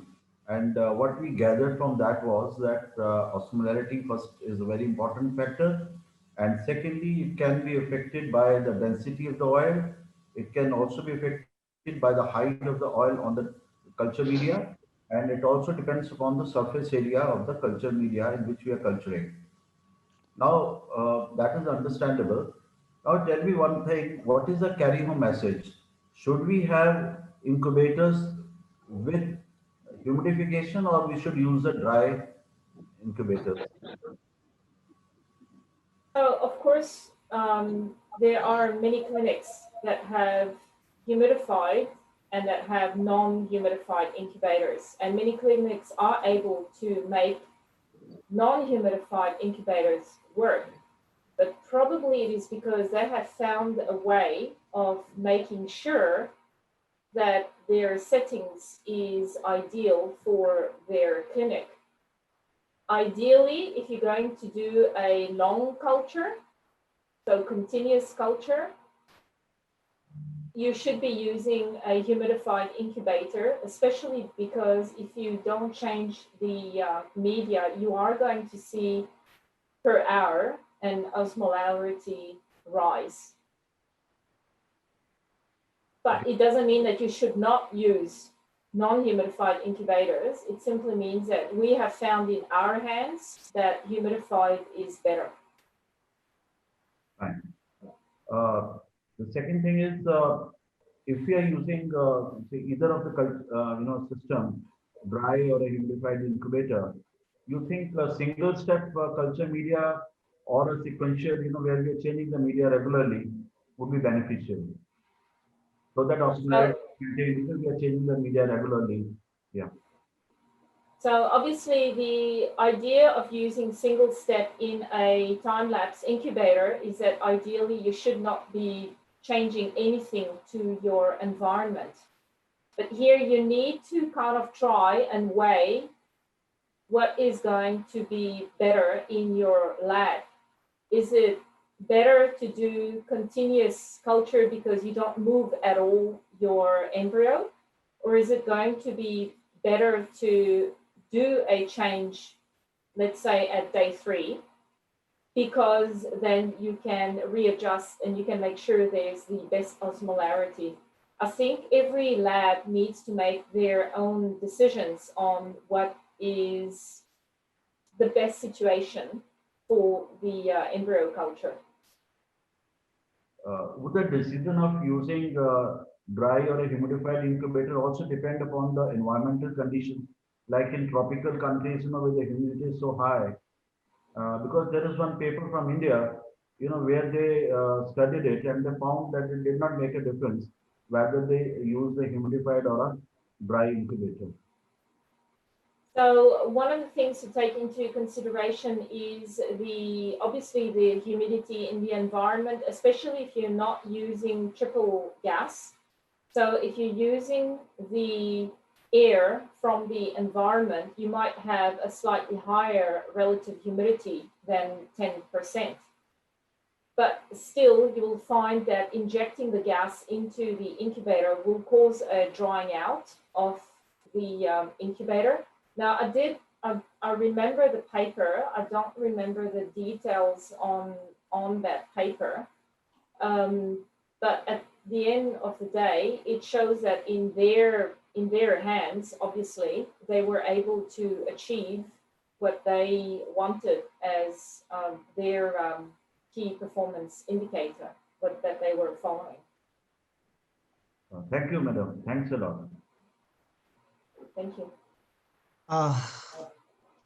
Can I have a question to Sonia, please? Like if a lab has a non-humidified incubator, can they artificially help, like adding some water in the culture dish, like if they have a center well dish, putting some water in the outer well and then culture, and that can help?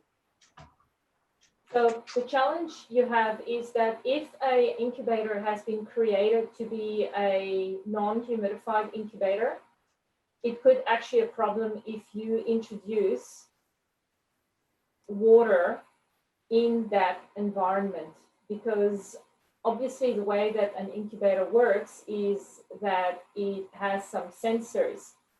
And if an incubator has been made to be used non-humidified, probably by introducing humidity, you might cause some problems to the incubator. So I would advise to go to the manufacturer of the incubator to ask that.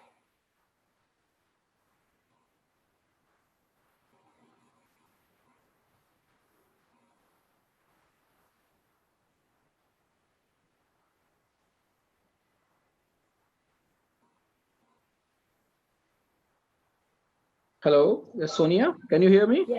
Yes, I can. Yeah, if Shukla has, yeah, just one question, that this type of dry and incubator humidify, do you have any study that from place to place, the lab atmosphere humidity, does it correlate? That's, for example, if the lab is in the Glasgow and the one lab is in the Africa, Cape Town, so you can have that, any idea?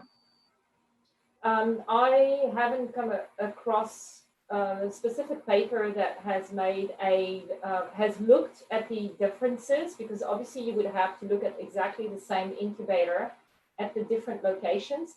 It would actually be a great research project for a group who might have sites at different locations and who would like to study that, because obviously you would use the same incubation methodology and hopefully the same protocol at the different sites. So I would encourage a group to try that, because that would be very interesting. And then measure the relative humidity in the environment of the lab, but also what the relative humidity would be inside the incubator. Yes. If I'd like to just add Thank to you. that, because we published one of the works on this back a couple of years ago. And when we looked at relative humidity in incubators, it was, as Sonia had said, really important as far as, are we talking about a triple gas or a tri-gas incubator? So I think, Sonia, in the case of the study you quoted today, when we talk about dry, if it's completely dry, and that would be running a triple gas, like in a mink incubator with no humidification bottle, that would give you almost zero humidity, versus our incubators that bring in nitrogen and CO2 to give us that mixture, and they're using room air. And what we found was that depending on the type of incubator, and it varied, some incubators were having to flush more CO2 and nitrogen to keep that consistent. And in that case, the humidity, while it was 50% in the room, it was 10% to 15% in those more active incubators. Whereas incubators that were more sealed or able to maintain their steady state of CO2 and O2 and didn't need to inject as much compressed nitrogen or CO2, their relative humidity was higher at 20 to 25%. And so that's a very important point, that, you know, the amount of drying out of media is going to vary depending on then your relative humidity in your room, as well as what your incubator's like. In the extreme is if you're going to use a benchtop incubator that's designed with 100% bottled gas running continuously, that is going to be very dry. And none of the incubators, I believe, really are designed in that manner. Now, in fact, we found out that even using the our benchtop incubator with no humidity in the flask, it still was a 10% relative humidity in the incubator. So you're right, none of the incubators would be dry. there's always a relative humidity. So in our case, we measure 10%.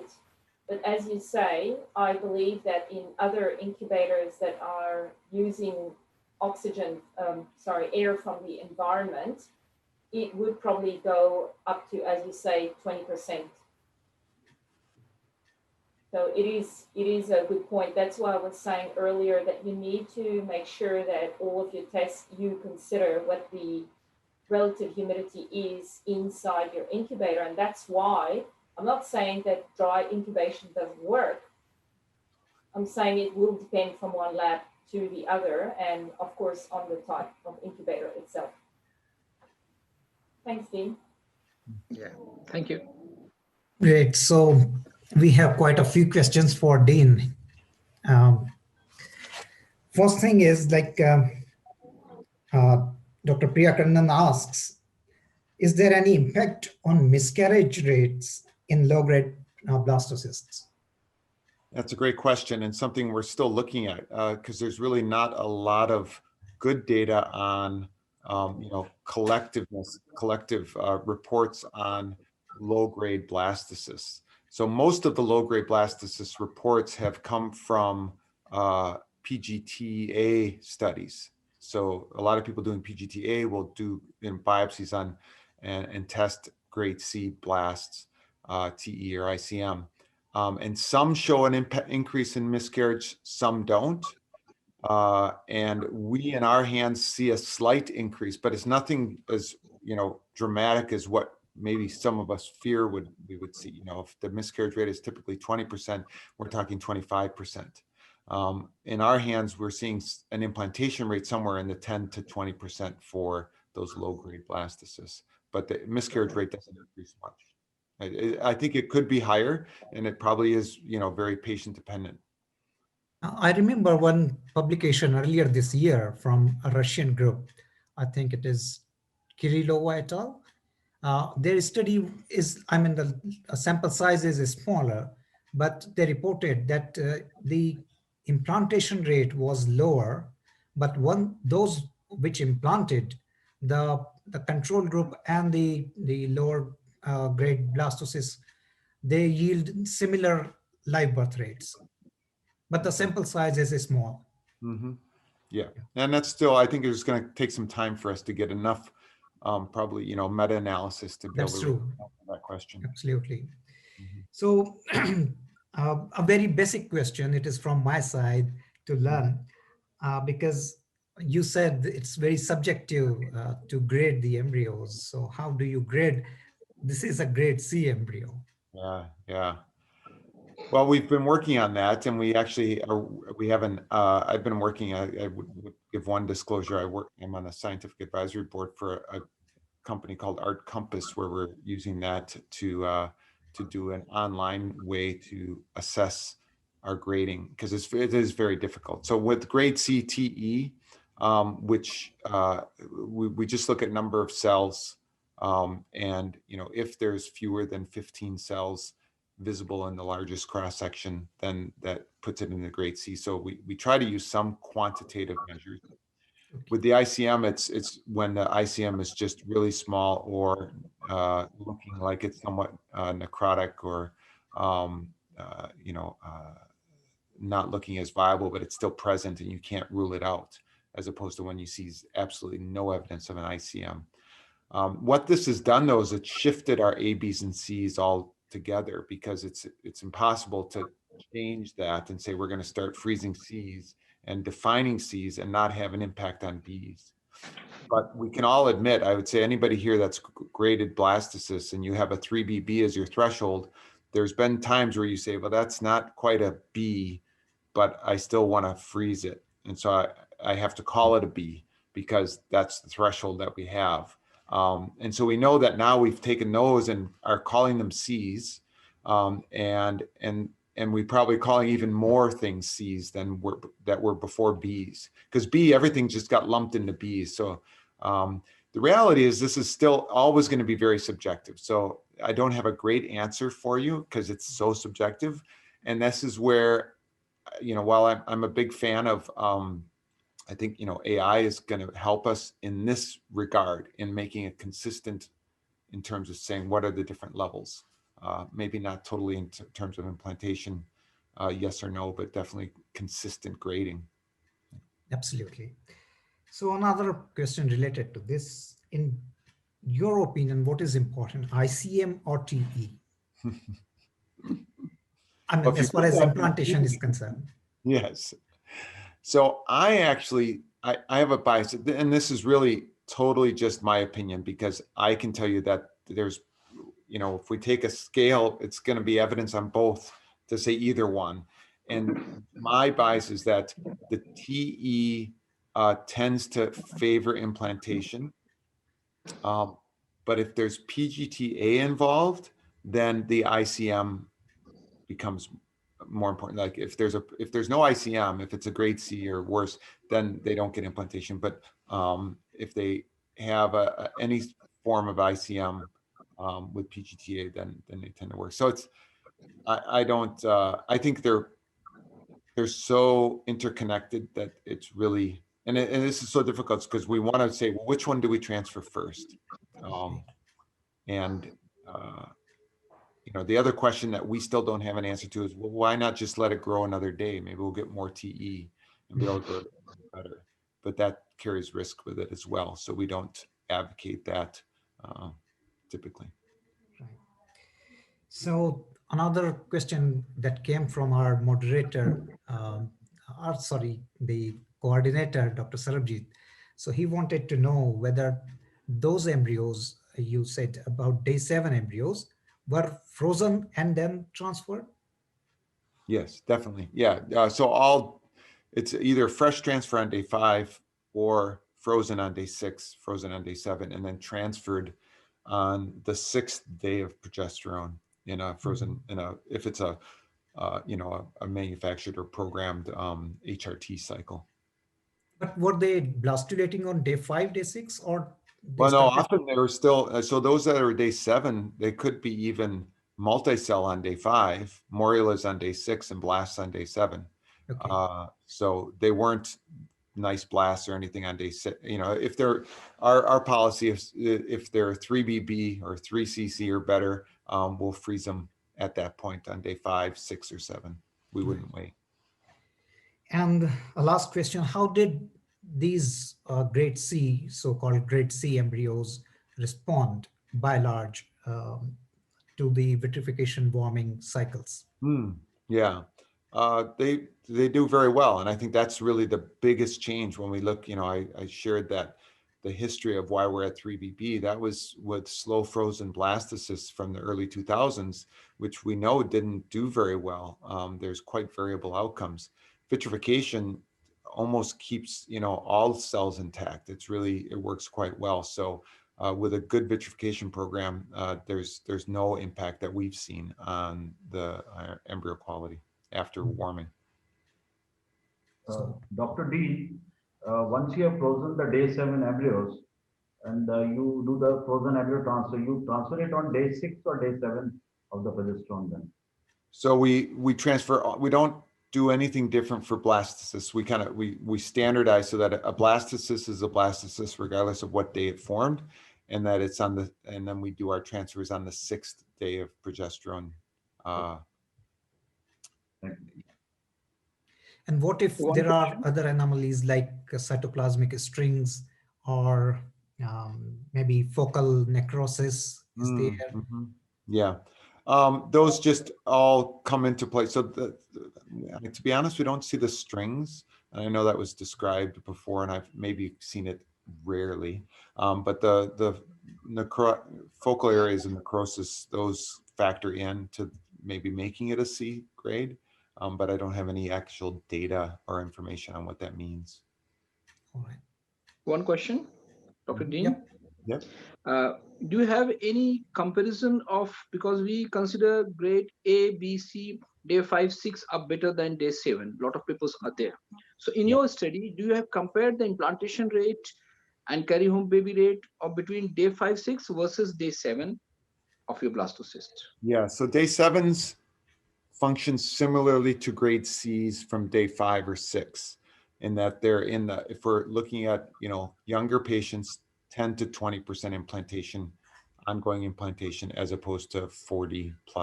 So it's, half or less. So clearly day 7s are lower than day 5s and 6. And we see a lower rate with day 6s than day 5s. Obviously, if this is confounded by whether we freeze first thing on day 5 or we wait later on day 5, whether we check once a day on day 5. So all of that information on day 5 versus day 6, some clinics will say there's no difference, others say there is. I think if you just freeze what's ready to freeze first thing on day 5, they're going to do better than those that are ready on day 6. And that's what we see. So can we take home message that instead of freezing at day 5, 6, we should wait till day 7?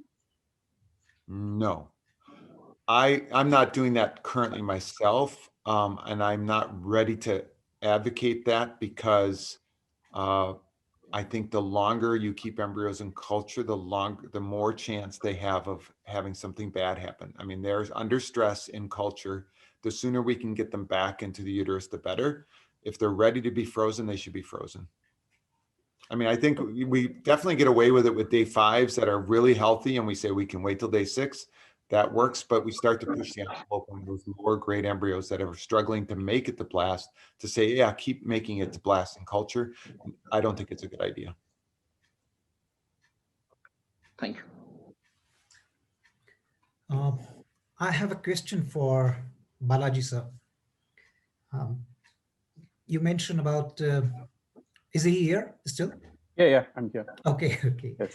So about the outside factor and sperm factor that can affect the fertilization. But is there any study you have come across where they have used artificial oocyte activation as well as PLC zeta, both? Okay. Most of the papers have actually used oocyte activation with ICSI. I haven't come across any such paper with oocyte activation as well as PLC zeta. Although PLC zeta has been identified as the key factor for oocyte activation. But in the actual practice, I think it's also difficult to do that. So we go for commercially available oocyte activation medium. So I think that's my answer. So there's no such paper that I came across.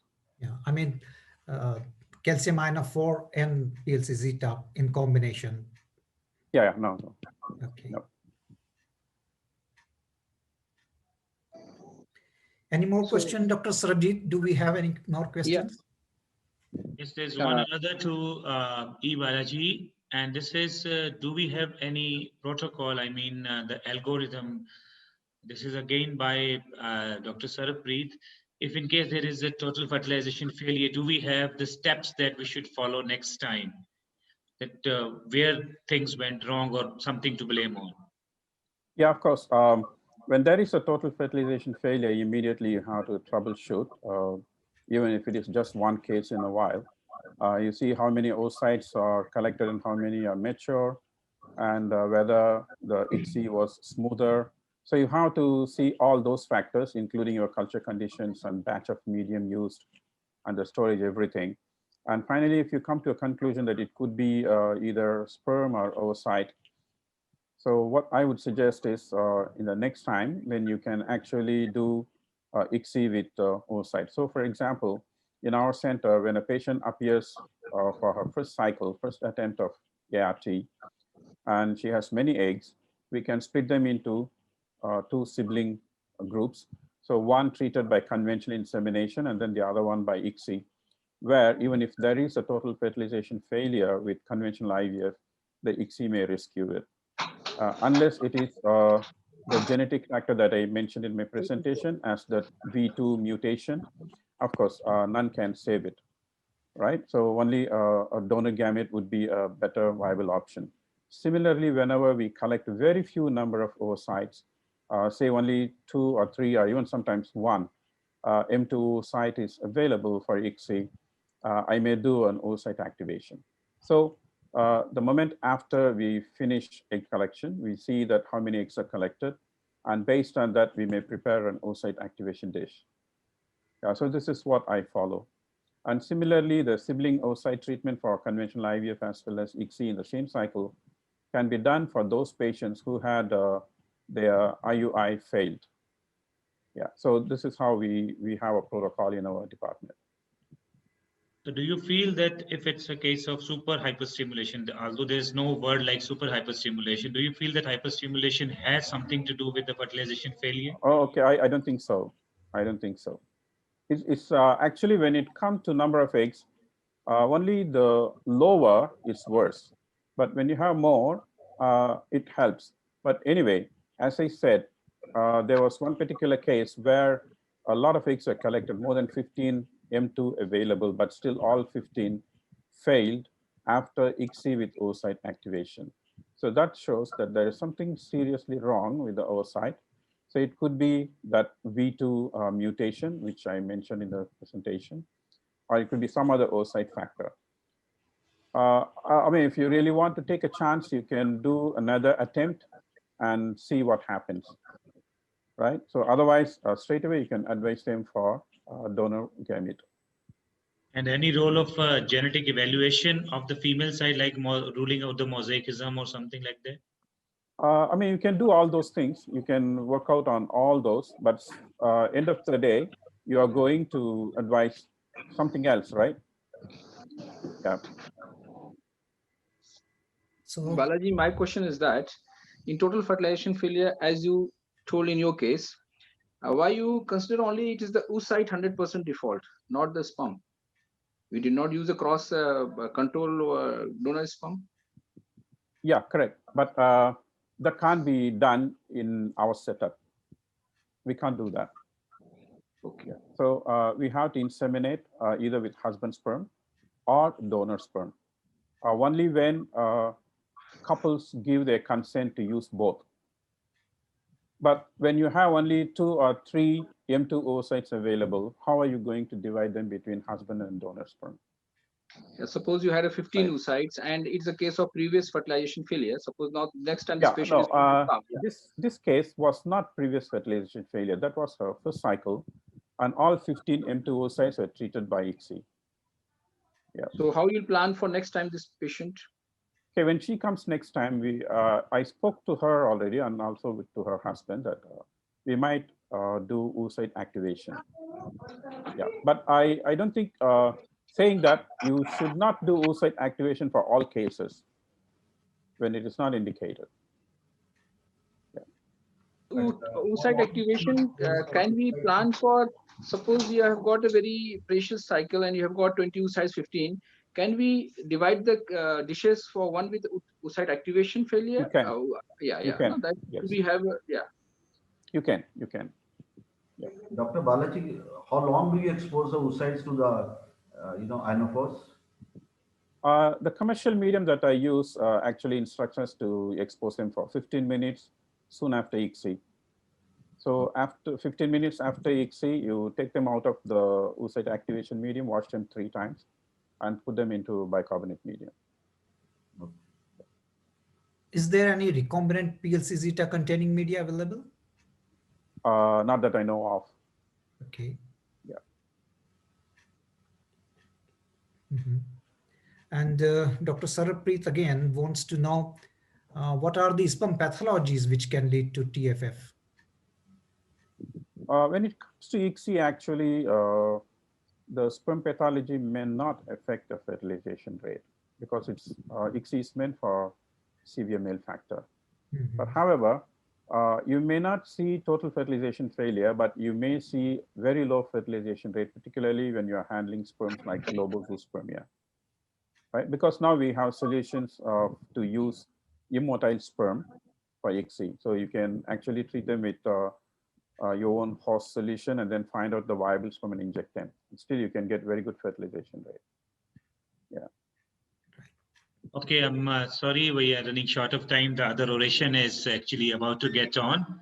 So you can continue with your discussion, all of you, with your delegates if you want to in the separate chat box. So I'm sorry to say that, and it's wonderful. It was a wonderful session. So I thank all my chairpersons who were there and especially the speakers who are from the different time zones, that they've taken a lot of pain actually to come and attend this wonderful session and making it a very successful session. Thank you, everyone. And you can join the main session actually by logging on to the website, the Fertivision 2020. So you'll be given a separate, the link where you can go and join the live session for the second oration. Thank you very much, dear ladies and gentlemen. Thank you. Thank you. Thank you. Thank you. Thank you. Thank you. Thank you. Thank you. Okay. Thank you. Thank you. Balaji. Thank you, Balaji. Okay. Thank you. Thank you. Thank you, sir. Thank you, Dr. Sonia. See you in Ashray or SRM. See you. Yeah. See you there. Okay. Thank you. Thank you. Bye. Bye. Bye.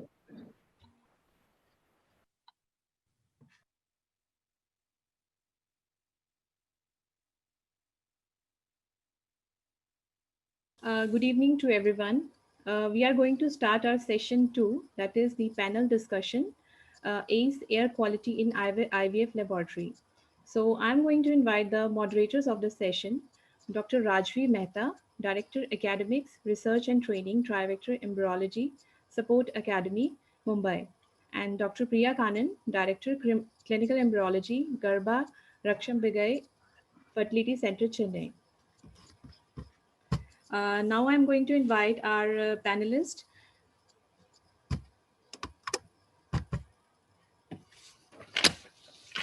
So Dr. M.S. Srinivas, Founder Director ACE India. Dr. Ved Prakash, he couldn't join us due to some important work. And Jayalakshmi Shroff, Consultant Embryologist, Ankur Hospital, Bengaluru.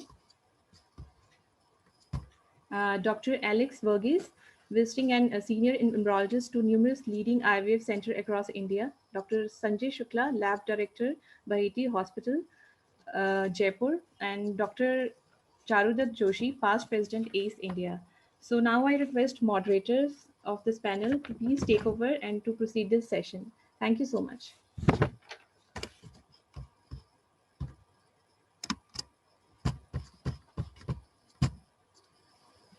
So good evening, everybody, and it's been a nice afternoon on this first day of the IFS.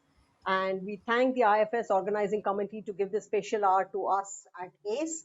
And we're going to talk about a topic which is very, very crucial to us about the air quality in the ART lab. I always say that something that is unseen is the most crucial, and we don't know this problem until you see the problem, because you cannot really estimate what is happening. So without much ado, we have a very distinguished panel here, and I'm going to start this session. So joining me is Dr. Priya Kannan to moderate this panel. We have a very esteemed panel here, and the panel is Dr. Alex Verghese, Dr. Sanjay Shukla, Dr. Charudat Joshi, Dr. M.S. Srinivas, Dr. Jayalakshmi, and Dr. Ved Prakash, who unfortunately is stuck in the lab, so cannot join us. The entire panel, you see, we have so many meetings, conferences on in the last few months, that we felt, that Priya and myself felt, that we should have this focused on the very practical aspects. It's like they say, what they don't teach you at Harvard Business School, it's something that you don't get in lectures. So our idea is to ask the very, very practical questions which every embryologist faces and seeks answers to, which are not found in textbooks or in general talks. So having said that, what we are going to do is how and what do we do to assess air quality? How do we measure the air quality? If there is contamination, what is the source of contamination and how do we prevent it? And finally, how to clean up the air. And this limited time of 50 minutes, we will try to have our panelists answer all these questions.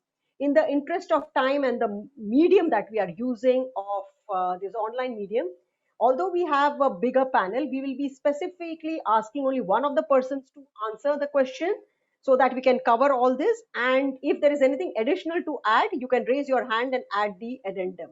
So if we will not have each of the panelists responding to it. So Priya, would you like to start?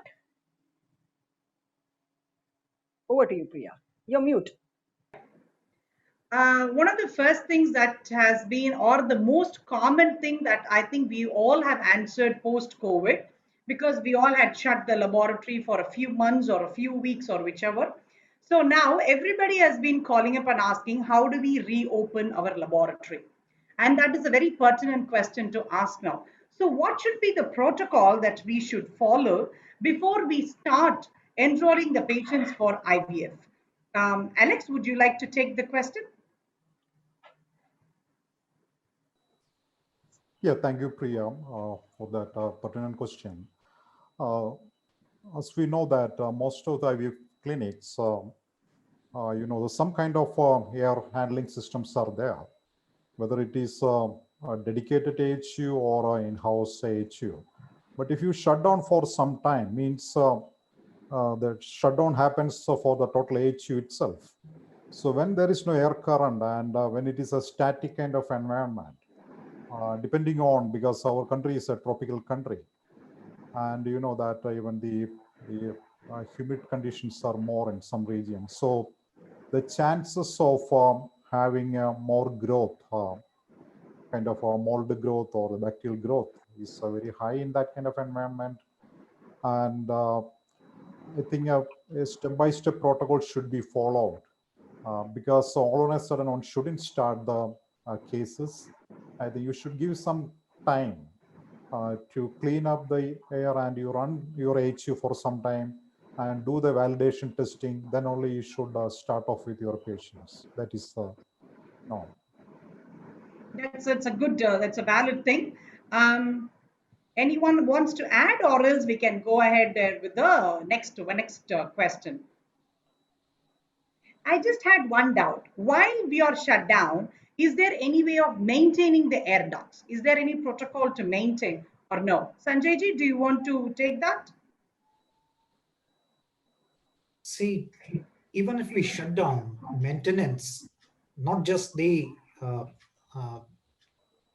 our HVAC maintenance, but also the other equipment maintenance has to be done periodically. So you are not working in the lab, you are not doing any clinical cases, but the routine maintenance has to be there. So maybe you are not inviting entire team of your laboratory to do the code, but at least someone should be responsible to take care of that periodical maintenance. So not just the air handling unit, but entire laboratory needs to be maintained. Rajvi, can we go to the next one? So, basically when we are talking of the air quality, there are certain parameters that we want to look at. One is the microbial contamination, one is the volatile organic compounds, and the third one is the particulate matter, which are the three crucial ones which are shown to be associated with altered quality of the oocytes, embryos, and blastocysts. So how does one go? So it's a new lab, and then what are the tools that we have at the moment to measure these? Because you read in literature that it should be less than this, less than this. So what are the current tools available in the Indian market? Because now people are going to be extra cautious about the air. So are there any specific things you would recommend? I mean, it's not about the companies, but we should know what's available and, cost effective also. So Srinivas, would you like to take that? Or Yes, anybody? Yeah. that's fine. Let me take this. See, it is very essential, for to have an, gamete which is taking care in the IVF lab, like Dr. Alexis mentioned. The air quality plays very important role.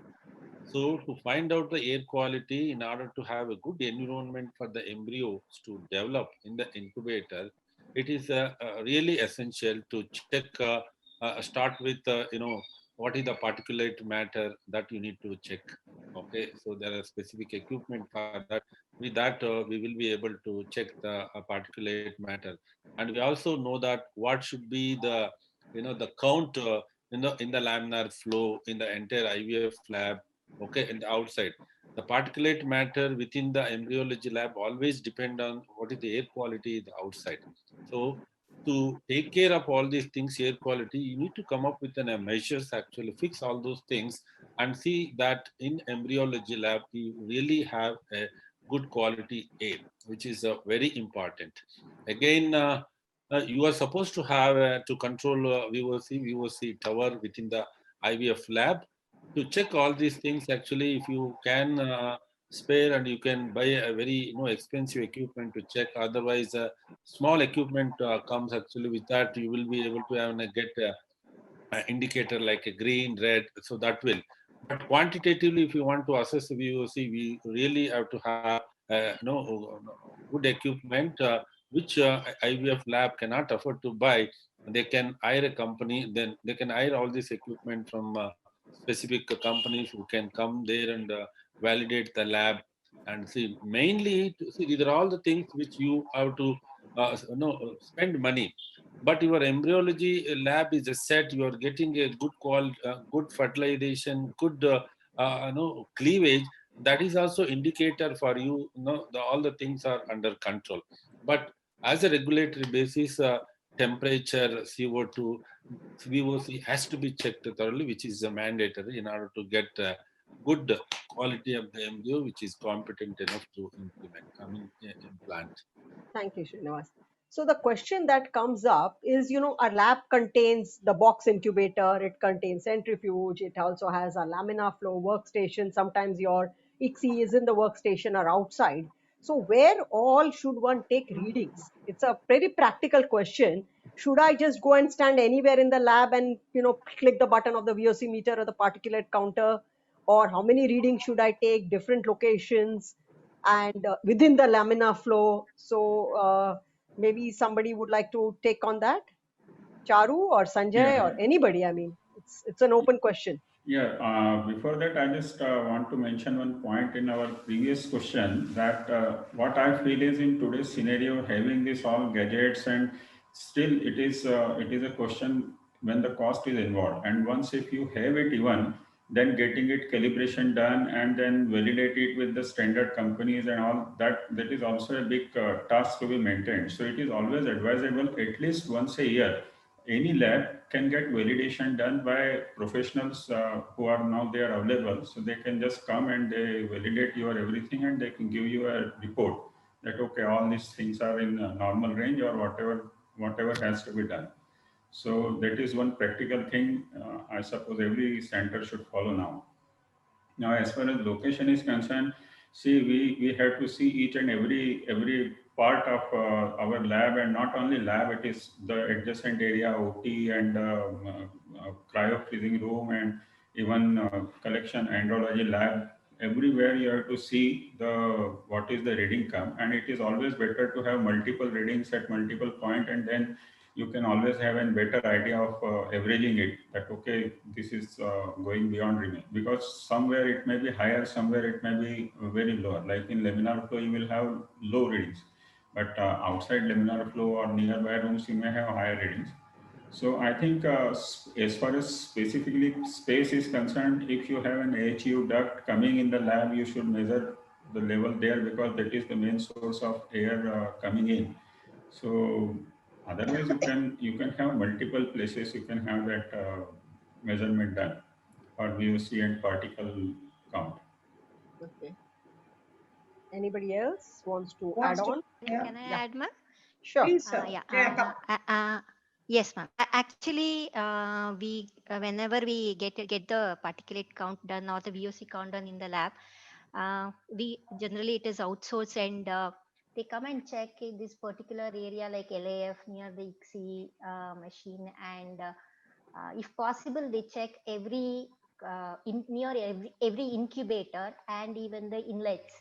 So when we actually a year back we actually had problem near one particular incubator near where the particulate count was little higher, and they even take in the center of the lab and take 3 readings. So I guess it is better to take the readings in different area of the lab where you feel the movement is more, or where you think there is a little more cluttering. So because we know our lab how it is placed, so I guess better to take the measurement in different places and probably 2 to 3 readings for the count and VOC also.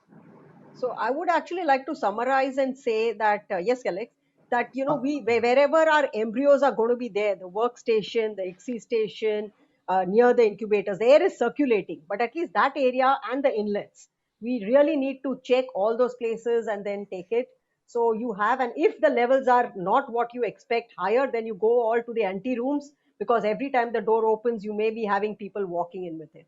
Yes, Alex, you wanted to add something? Yeah, these I agree with the suggestions for the checking the VOC and the particulate count. Like with some of the regulatory agencies in some of the countries, they stipulate that the two kind of readings need to be taken for the particle count. One is as a static condition, another is a dynamic condition. Like maybe the external validation group comes before the staff are in the room. So maybe in the early morning. So when there is no activity, no traffic, and also when there is too much activity, when all the people are inside. So they actually compare these two situations. I think that is a mandatory as per the regulatory requirement in some countries. Okay. Yeah, Priya? That's a great point. I think it's a valid point, Alex, to have like readings done when we have both the people when they are there and not there, so that we can compare what we are bringing into the lab as well. So just Sanjayji, can you please tell the participants, what is the optimum or the acceptable levels of VOC and particulate matter, which we can say we are in the green zone as per the laboratory, IVF laboratory? I'm afraid we do not know what is the optimum level of VOCs. Theoretically, it should be 0, but since we do not have that specific and sensitive equipment with us to measure the total VOCs in our laboratories, so it's very hard to say what should be the minimum level of VOCs. But yes, as much lesser as possible. The thing is that because it was asked in the previous questions, so the handheld devices that are available today, they are mostly PID devices, photoionization detectors with the gas chromatography. And they need, and I mean, that device is not sufficient enough to detect every kind of VOCs, and not just VOCs, even the chemical agents that there are present in the laboratories. So we need to measure different things with different probes or different detectors.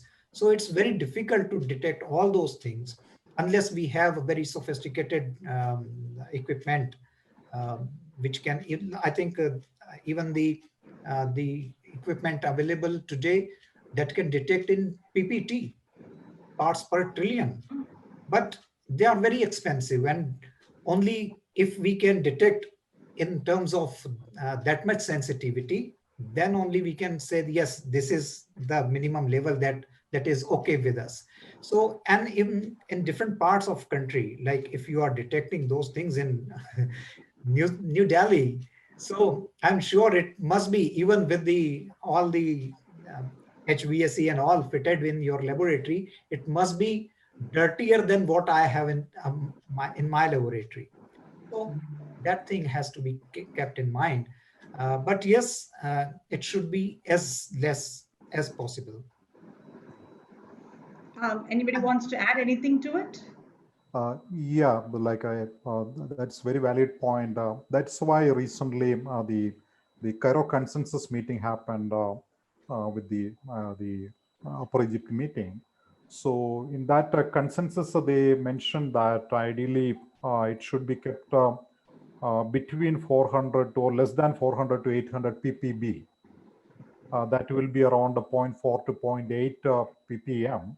But unfortunately, that small photoionization detectors that we use in many laboratories in India, that is available for 30,000 to 50,000 rupees, that shows the green, orange, and red light. So that has got only, I think the lower limit is around 1 ppm. Even recently, I've seen that we simultaneously checked, we had on such meter in our laboratory continuously monitoring, and the reading was showing in our new setup at 2.5 ppm. And when we got the people from outside to check with the ppb, that a gray wolf system, it was only 600 ppb. But our the Indian-made photoionization detector was showing 2.5. So one has to be very careful when you are using this kind of system. Maybe once in a while, one should get the validation done by the groups like who does all these things. Yeah. As we always say, we should also calibrate things that we measure, use to measure something else. So even the ruler has to be calibrated at all points of time. So I guess we need to calibrate all the equipments and the instruments that we use to measure something else in the laboratory. I think that's a very valid point that you've very practical situation, and the most important thing that you've told, Alex, that we need to be cautious of what we are using to measure, because that also needs to be calibrated at all points of time. True. So Rajni? yeah. So basically, we do understand that we do not have the best. If you have the best, it's not really affordable for a routine IVF lab. So we have to make do to give us some kind of an estimate or guesstimate of how good the lab is before we see disasters in terms of embryo quality. So, I mean, this is a practical question. I think a lot of you have already addressed this, that when you do not have enough cases to invest in even a moderately expensive meters, then I think all of you have already given the answers that it is reliable to I want to outsource. highlight one point. Sure, Srinivas. See, when it comes to maintaining the volatile organic compound, in order to have a good embryogenesis that is take place in the embryology lab, I just want to know from the Alex actually. See, if there is the volatile organic compound is characterized, if this particular volatile organic compound is more in the gas or in the ambient, that is work is being done, because no, I'm sure. I have gone to so many other center actually where whenever we perform, because this is a practical thing which I wanted to tell. Perform embryology actually, we get a smell of a cow dung from the neighboring place. Okay, so this is one practical. Alex must be knowing all this. Pertaining to that only, I'm asking: is there any component is characterized if this particular component is going to go and increase? Something wrong with embryogenesis, because ours is so much is a village side area, so the cow dung is just put next to home only. You have a good, fertility over there. This one practical question, Alex, if you can highlight, some more about it. Because I don't, Srinivas, I cannot comment on the particular thing that you told, but it's already proven that the hydrocarbon thing, especially from the diesel generators and many things, that has been a cause of, I think, a reduced embryological quality. It is already proven. And even recently in the recently in the ASR meeting, also there was on presentation, and recent one or two presentation, they looked at the VOC present in the oil that we use, and they characterized with the GC, gas chromatography, and they have listed some particular types, and they have shown that they might have some kind of effect. But it is there are thousands of VOCs are there. All of them are not detrimental. So that's very important. Maybe in some areas of places where the IVF setup is done, maybe you are getting a good outcome, biological outcome. And maybe your VOC meter showing maybe a 10 or 15. Maybe in that region, the detrimental VOC is not there, or the system that you are using, the embryo is maybe in a safer environment. That doesn't mean that AHU, putting an AHU is a waste or luxury. No, I'm very specific about the cow dung only. There is very difficult. You can do the research, because now you can get a lot of funding with that kind of research. Yeah, exactly. The problem is, Srinivas, the thing is that we need to talk of VOCs, we are talking of a large chunk of people, and somebody's actually made a list of 40 to 50 compounds or maybe more, which are actually in the surrounding of the ART lab entering through the air or through what is being done in the OT next to, neighboring OT. So it's very difficult, and like we don't really know. Maybe there are some of these VOCs which are beneficial. So it's like the previous talk oration when they talk about the microbes. We always thought they're pathogenic, and that they play a very important role in a positive manner. So who knows, a VOC maybe having a positive. You can try out with some animal experimentation, Yeah, or actually Rajvi, identify which VOCs are there VOCs being emitted in the first place. can I Sure. say something here? Yes, Charu, please. Yeah, I have an advice to Srinivas. Okay. Basically, we have very eminent person working with cow in India, Baba Ramdev. He must be able to tell him exactly how the cow dung is useful for the IVF lab. Let's not get into it. We first need to know whether VOCs are generated. Otherwise, you're going to end up in a. This is actually like Rajvi told us, practically what we are facing. I had been to one center. Alex knows very well that particular center, that is in Ranchi. Okay, it is cellular area. Whenever we perform the IVF, no, we used to get, but when we did the procedure, no, we do get 35-40% success rate. So that is why no, we need to know definitely the pollutant which is come out from the industry, it is going to be determined for the embryo development. Okay, so I just wanted to get some idea about it. That's the reason why I raised this particular one. I think the first thing is to do is whether VOCs are emitted, put it in a closed container, and then measure the VOCs, and then go for gas chromatography or something to identify if it is there, and then you'll know whether VOCs are there. Then comes whether it does not affect negatively or positively. So maybe you have a research project there to initiate. Whenever you are working there, you smell means that the embryo There is have there. to tolerate. So we ourselves know and a tool to identify, okay, VOC is coming from this cow dung.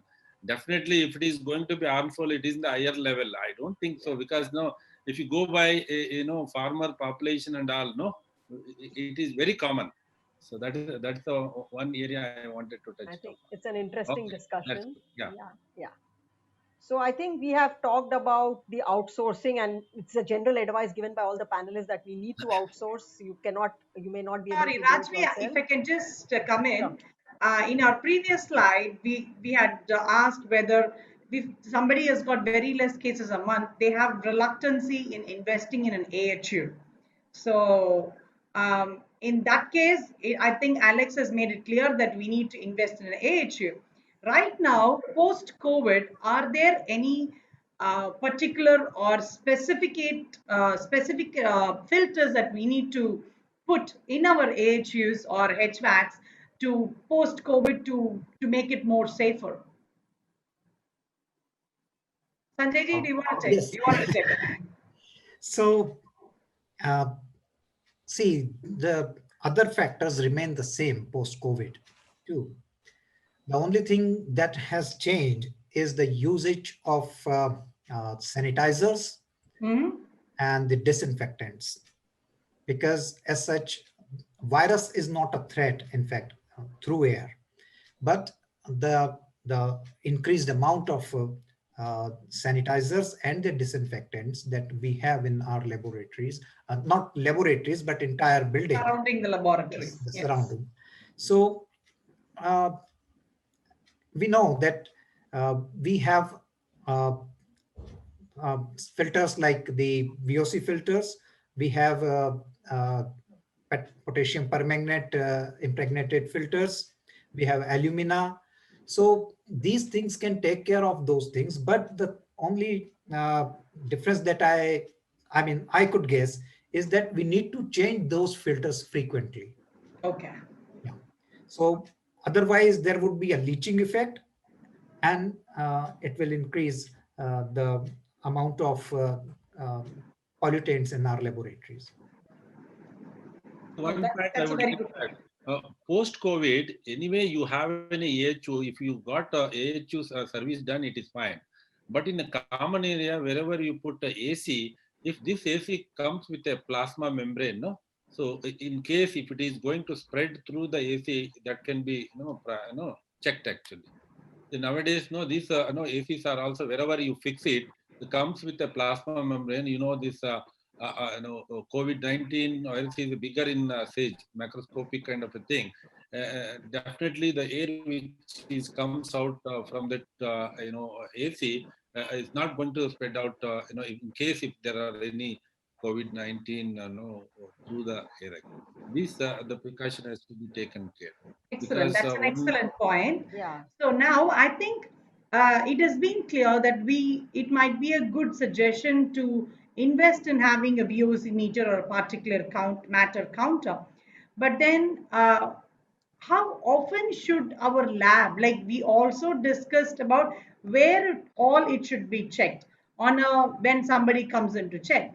When we have to do it, do we have to do it regularly? That is on a daily basis, like how we do our CO2 measurement and temperature measurement, or is it once in a while or when we have an issue? So how frequently should we measure the VOC and the particulate matter? Suppose I have all the tools. How often should I be checking in my laboratory? Ideally, online. So it's on, I mean, VOC is online. And how about the particulate counter? Yeah, so you have, as you mentioned, if you have all those gadgets and you have budget, so you should have a real-time monitoring. Okay, that's so 24/7 is what we expect that it should be running. Ideally. Better optimal. So we know that whenever there is a difference, suppose I have noticed that in my VOC meter, whenever there is something like when they clean the theater with something new, this goes up.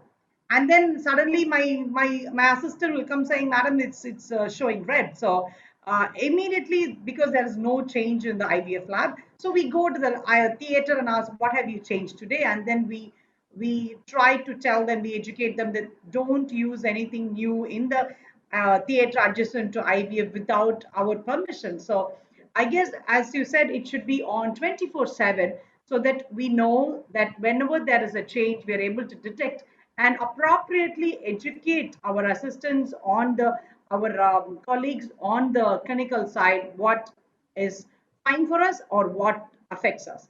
Suppose I don't have those tools, I don't have them, and I can't afford to have them or invest in them.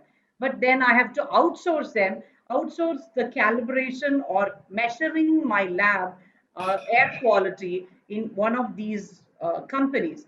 How often should I ask them to do it? Every week, every month, every once in 6 months, or once in a year, if that is fine? What should be the take? Alex, do you want to tell that? Yeah, this will depend on whether you have a proper HU in place. Otherwise, there is no point. Because many batch centers or low resource centers, they run with a small tower of air handling unit. In that situation, the scenario will be different. But ideally, the daily monitoring should be like if anybody can afford a 30,000 rupees VOC photoionization mitt that's available in our country. And also the temperature, I think there should be a temperature monitoring that can be hung in the wall. It's easily available. And humidity, hygrometer should be there. Because the humidity, what I'm telling, because room humidity or humidity in our area should be around 40 to maximum 60%. Because otherwise, even if you put your activated carbon, it is not going to work.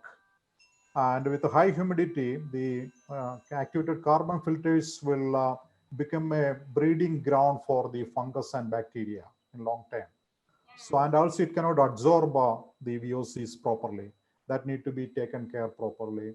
And I think already other points are being given here. And another thing is that the physical inspection of pre-filters, like a dust and fine filters, need to be done. I think once in maybe monthly or depending on, especially you know that our metro cities have, if you look at the air quality index, PM 2.5 and PM 10 is very high. I think maybe they should periodically they should change the F and G filter. That means a dust filter, so that they can increase the lifespan of their main filters. I think that's very important. Yeah. That's I guess it's very important, and we also have listed here all the what we have to do daily and what we have to do monthly and what is expected to do annually for maintaining the lab for the optimal results. I think we should be able to do. But as Alex said, I think if we can invest, it's 30,000 40,000 rupee VOC in our lab, that can be done. It is recommended that it is done. And when you have an AHU, please always check and change the pre-filters so that, as Alex said, we can protect the major filters. Rajvi? Yeah. So now we do know that the VOCs do have an effect on the embryos, and we've spoken a lot about testing them, assessing them, so that we don't land up with problems in the lab. So, the question that comes in, that what is the potential causes for these elevated VOCs? What are the sources? And there are two conditions. One is like the current situation when the lab has been off for a period of time and you reopen it, or places where people do batch IVF once in a couple of months, small cases, so their lab has been maybe shut off. And one is that you suddenly see a rise, you're monitoring it. So in these two cases, I would like if somebody could just explain what are all the potential causes in a closed to situation after some time for all these matters, and how do we get rid of them. And one is when you suddenly see a rise when you are regularly monitoring. So obviously the causes may be same or different, so maybe you can elaborate on that a bit, so the audience and we all start getting cautious about these contaminants. Yeah. Can I come in? Sure, Jailakshmi. Yeah, the potential source of contamination, there are many in fact. Could be anything, including the embryologist itself. And there are other things like plasticware, what we use disposables. So the off-gassing is very much required. They can be a potential source of VOC. The scrubs we wear, the scrubs which are the detergent which is used to clean the scrub might increase the VOC, and the cleaning agents we use. So we have to be very particular about using the IVF grade cleaning agents when we clean our laminar flows and incubators. The incubators themselves, in case there is a difference in the temperature, the incubators can be the source of increase in the VOC. The sanitizing products, as Dr. Alex just now said, the high level of humidity which might increase the mold. So the cleaning air system itself can increase the level of VOC. And I have seen in certain places where they have these refrigerators in the lab, so that also could cause. And even the printer, they have this the whole computer system and the monitor, which is also a potential source of VOC, and that is more major in case if you have a smaller size of lab.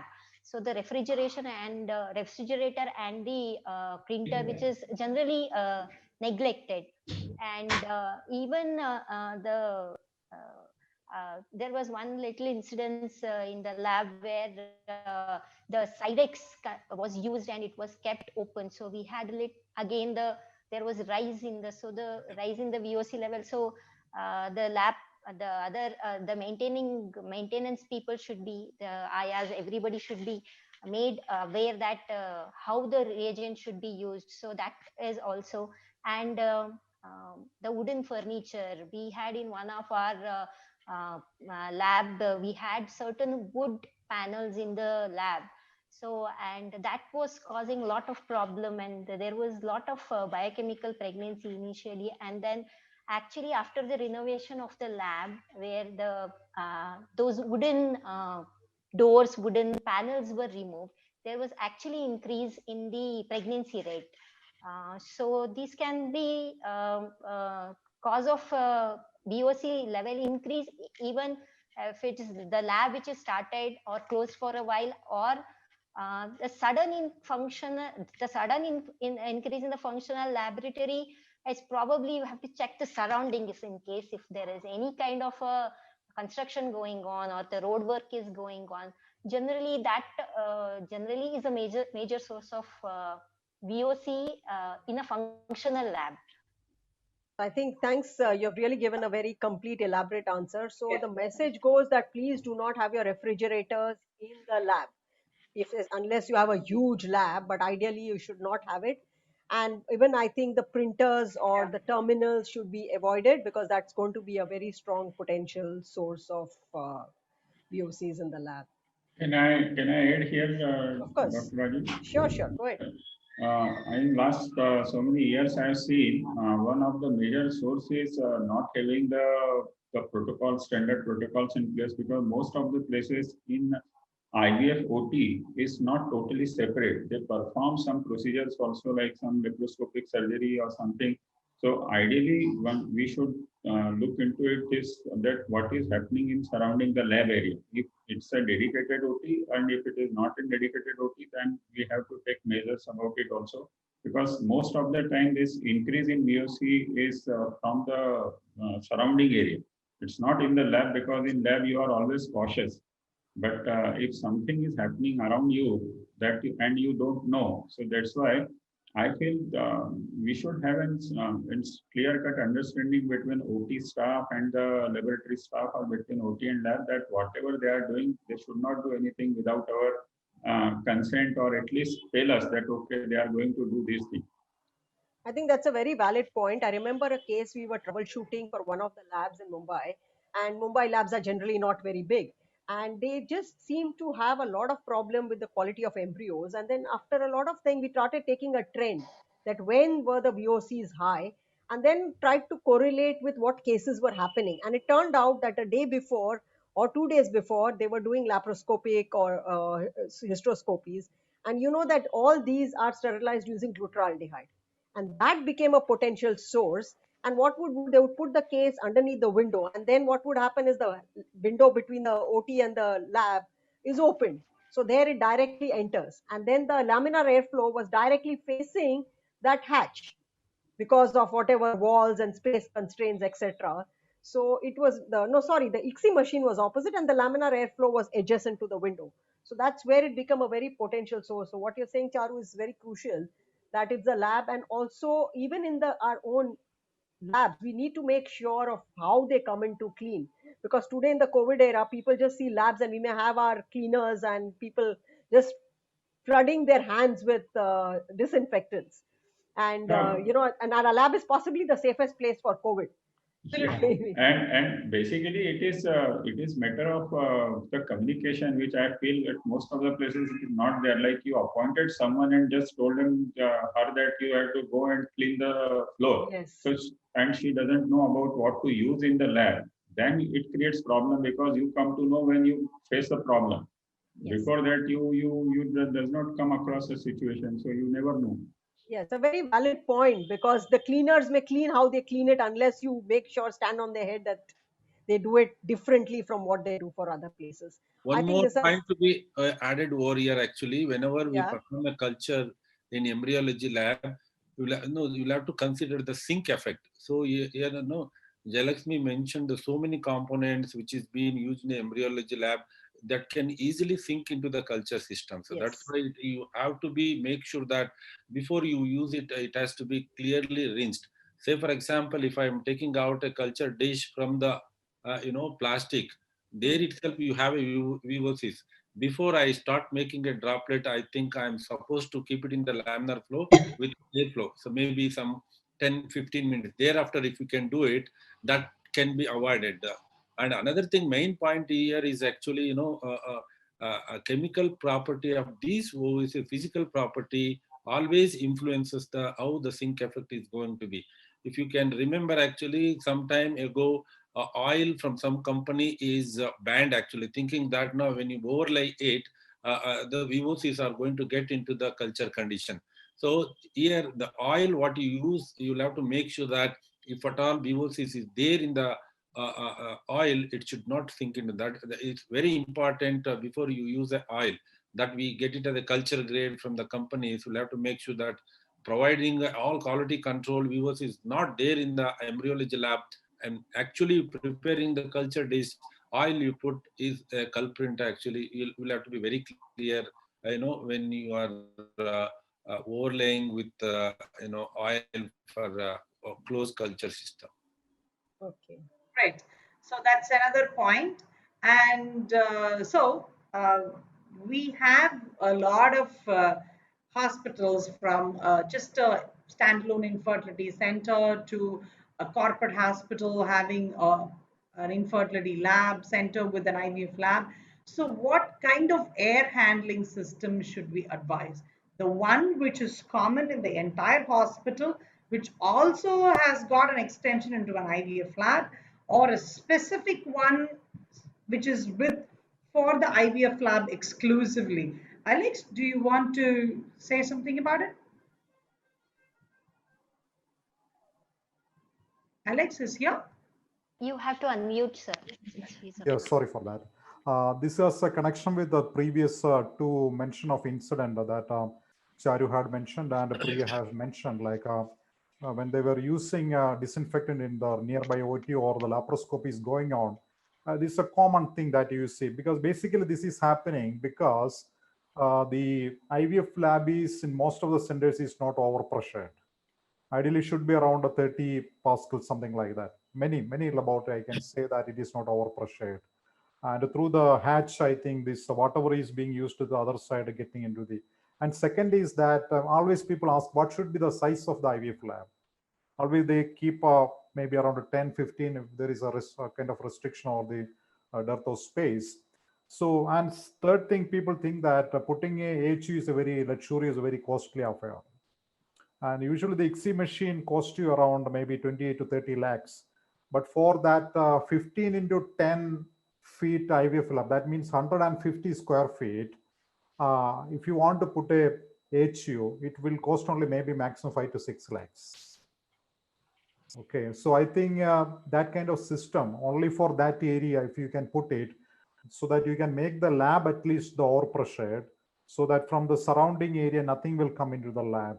I think that should be taken, especially with we came to know a lot of things after this COVID.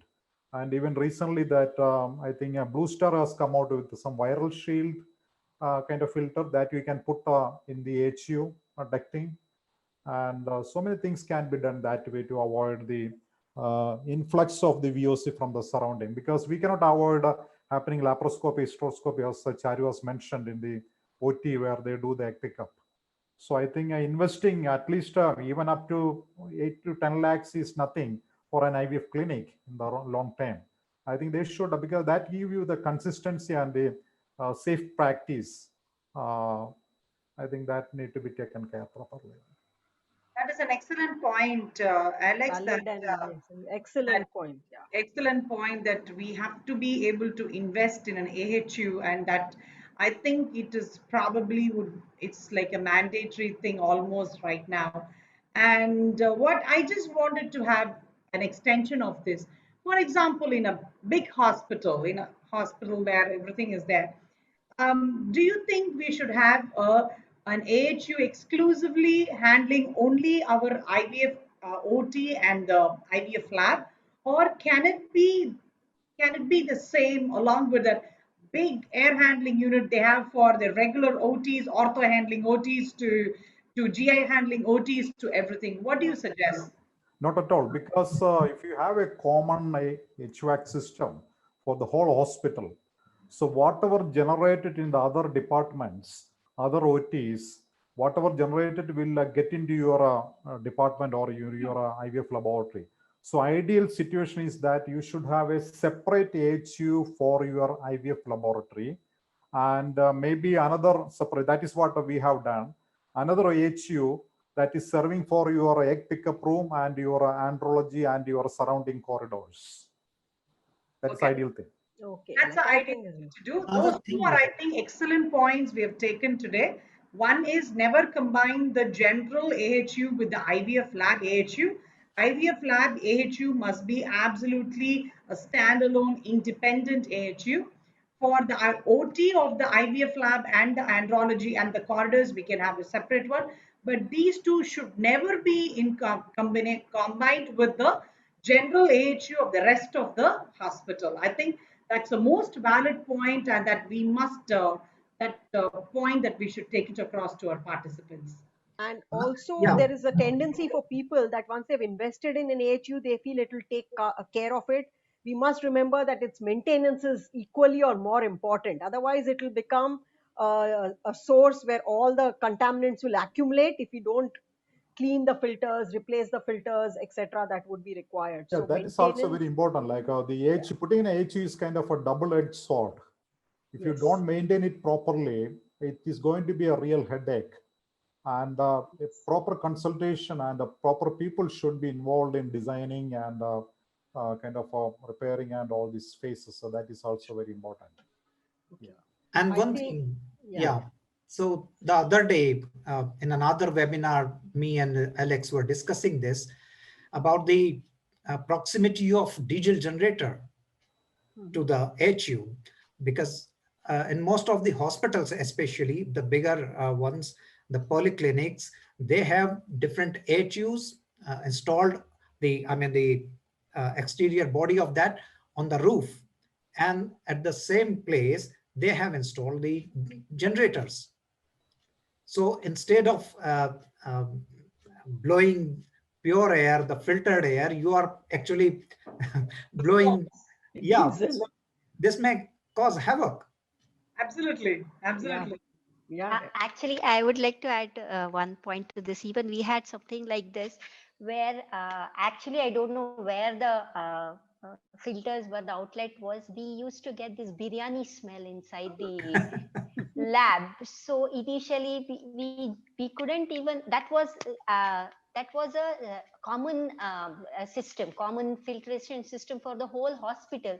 So it was, for us it was very difficult to, I mean, it was a very small lab, and it was such a profound smell. And then we later actually found out that it was near the canteen upstairs, which was actually the open air canteen, and we were getting that typical biryani smell. And later we had to actually tell them, but then obviously much of that, nothing couldn't be done because of that. But did you notice any increase in the pregnancy rate during that period? Because of the Actually, no. Actually, what happened, sir? We actually had to shut down that lab after just some 6-7 months because of, I mean, they couldn't afford it, so that we couldn't. But then yes, we got okay pregnancy, not bad. biryani pregnancies. That would be serendipity, cow dung biryani, whether it improves pregnancy. We should have a project on that also. Absolutely. No, it was okay. She's not very happy with it. So, I know. so I more think we've positive. got 2 projects coming out of this panel. So, yeah, next Okay. one, Rajvi. I think AC, I think Alex has actually elaborated on but anybody wants to add specifically on the air conditioning system, since it's going to be linked to the AHU? So maybe I we just can. have a question, ma'am. Yeah. Like this air conditioning system, these normal AC, I want to ask Dr. Alex, is it okay to install these normal ACs inside the lab? See, like you won't see this kind of practice in most of the Western countries. Since in our systems, in our country, like if anything goes wrong with our main HU, the turnaround time for the repair may take maybe weeks, especially the COVID times. We were not getting the people, engineers, even for the repairing or calibration of the incubators. So that's the truth in our scenario. I Even think not COVID times, it takes weeks for them to even attend to us. so. It is ideal to keep maybe a 2-ton or a 3-ton, maybe 2-ton air conditioner inside, but don't use it on a regular basis. I think if there is an SOS situation, and you have to be very careful where you are putting that internal unit. It should not be just above your HC machine, because that can throw the cold air, so that can affect your embryo quality and maybe the ongoing this thing. So one has to be very careful where exactly you are putting the air conditioner in a unit. And also sometimes the water throw might happen. Yeah. That is another disaster. And in between, in one of our lab, we had to shut down our HU for approximately 2 to 3 months. We had to run with an internal air conditioner, and we got aspergillus growth. Oh.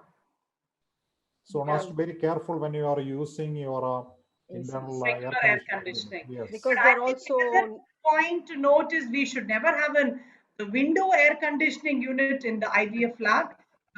The better one would be to use a split, because it's somewhere, and then where you keep your outdoor unit also counts. So that also has to be kept in mind while setting up our andrology, I mean, from our AC. In the IVF lab. But as you said, Alex, I always prefer to, when installing one air conditioner, should be there along with the AHU, because as we don't know when the AHU is going to conk off, and so I need some backup to sit and work in the lab. So we always have one split installed, not right in the middle of the culture lab, but really adjacent to it, where we can get some cool air. So yeah, that's a condition in our working conditions in India, and I think we must work according to, make our systems or establish a lab according to the local conditions that's available. And we need to bear in mind that it's not sterile air that's coming in. Yes. So otherwise we are not worried so much about microbial, because with the AHU we are taking care of all those things. But with the AC, we are not getting sterile air. And like you rightly said, Aspergillus, Legionella, these are known to be infections due to the AC system. So even if you're not using it, hopefully, we need to still maintain them. Okay. Dear panelists, last 10 minutes, Yeah, if yeah, to wrap it yeah. up by 7. Okay, and a Last 10 quick minutes. question, we are dependent on people to tell us where our inlets and outlets for the AHU are.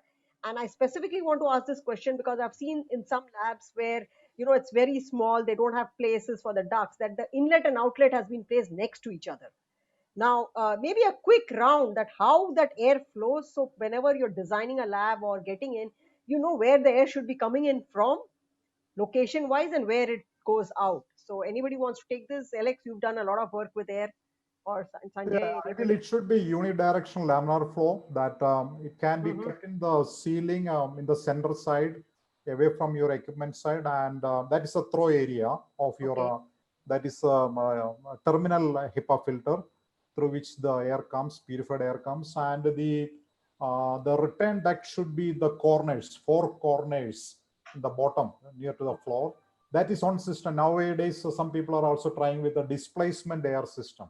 They throw the air from the bottom side and they taken from the upper side. But the common thing is that you throw from the upper side and take the from the bottom side. That's the usual And duct system that is being. and in the displacement, would it be temperature dependent also? Yeah, they have the air conditioner connected to that AHU. That some people are trying in some, I think in the western side of India, I heard that somebody is trying that kind of thing. Okay, so quickly we now know that VOCs are not good, particulate is not good, we need clean air. And what is the role of the standalone filters? I mean, I think it's important, we all have it. But would you like to talk I think Sanjay did elaborate a bit in the beginning, so maybe a quick update on the different standalone filters and where should they be placed? Because also it's important, we get a filter and we place it somewhere there. So quick, since we have less time. Again, the size of the standalone units matter a lot because I mean the size of your laboratory and the size of your standalone unit. So you just can't believe that, okay, we are installing this, say maybe some 1 feet standalone unit, and it is taking care of everything. So then you need multiple units of that. So it also depends on the size of your laboratory and then the kind of unit that you have, standalone unit. There may be some I mean the PCO units or the plasma unit or whatever you have. So, but then the number of units will depend on the size of the laboratory that you need to purify the air. And where you will keep this. So again, what kind of design of your lab is, like the doors. My laboratory is age-old laboratory. So we have these same doors that we have in our households. Nowadays, we are having modular laboratories. So the doors are mostly sliding or something like that. So those things you have to be kept in mind, and you will have to keep. See, again, even the standalone units can produce vibrations. So if you are keeping them near your micromanipulator, so it is going to cause another problem. So you will have to keep all those things, how the laboratory is designed and where you will keep those things. Thank you, Sanjay. I think we've had an excellent and an elaborate discussion, but unfortunately, 1 hour is not enough for us to cover anything about air quality, because I think it's a 1-day CME on its own, and probably we would like to have a conference on its own as well. So, but I think in this 1 hour, we brought out very important point that AHU is very important, and we recommend that everybody installs an AHU, and if possible have the tools to measure the VOC and the particulate matter in the lab, and it must be online, and whatever you're using to measure must also be calibrated. So we have brought out a lot of good points for the day, and not to combine the AHU of the lab with that of the hospital, and to have a standalone AHU for the IVF lab. We've had great take-home points for the day. I thank all our esteemed panelists for all their wonderful contribution for today. And thank you, Rajvi, for the great working together. And over to Dr. Sarabji. Thank you. Thanks to all the panelists. Yeah.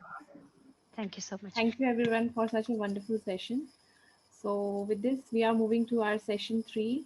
So I request Dr. Anu Sidhana to please take over. Anu Sidhana. Thank you, Dr. Shefali. Am I audible? Yeah. Yes. Am I audible? Yes, yes, yes. Good evening, everyone. So coming to our next session, now I would request our next chairperson,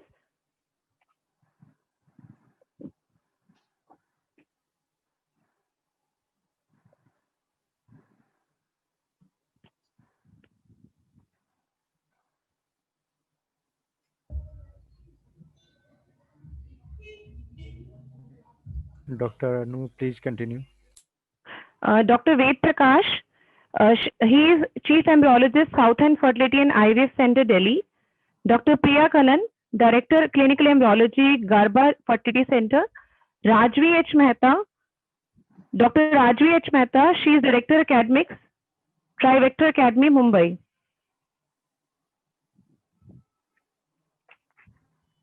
Now I would request Dr. Ved Prakash to introduce our speaker. Over to Dr. Ved Prakash, please. Thank you, Dr. Anisigna. This is my honor to introduce Dr. Jafar Ali. He is a consultant embryologist and director in Symbiosis Malaysia, who is, has 3 patents of invention and 5 trademarks in his name. And he is going to speak on history of oocyte and embryo cryopreservation. So over to Dr. Jafar Ali, sir. Thank you very much, Mr. Chairman, Dr. Ved Prakash. Thank you so very much for the kind introduction. Hello, everyone. My topic is on the history of embryo and oocyte cryopreservation. I will narrate in chronological order the historical events that led to the development of techniques of embryo cryopreservation and oocyte cryopreservation as we see today. I would like to share my screen now.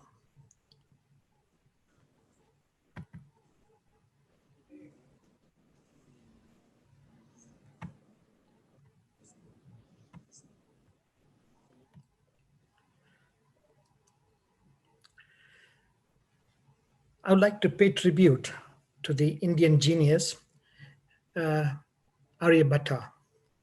I will allude to more on his contributions to cryobiology in the subsequent slides. First, I would like to convey my appreciation and thanks to the organizing committee, Dr. Sudha Prasad, Dr. Neena Malhotra, Dr. K.D. Nair, and Dr. Umesh and Jinda. And on the other side, left side, on the right side, you can see my declaration. So I have vested interest in what I'm going to talk about today. Coming back to Aryabhatta, he's one of ancient India's greatest minds. Of course, he was not involved in cryobiology, but he is remembered for his contributions to mathematics that enabled investigations into the physico-chemical factors impacting successful cryopreservation. Indeed, the early successes in cryobiology depended or relied on mathematics. How did it start? As the story goes, in 1932, an Arab chieftain sent his spy to steal the semen from a prize Arabian stallion of a rival tribe.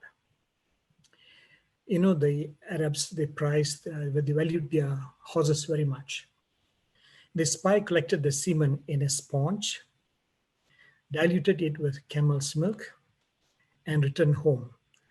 Then his chieftain used the semen to inseminate his best mare, which gave birth to a healthy foal 11 months later. Now, so milk was the first ever cryopreservative used sometimes in 1322. And even now, even until now, it is still being used, especially the casein. It's a milk protein which is thought to be cryoprotective. Now, how did it all start? Cryopreservation started in the 1930s. The earliest scientifically formulated attempts on cryopreservation points to this gentleman here, shown here, B.J. Louis, who is a Swiss, and he is the pioneer in this area of endeavor. And he moved to the States in 1929 and did most of his work in the USA. Now, besides him, there was Firdaus and co-workers in 1958 that attempted to cryopreserve rabbit zygotes with little success. Also, there were a number of others who were not very successful. However, there were countless unsung heroes, many of them, far too many of them, that worked on cryobiology from the 1930s to 1990s from all over the globe. They contributed much to the science of cryobiology that we know today. Successful embryo and oocyte cryopreservation remained elusive until about early 1970s through 1990s. As I mentioned earlier, mathematical calculations enabled determination of physicochemical factors that impacted successful cryopreservation of cells. Some of the early workers in this area was Louis, Raparts, Poutron,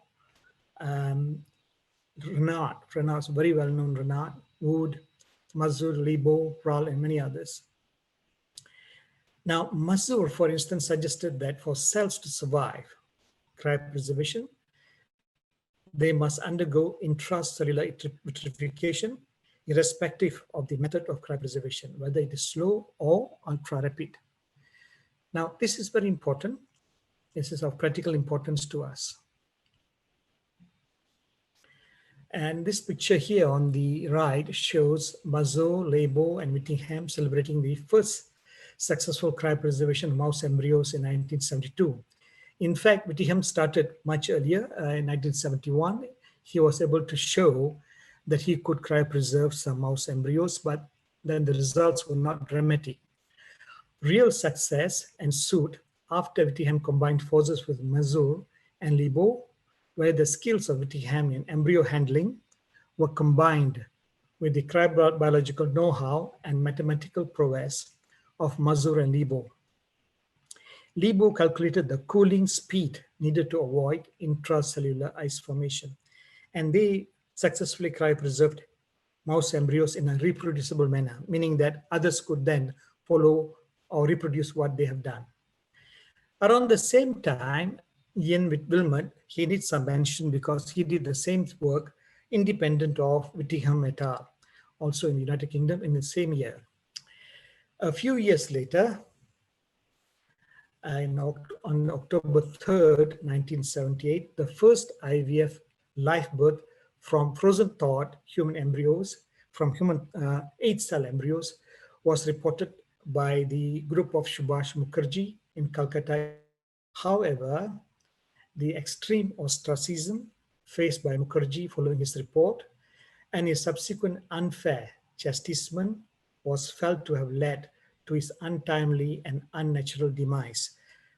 Now, we cannot doubt, we do not doubt at all, I personally do not doubt Dr. Subhash Mukherjee's contribution, because they had a Cornell-trained cryobiologist in their team, and they were using alcohol freezers, which was used in those days to freeze animal embryos successfully. Therefore, I personally believe that Dr. Subhash Mukherjee did what he mentioned he had done. Sadly, Mukherjee's efforts remained under the lid for more than 2 decades. And as you know, history depends on who writes it, as Confucius mentioned much earlier. So the first IVF pregnancy and births from human embryos were those that was reported by Trounson and his group in 1983, but it was a stillbirth. And this was in Melbourne, Australia. And the other contenders were Zeilmacher et al. In 1984. They're the first live births, and this was in Netherlands. The first pregnancy from frozen thawed human eggs was reported by Chen in 1986. with the delivery of twins from frozen human eggs. However, now Chen is actually from Singapore, and he was working in Australia at that time at the Queen Elizabeth Hospital in Adelaide. However, neither Chen nor others could reproduce the first success until about 1997 by Posu et al. Around this early period, Mandelbaum et al. In 1988 managed to cryopreserve immature oocytes. About 36% of it survived, but the efficiency of the technique was low. Now, there was a shift towards vitrification around the mid-1980s onwards. Vitrification was actually abandoned in 1960s, because of the very high toxicity of the vitrification solutions used. Now, if you remember, you need a lot of very high concentration of cryoprotectants in the vitrification solution to vitrify cells. Gregory Fahey, sometimes in mid-1980s, revisited vitrification. He investigated the role of cryoprotectants on vitrification and tried to reduce their toxicity. He found that combinations of cryoprotectants needs less solutes to vitrify, and the concentration of individual cryoprotectant is thus lower and is supposedly less toxic. That is why we use combinations of cryoprotectants today in our VSS. And he also determined the minimum concentration needed for vitrification. Soon after that, in 1987, they reported 1985 and followed by 1987, they reported their first pregnancy and live births after vitrification of mouse embryos. However, the vitrification solution they used was so toxic that the work has to be done at lower temperatures because it was very toxic. So there was a need to identify solutions that are less toxic, vitrification solutions that are less toxic. Around this time, in Japan, there were at least 3 groups that had reported successful vitrification of mouse oocytes. There was the group of Nakagata, and then there was Kasai, who reported the successful vitrification of day 4 mouse embryos with no loss or little loss of viability. And there was also Kono that reported the vitrification of rat blastocysts. Around this time, the main concerns were the cytotoxicity. As I mentioned earlier, this is because the vitrification solutions contain very high cryoprotectants, and therefore they were cytotoxic. And also the technique, because of the high concentration, you have to do the work very fast. Like for instance, Nakagata used to perform the procedure in 20 seconds. So it was very difficult to do, so technically challenging. So we have to look for a technique of vitrification, which is contained least toxic vitrification solutions and was simple to perform, and that can be performed even at room temperature and in field conditions, so that we can use it in the animals as well, in a farm setting, for instance. So in around 1989, I have worked with Dr. Shelton to look for the least toxic vitrification solution for my PhD. And we investigated about 3,044 cryoprotectants, of which only one proved to be useful, and we called it VS14. And we are able to vitrify all developmental stages of the mouse and day 6 sheep embryos with live births. And then around the same time, we have the first pregnancy from ultra-rapid cryopreservation of human cleavage stage embryos, reported by Stephen Gotts from Belgium in 1990. However, ultra-rapid cryopreservation did not take off because of the shift towards vitrification. And in 1995, we reported the very first successful vitrification of the human embryo. This was in Singapore. In 1997, Posu et al. Reported the first live births from frozen thawed human eggs. From this time onwards, we were now able to cryopreserve human oocytes on a routine basis all over the world. That means the technique was reproducible for the oocytes, human oocytes. And you can see here in this slide some of the first live births from vitrified human embryos. The first report was that of Mokaida, the first live births from Mokaida, Japan, and they had vitrified days 2 and 3 human embryos using ethylene glycol, glycol, and sucrose. And then we have a report from Choi et al. Sorry, there was a slight error here, typographical error. Choi et al. Had vitrified human blastocysts successfully using the technique developed by Ali and Shelton. And then we have El Danasauri and his group that reported the live births from human 8-cell embryos and zygotes. The first successful vitrification of bovine and then subsequently human oocytes commenced around 1996 onwards.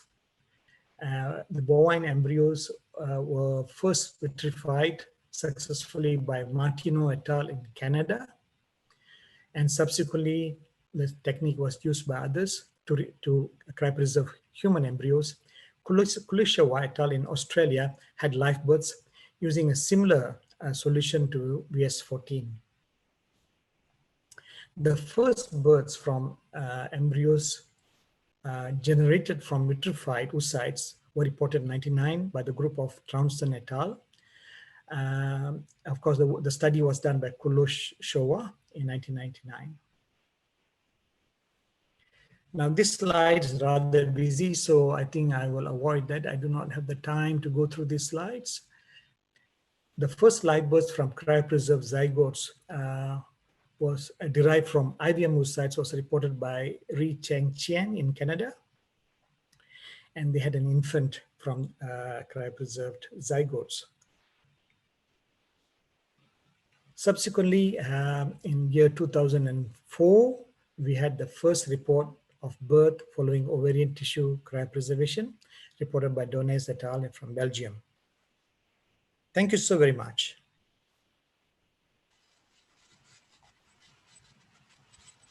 Thank you, sir. It's such a good lecture, and we learned so many things today from you and come to know so many things about history, how you people done the great work. So we will take question at the end of the session, sir. So next, sure. For the nice talk, and we request all the speakers to stay because all the questions would be addressed at the end of all the 3 lectures. Now it is my proud pleasure and privilege to invite Dr. Yusuf, who's the director, ART Lab Faki IVF at Abu Dhabi, to speak on the most talked about topic as of now in the past few years, embryo morphometry. Welcome, sir. Thank you very much. I will share my slide now. Please.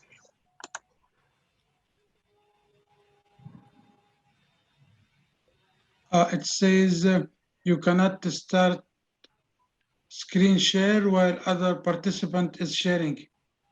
Maybe Dr. Jafar Ali. Okay, right, sorry. Okay, I've stopped it now. Yeah, thank okay. you. Thank you so much. You're welcome. I think now we can start sharing, Dr. Yusuf. Okay.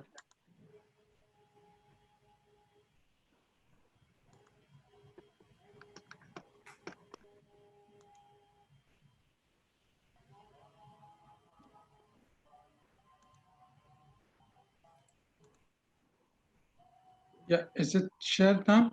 Yes. Yes. We can see your slides. If you could make it into the slideshow, that will be better. Yeah.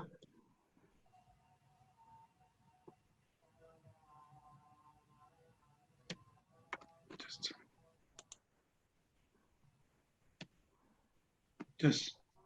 Yes, perfect. Yeah, I would like to thank the organizers for inviting me tonight to do this presentation. And it is my privilege to be with you all today.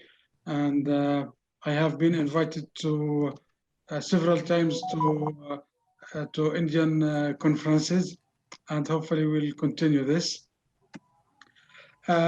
This is a morphometry of human embryos that resulted in pregnancy. It was part of my PhD under supervision of Professor Jafar Ali, who is with us today, and Professor Noor Azmi. The objective of the study is to investigate if the change in the zona pellucida thickness, the change in the perivitellina space volume, and cytoplasmic volume is correlated to embryo implantation. One of the most important factors in achieving a pregnancy in the IVF is selection of embryos that are suitable for transfer. The routine techniques for embryo selection are the morphological assessment and recently the morphokinetic assessment using time-lapse. The morphometry of the change of the zona pellucida, the cytoplasm, and the perivitellina space were investigated in this study. So the previous study correlated embryo implantation to the thickness of zona pellucida at the time of a transfer. But in this study, we measured the zona pellucida at several time intervals, starting from XC till the embryo transfer, and noticed the change in the thickness of the zona pellucida. And other study correlated the zona pellucida thickness variation to the embryo implantation. This is like what's the maximum thickness of the zona and the minimum thickness of the zona.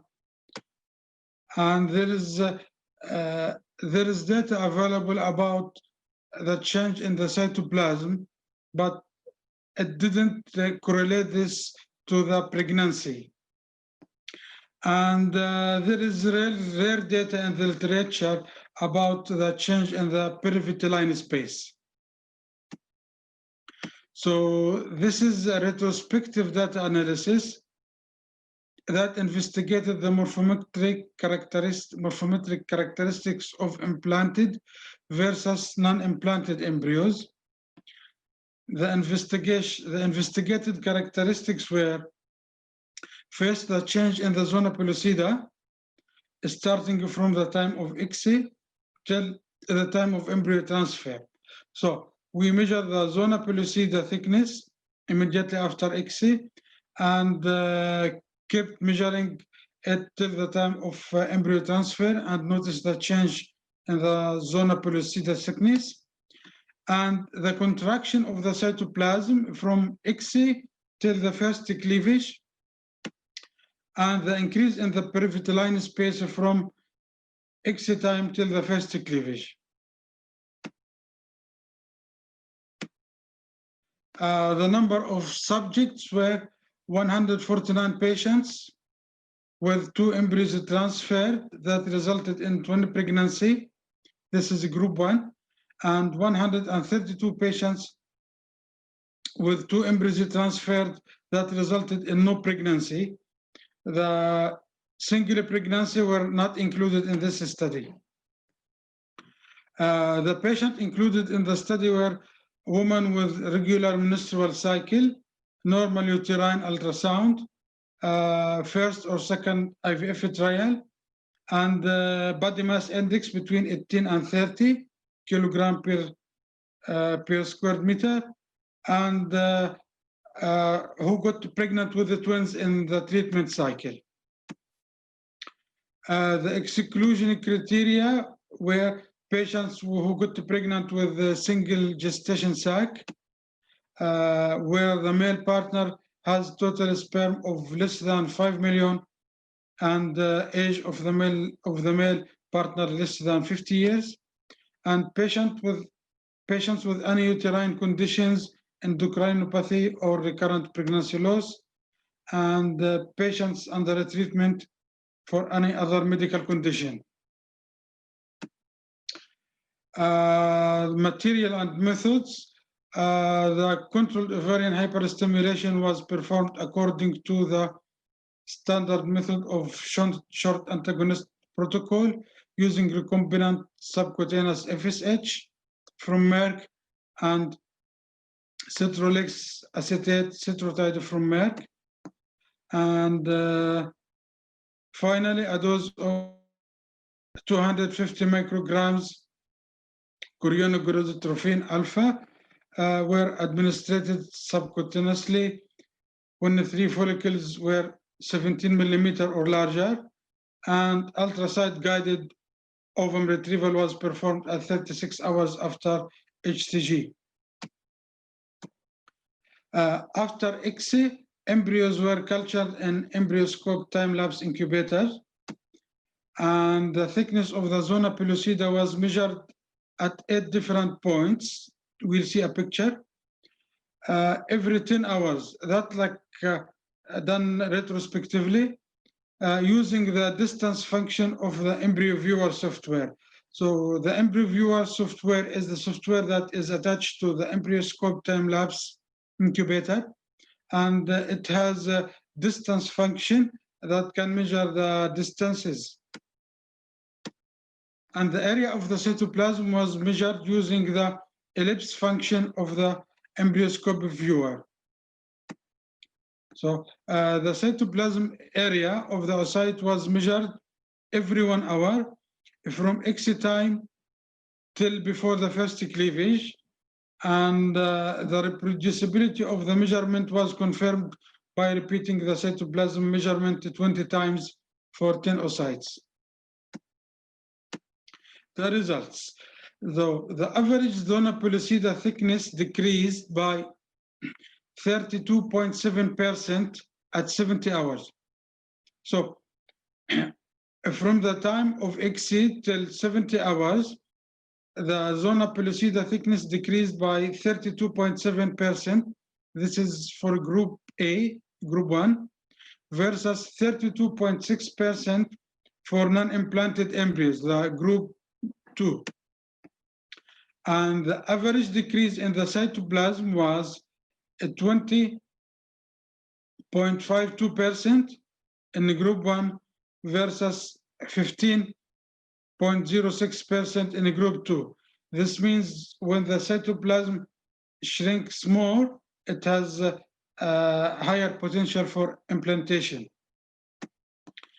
And the increase in the perivitellina space was 38.13 in the group 1 versus 31.59 in the group 2. So this means when the in the perivitellina space is larger, there is higher chance for pregnancy. And this is after ICSI, the zona pellucida thickness is average is 22.1 micrometer. Here the red lines is the distance function, and it shows like the thickness at the time after ICSI, and this is the same egg like at the after 70 hours. This is a fertilized embryo, and the average thickness is 15.2 micrometer. So there is around like 7 micrometer decrease in the thickness of the zona pellucida from the time of ICSI till the time of transfer. And this is, it's very clear in this picture that even like it can be seen by the naked eye. If you focus it properly, you can see the zona pellucida thickness is less.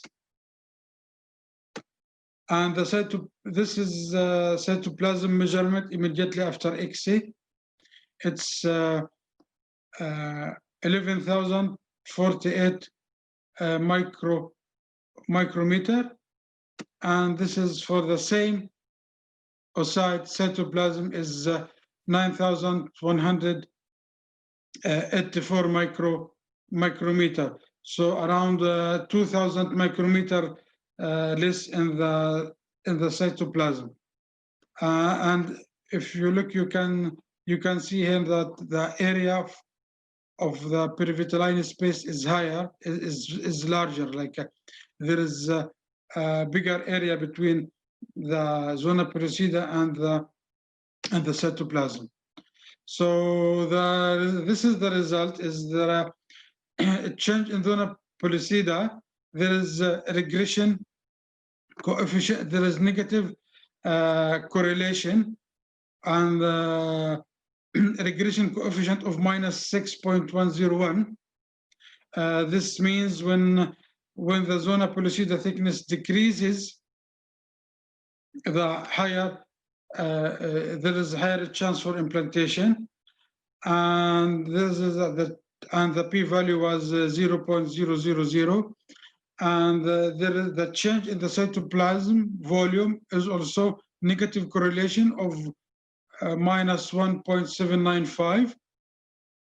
This is the same indication that when the cytoplasm shrinks more, there is higher chance for implantation, and the change in the perivitellin space volume has a positive regression coefficient of 0.098. This means when the volume of the perivitellin space is larger, the chance for pregnancy is higher. And all of them has a p-value of 0.000. The limitation of the study was the measurement and calculation process consumed a lot of time and effort, which restrict the implementation of the data in routine practice. Like every embryos need maybe 1 to 2 hours of measurements, because we did a lot of measurement, and after that we take these measurements and put it in Excel sheet. So 2 to 3 hours for one embryo. In addition, it requires expensive time-lapse incubators. And but the study is an additional tool that can help embryo selection for a transfer, and automated software can perform the measurement and calculate it in a fast way, but it hasn't been developed yet. And to help implementation of this technique more, we need to apply the machine learning and artificial intelligence to facilitate the selection process. Our future plans is to extend the study to include all the morphometric characteristics till the blastocyst stage, and to participate in a software that can perform measurement at a short time, and hopefully we can get patency out of this work. So this was the last slide. Thank you very much for your attention.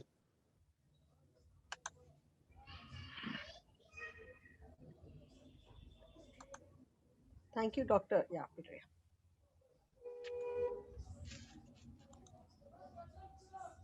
Yeah.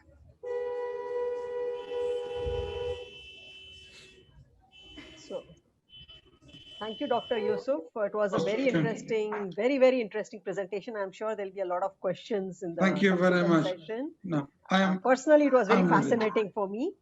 Thank you very much. Now give the floor to Dr. Mohammed Fazi from Upper Egypt, and he's a medical doctor as well as the lab director of nearly 10 IVF facilities which are interlinked. And one thing I know about Dr. Mohammed Fazi is we refer a lot to the Cairo Consensus for Air Quality, and he was one of the organizers of this very famous Cairo Consensus, which is going to be remaining with us for a long period of time. So Dr. Mohammed is not going to be talking about the air quality. He's going to be talking about cytokines and how they will impact embryo culture medium and embryonic development by the inclusion in embryo culture medium. So over to you, Dr. Mohammed Fazi, and looking forward to listening to you. Thank you very much for the invitation and for the organizing committee for this excellent meeting. and thank you for the Indian Society for this invitation. In this presentation, I'll address the cytokine supplementation into culture media. I have no conflict of interest to declare.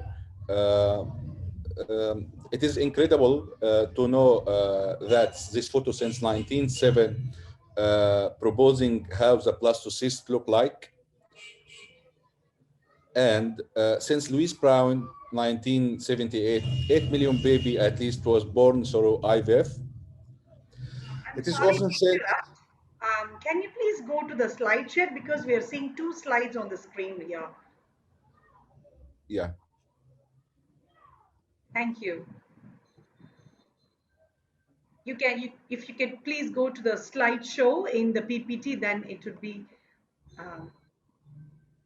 Just a moment. sure.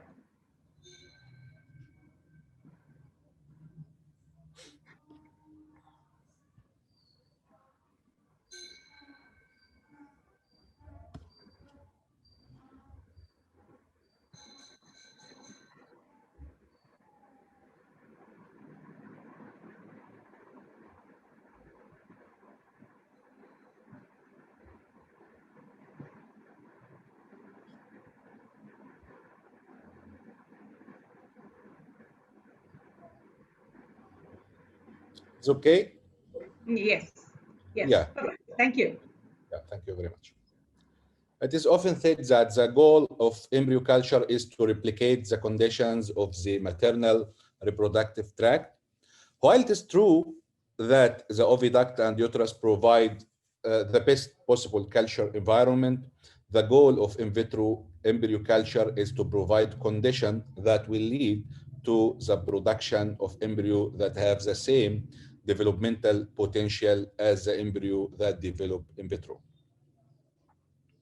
However, although encouraging, the IVF live birth rate after 6 cycle is reported to be around 65%, which warrant further improvement.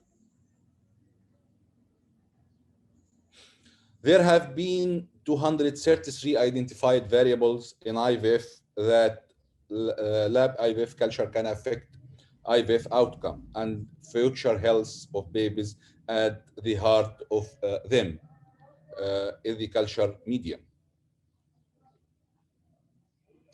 The effect of in vitro culture can't only reach the genome, but also the epigenome, as the developing embryo is undergoing comprehensive modification of the genome, proteome, metabolome, and epigenome, reaching the offspring health. Therefore, this stage is of great sensitivity to the culture environment. Assisted reproduction technology pregnancy appear to carry higher risk for preterm and very preterm birth, preeclampsia, and large for gestational age, small for gestational age, and low birth weight babies. This has led to important appeal that human embryo culture must now be taken seriously, especially culture media, to improve on the current status. This has been compelling fact to us to act. Despite numerous change in the past 20 years, human embryo culture media remain a crucial suboptimal component of assisted reproductive technology and is one of several limiting factors in attempts to improve IVF outcome. For instance, extended embryo culture with the current standards of embryo culture is associated with increased risk of preterm, as we said, and preterm delivery, and low birth weight baby, and congenital anomaly, and monozygotic twinning in single pregnancy compared with cleavage stage. Also, this Swedish registry analysis of 5,000 cycle of extended culture using the current standard revealed an increasing risk of prenatal mortality and placental complication compared with earlier stage of embryo replacements. We have tested the water by adding biological additives to culture media to more closely mimic the in vivo environment by the integration of insulin, which improved embryo development, clinical and ongoing pregnancy in this study published 3 years ago. We have become more convinced at the time that the current gap in culture media could have resulted from the lack of important biological materials such as cytokine, which are small peptide, which are by definition small peptide that naturally present regulators in the fallopian tube and uterus. In 2013, the integration of granulocyte macrophage clone stimulating factor into culture media was tested and showed promising results by Soren Zibi and her group.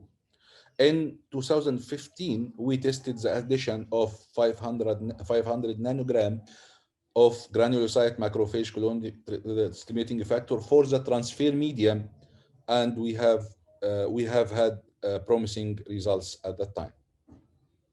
And recently, we have published a randomized controlled trial testing the effect of supplementing the embryo culture media with a mixture of 2 nanogram per milli granulocyte macrophage clone stimulating factor and 5 nanogram per milli heparin binding epidermal growth factor and 5 nanogram per milli leukemia inhibitory factor in a robust RCT design. In any study, we must follow the golden rule of do no harm. The rule one in all of our practice is to do no harm. Cytokines, if not well regulated, could adversely affect embryo development and offspring health as their precise stimulatory and inhibitory mechanism still remain largely unknown. Cytokine could reduce cell death, which can be a natural process during embryo development or a reaction to suboptimal culture condition. Both ways can be considered. Whether this reduction is in apoptosis by cytokine enrichment is harmful or helpful to in vitro culture stress is still a theoretical debate.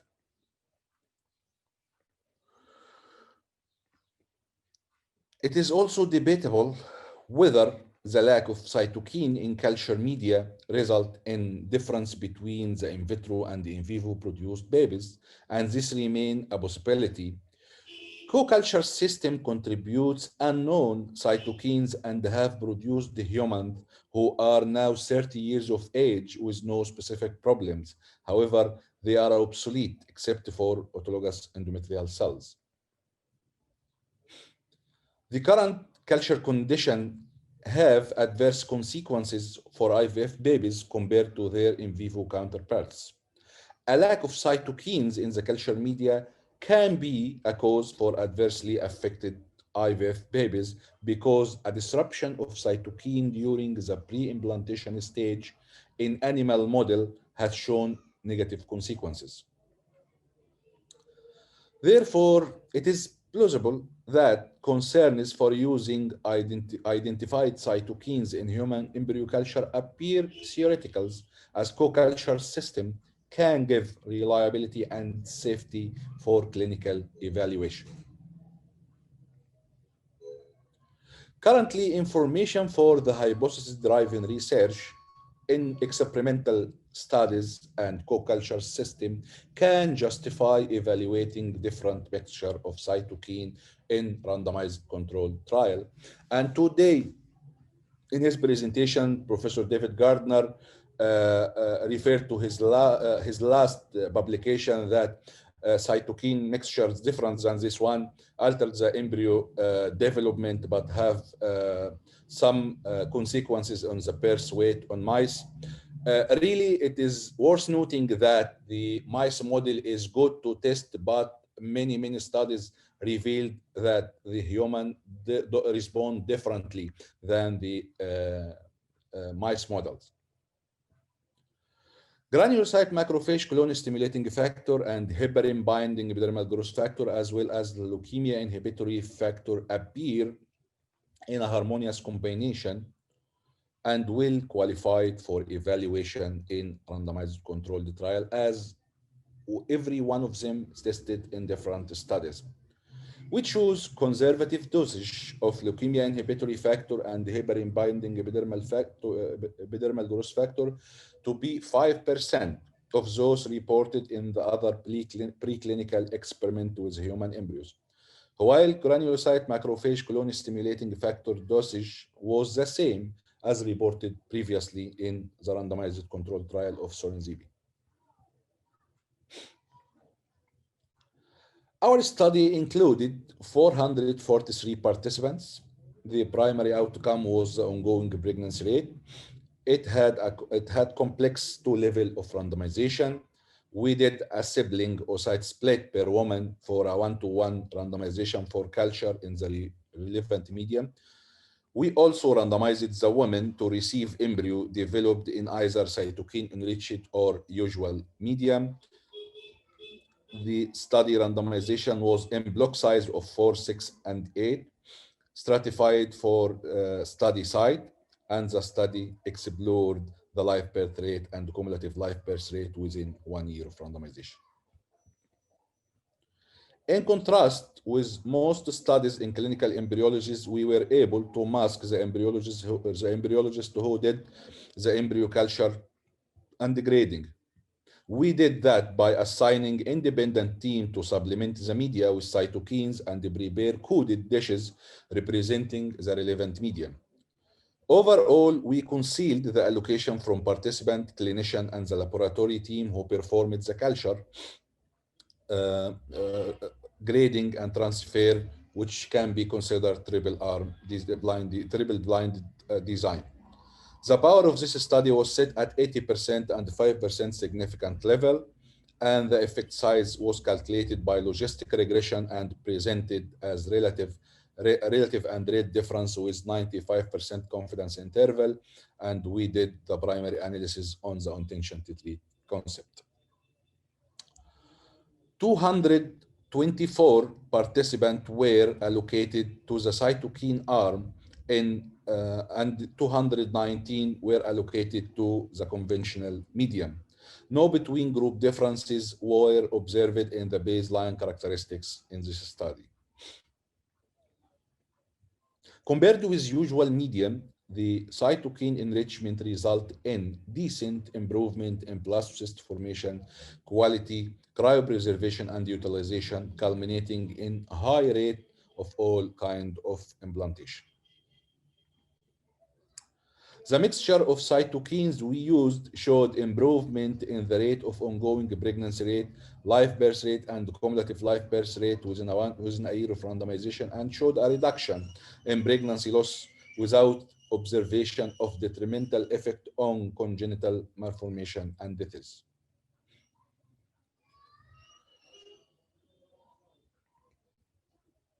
This is a simple diagram of what we have observed. And the subgroup analysis showed that this cytokine mixture can improve the clinical outcome up to live birth rate and cumulative birth rate for cycle with repeated implantation failure or previous recurrent pregnancy loss. This would suggest the use of this cytokine mixture for cycles of repeated implantation failure and recurrent pregnancy loss, which need to be further validated in a powered study for this outcome as a primary outcome.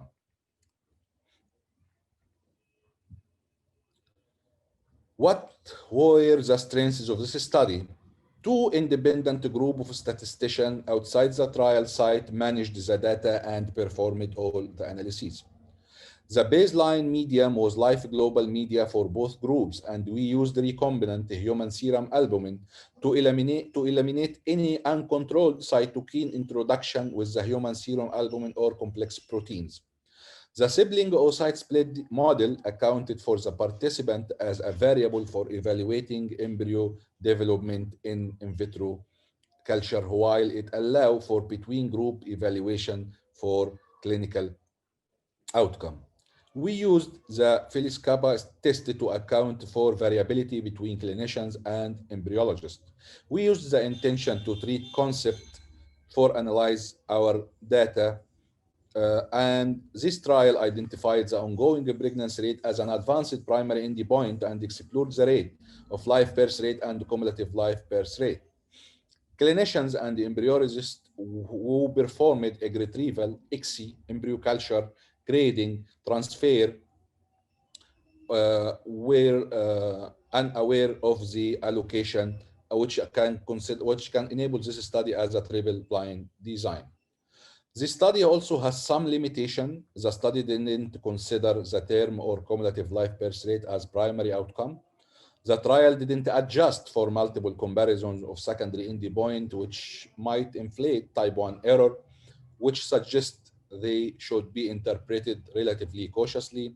Our study has no longitudinal follow-up data on offspring, so before routine introduction or use of into general X population, this mixture of cytokines warrant further studies with longitudinal follow-up.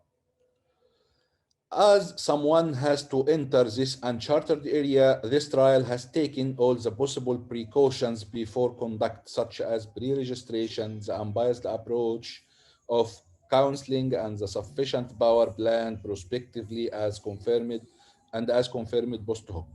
Our study represents a first necessary step that integrating a cytokine mixture into human embryo culture medium is feasible, safe, and effective in clinical practice, which could lead to the use of new cytokine-enriched embryo culture media.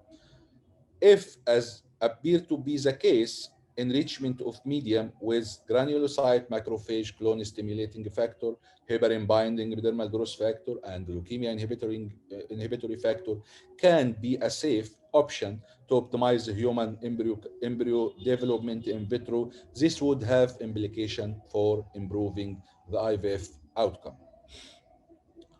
This can let us to think into choosing wisely. We have to put every single item into its context. And thank you very much. Thank you very much for that very interesting talk and for presenting your findings. Um, all the participants can, if you have any queries, please post them in the Q&A box, and we would be happy to take it with the faculty. I think I would want to start with my own query to Dr. Mohammed Fazi. We have I we've heard so much about the cytokines and GM-CSF, and even we do have culture media with the hyaluron system as well. My query is, like, we know for the process of implantation, cytokines are the signaling factors and everything.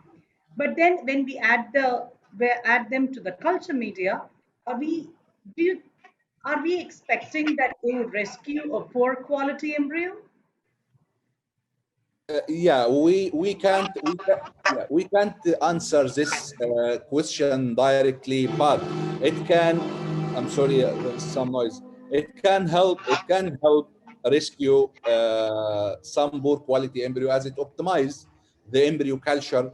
We all know that embryo culture at this stage that we are working is still suboptimal due to many restrictions, and most of the culture media are still the same 40 years based on similar baseline.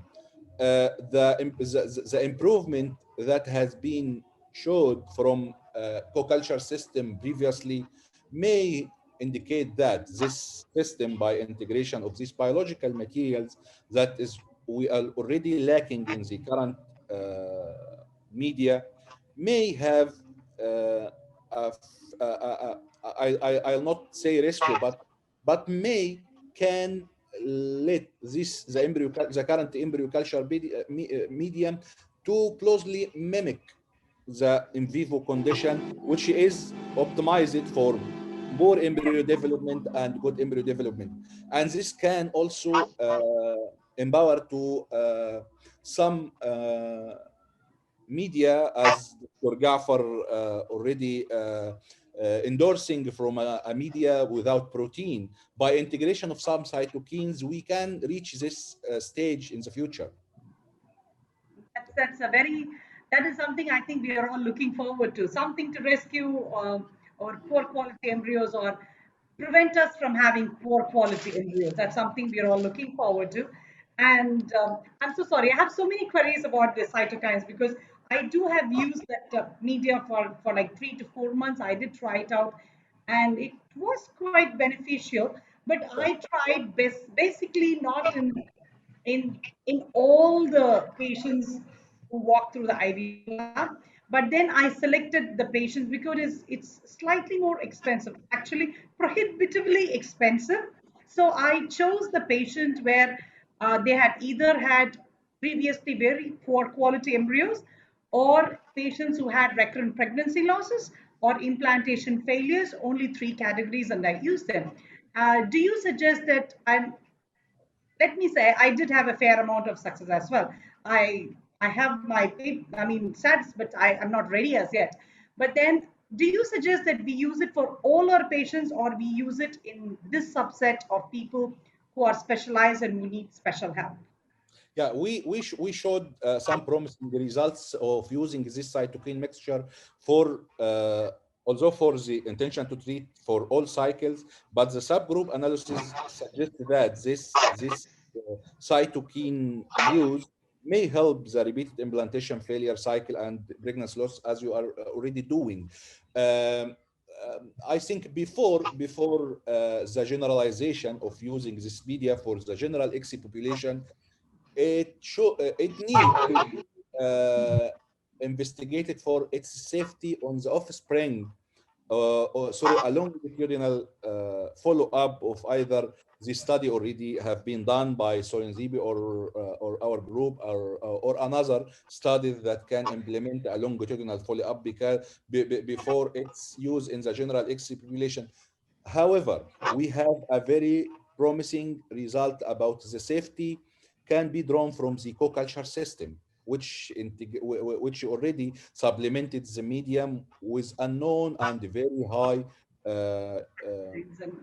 level of cytokines. And by the way, the protein that we are already using, either the mixed protein or the human serum albumins, contribute unknown cytokines to the usual culture media that we are already using. So I assume that the selection of cytokines in the safest level as a cytokine mixture, or either a cytokine or a single cytokine additions like granulocyte macrophage colony stimulating, which is available from some manufacturers, can be considered safe options for certain subgroup of patients. And if the cost is can maximize its use for other population, I think it can be good option to improve our culture systems.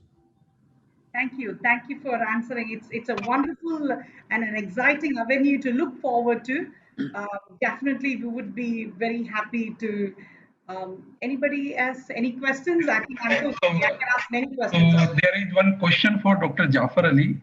Where is the role of slow freezing nowadays? And as a technology, it was a major breakthrough at that time, but as vitrification has taken over, also, do you think this is the end of slow freezing now? Well, if I say that, some companies will be upset. I think there are some companies still using slow freezing for oocyte cryopreservation. So I personally, feel that we should move towards vitrification. And I tell you the reason why. I showed that in the slide by Mazur, the work by Mazur. He had shown that whether it is slow freezing or vitrification or ultra rapid freezing, if the cell were to survive, it must vitrify. That means ultimately all cryopreservation techniques must ensure that the cell vitrifies. Therefore, we can go straight to vitrification. Why do slow freezing? Takes up a lot of your time. Takes up a lot of your time. I started my career at a time when we were slow freezing embryos, and if it is on a weekend, that's it. My weekend is gone. I have to spend 4 to 5 hours just doing that. And this is one of the driving factors, motivation that made me go for vitrification. So there is one more question for you, that for how long can we cryopreserve the oocyte and embryos? 25,000 years. This is calculated. This calculated 25,000 years. So if at all you're talking about space travel and things like that, we could actually cryopreserve the embryos and take them to outer space. So you can be kept for 25,000 years. This human species can be saved if they were going to be a natural calamity. If you're going, a major calamity, you could actually save the species through freezing. Thank you. Can I ask Dr. Jafar relating to the same point? Once again? Yeah, can I ask you, Dr. Jafar, relating to the same point? As you know, the recent study published by the Chinese group in fertility and sterility, claiming that they looked into around 25,000 cycles, and they found that the shorter the time of in vitrification, the better the results, up to live birth rate. Personally, I have some reservation about this study, but I would like to know your opinion about this. I think you misunderstood. What he was asking was how long we can cryo store. So I said 25,000 years. Now, with regard to your question, it all depends on the technique. We must really understand how vitrification is done. If you understand what's going on inside the cell, you will get it right. You really have to understand the physico-chemical principles that affects cell cryopreservation. If we can understand that, we can vitrify very, very fast. Now, Kagata, for instance, they were vitrifying mouse embryos with very high survival rates, but the technique involved only 20 seconds. And that was a technical problem, for us. For others, she was good in it, so she could do it. But everybody else had a hard time reproducing it in their lab. So that is why we had to find a simpler method for vitrifying embryos and oocytes. And which we have done now. My real concern is we are probably using very toxic cryoprotectant solutions right now. Now, all of us seem to be utilizing these techniques without questioning its safety. This is my concern. Did we question the toxicological properties of these vitrification solutions? Yeah, they said 3 months is better than 2 years, relating to the clinical pregnancy.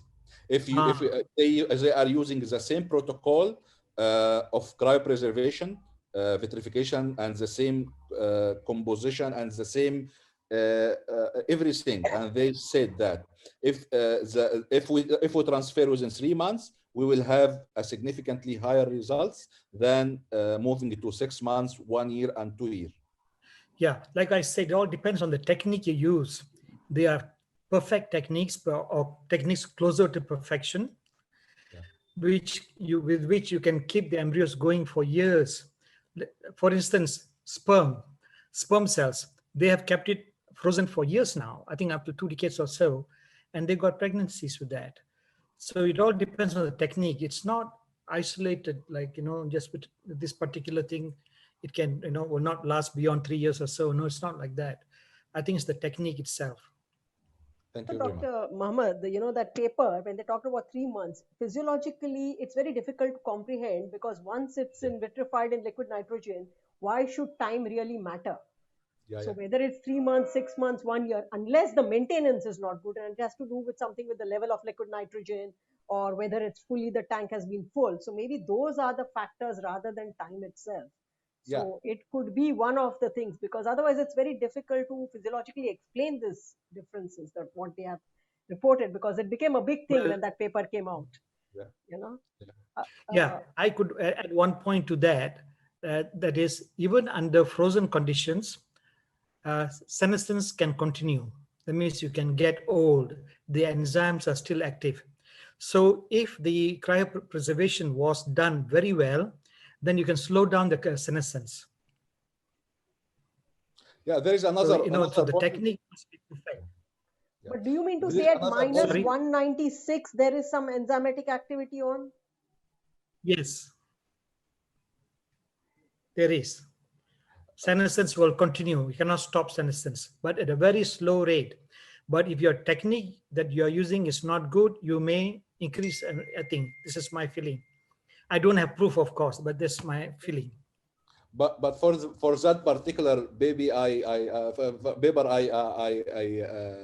I agree with Dr. Mihat that there is a plausible justification of what they found, because the group have a good result on 3 months or 30 years on average, while the group of 2 years, 2 years Exactly. ago, there was 36. So it is it is explained without the vitrification. Correct. The 30 is definitely will be better than 36. Absolutely. Dr. Jafar Ali, I have a question. I wouldn't say a question. You know, you've been talking of 25,000 years futuristic. Do you see in future any freeze drying or lyophilization coming into picture, especially for semen? I mean, then, you know, if you could freeze dry a semen sample, we've been doing it with bacterial cultures, we are doing it with many things. So if you can have that, then in future we just don't have to worry about cryo cans and maintenance, and maybe life would be much simpler. Do you see any future? How far away is this? This was thought about some years back, some maybe 20 years ago, but it did not lead us anywhere. But I am very open-minded. Anything is possible. We have to, thorough research. Anything is possible. I think it's possible. It's my personal feeling, but you have to work really hard on that. Yeah. Dr. Jafar Ali, Sanjay here. Hi. Can you be kind enough to share this particular reference of enzymatic activity at such a low temperature? So that yes, I will send you. I will send you the reference. Thank you. Thank you. Thank you very much. I will send to all of you. Oh, great. Please. There is one query for us. I think it's for Dr. Fauzi. If HSA is contributing cytokines, why do we need to replace them? Is the quantity insufficient in our culture media? Yeah, HSA contributing unknown cytokines and complex protein completing also contributing unknown cytokines. Also, they are contributing some enzymes and some hormones and some estradiol. And I would refer him to a chapter book published 2012 by Marius Menges in a book. He is explaining his own analysis of the complex proteins finding different in patch to patch contribution of cytokines and hormone. And for that, he was from the school that buy a very large amount of protein and analyze it first, and he is still continue the protein he know his composition until close to finish. He buy another large amount and analyze it. So the cytokines with a non-contribution from human serum albumin or for protein can be good and can be bad because you don't control it. So if you can control the amount at the safest level, you can look whether the good result I have from this is related to cytokine or not. To adjust for this in our study, we used recombinant serum albumin for all groups, so we can 100% sure there is no contribution of cytokines from any unknown source. So I agree with you that human serum albumin contributes cytokines, but all of us suffering from some batch to batch variation in our laboratory from culture media or whatever factors, we don't know, because there is a contamination of high cytokines or low cytokines or whatever. We don't know that, and we can't rely only on the contribution of unknown cytokines. Maybe unknown other factors, either lower or higher, can contribute to our result. So accounting for all of this by knowing well what you are using around your embryo or around the embryos is the best way to have a consensus which is good and which is bad, and very simple sentences. You will never be able to improve what you can't measure it. Thank you so much for answering that question. I have another query in regard to how the mechanism by which a cytokine could improve. Is it only by cytokine improves our success? Is it probably by improving the embryo quality, or does it, because it is a signaling mechanism of implantation, both comes into play, or is it more so on the embryo side? Yeah, actually both mechanisms are plausible. They have receptors in the inner cell mass and the trophobderm, and so they can improve embryo development, and also they are naturally found in the uterine and fallopian environment. Whether the finding of them around the media can help optimizing the embryo to be in less stressful condition, and in the future after transfer have more power to implant, because we didn't make a severe biochemical stress during the in vitro culture. This is a one way. Whether the release the cytokine intact with the receptors in the embryo has another way to improve its implantation. This is another mechanism. To answer this directly, we have to conduct a mechanistic study to know this. And I think this is plausible now with the newest methodology of biostatistics to work on latent variables or structure analysis or whatever. This study can be easily conducted. We don't focus on the mechanistic studies in our study. We went further to the clinical trial, as it is the end point that we would justify we can use or we can't use. But mechanistic study could answer this question in the future. Thank you very much. In addition to what Priya just said, Dr. Mohammed, there are these GMCSF, etc., present in the fallopian tube, and we find receptors on the embryo. The question is that maybe there is a kind of a dialogue between the GMCSF and the embryo, and both act like paracrine in a paracrine fashion to promote the development. Now, in this case, possibly even the embryo is secreting it, we don't know. Now, in this case, has there been any studies on the follow-up of children born or even the data? Because there's always a concern that, we're giving these growth, the main concern we always have with growth factors is we don't really know how they act. They have, multiple mechanisms of potential action. So is there any kind of data on that available? Yeah, so far we have our own data of the baby born with this study. We didn't find any major anomaly, and we didn't find any thing that can release cautions related to the birth weight or whatever.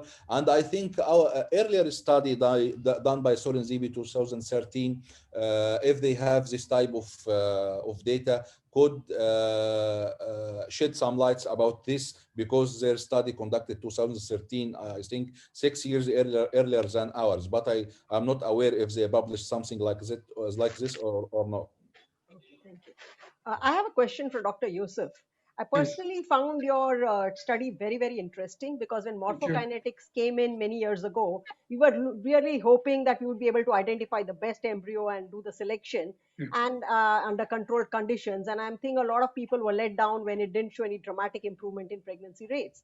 But most of the time, people were looking at morphokinetic data, while you have looked at the perivitelline space, you have looked at the zona and the cytoplasm. So you looked at all these at 70 hours, right? I just want to confirm that. Yes, the embryos included in the study were done day 3 transfer. So that is extremely still more important. So if you could see this kind of a dramatic difference in the zona pellucida and the PVS, how long? Because you must have looked at a lot of parameters, so that's the reason you said it took you about 2 hours to look at each embryo. But if you're looking at these 3 specific parameters which you have identified, how long would it take? in terms of time to measure? Really, for one embryo, we need to make measurement of the zona pellucida like at 8 different points to take average of the thickness, because the thickness of the zona pellucida is not uniform. And we did this at least maybe 7 to 8 times for every embryo. And for the cytoplasm, at least around maybe like 20 times for the cytoplasm. And so for each embryo, the measurement time, like just taking the measurements, was around 2 hours.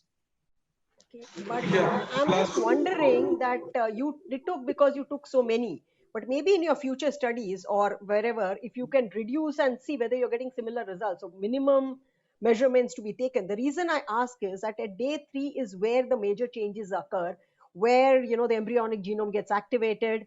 And that is the reason people even go for blastocyst culture only to select those embryos which are going to continue. People go for other tests. So if at day 3, maybe is this time worth it if you're going to select the embryo with the kind of data you showed, if you're having such a high level of... At that time, we were doing some day 3 and day 5 transfers, because, we have... At that time, we had around 10 physicians, and they come from different backgrounds. Some coming from background that do only day 5 transfers. Other came from background that, especially those who came from Europe, they prefer that to do day 3 transfer. So at that time, we did some day 3 transfer according to physician preference. But the morphometric study was done in addition to the morphology and morphokinetic. Okay. Yeah. So it was an additional tool, not a replacement tool. May I add in just helping Yusuf here? Yeah. What Yusuf has done, he has looked at the morphometry, developmental morphometry of the embryos at the cleavage stage. What he's saying is he cannot apply it now because we don't have a computerized technique to calculate the measurements fast. It takes time. So he is going to work on that. He is going to get an algorithm. It will be a software to do that. Yeah, once you get it, possibly it'll be great. You are going to get a lot of information, which is a practical utility. And it's something which will be very, very useful. I mean, if you get it, I think you're heading in the big breakthrough. Great, yes. Yeah. It'll be big breakthrough. Yeah. The first step to get it is to have a lot of information first. Yes. Then to apply the machine learning, just to train the machine and make it think like a human. And after that, we'll go for the complete software with the artificial intelligence that can help in selection and deselection of embryos. Yeah, I wish you good luck for this. It's very fascinating, very, very good. We are really looking forward to it because we have so many algorithms on whatever morphokinetics that we don't know which to apply, which not to apply. So I guess something different and something which can look forward to is something I think would be most welcome. Yeah. Now, for the morphokinetic, I tell you my experience. I tried to apply some published algorithms, but it didn't work properly because labs are not the same. So I made my own algorithm in my lab, and it worked better than the published algorithms. So I think each lab need to apply and make their own algorithm for the morphokinetics, because like the published algorithms were done under certain circumstances using certain media and certain protocols, and also the medical protocols for stimulation and transfer also can affect this. So I think each lab need to apply their own algorithms, but they can use the published as a guidance for them. In fact, the algorithms also, the major problem is the time zero. It's so variable between the labs, and I mean, and our time zero should actually start the time of HCG or the trigger, because that's when oocyte maturation starts, because people do a pickup at 35 and a half, 36, 37. The duration between pickup and denudation varies, so we have so many variables, and the zero is itself, so that's the reason we cannot really adapt to any other published protocol.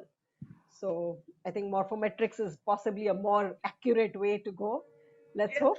I hope. Let's hope. Yeah. Yes, Yeah. Let's hope for something good to come out of that expensive machine that we are all having. So let's have something good apart from using it as a continuous incubator rather than using much of morphokinetics. So thank you so much. I have I had a query for Dr. Jafar Ali. I actually want to discuss about in vitro aging with you, but I think we have discussed enough about in vitro aging. But I just wanted to have this query.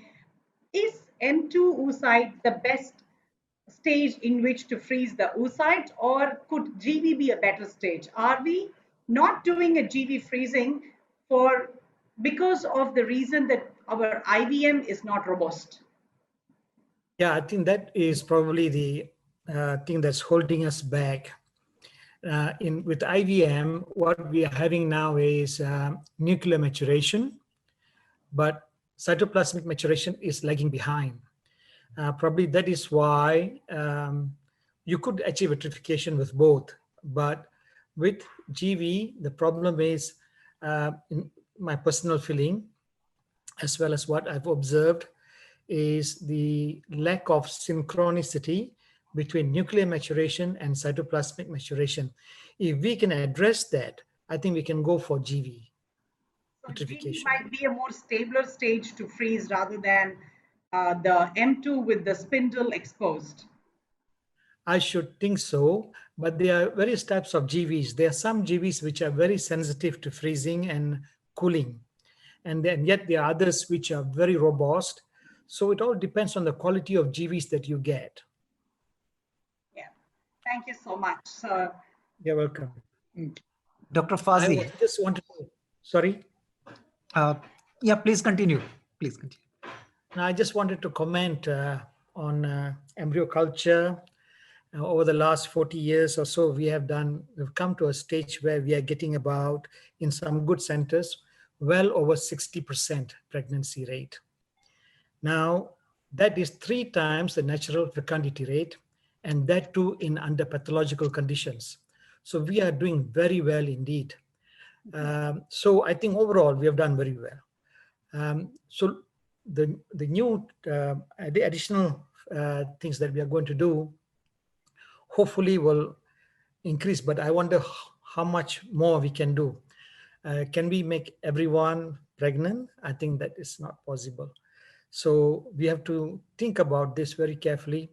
At the same time, we must not do something that's happened to the genetically modified foods that we are having.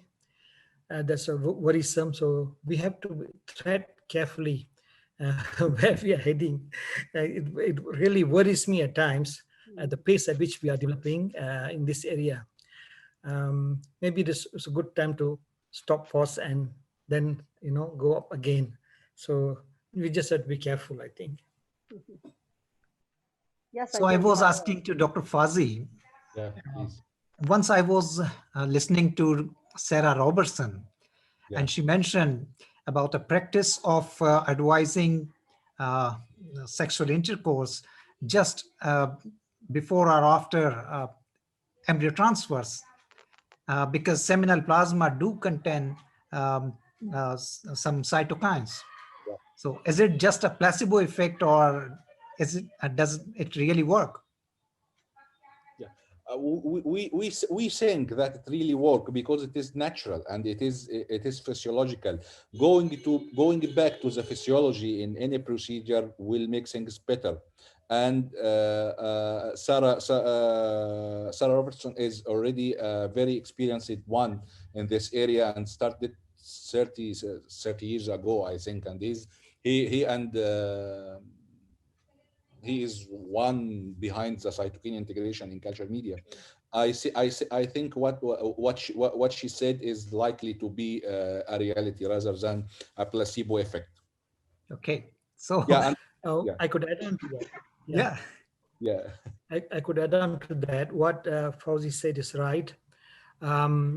In fact, this is known some 20 years ago. When I was in Australia, the Australians were advocating this practice, especially in the city of Perth. They asked for intercourse just before oocyte retrieval. And I don't know whether they published the work, but they claimed that they got higher pregnancies. Yeah, because of the prostaglandins, probably the prostaglandins in semen. Apparently, it causes a mild inflammation or whatever, which helps to prepare the uterus. I don't know whether that's true. This was reported a long time ago, and I think the Australians are quite fond of it. Ladies and gentlemen, sorry to bother. Last 2 minutes for discussion, please. I think our speakers have been very kind to really answer to, and we had a very nice discussions. I think it's very nice to have three of you. All excellent lectures were there, and thank you. And patient enough to answer all our questions. Yeah. It was a very ahead with that. Thank you so much for being Thank you. so patient. Thank you so much. Thank you. My pleasure. Thank you. so Thank you. Thank you so much. Thank you. Thank you. Thank you, our esteemed speakers and chairpersons, for this mixed platter of knowledge, starting from history of cryopreservation to the recent advances in culture and morphometry. With this, I would like to thank everyone and to conclude the session. Thank you. Thanks a lot. Thank you very much. So Thank you so much. You can move on to our main oration, which is to be given by Hugh Taylor from USA, a well-known personality. There's no need to introduce him. So for that, you have to go to the website, actually, the Fertivision website 2020. When you'll open this website, you'll have a direct access to this lecture. I welcome you all to that keynote oration and a wonderful discussion over here. Thank you, everybody, and hope to see you again in coming days. Thank you very much, dear.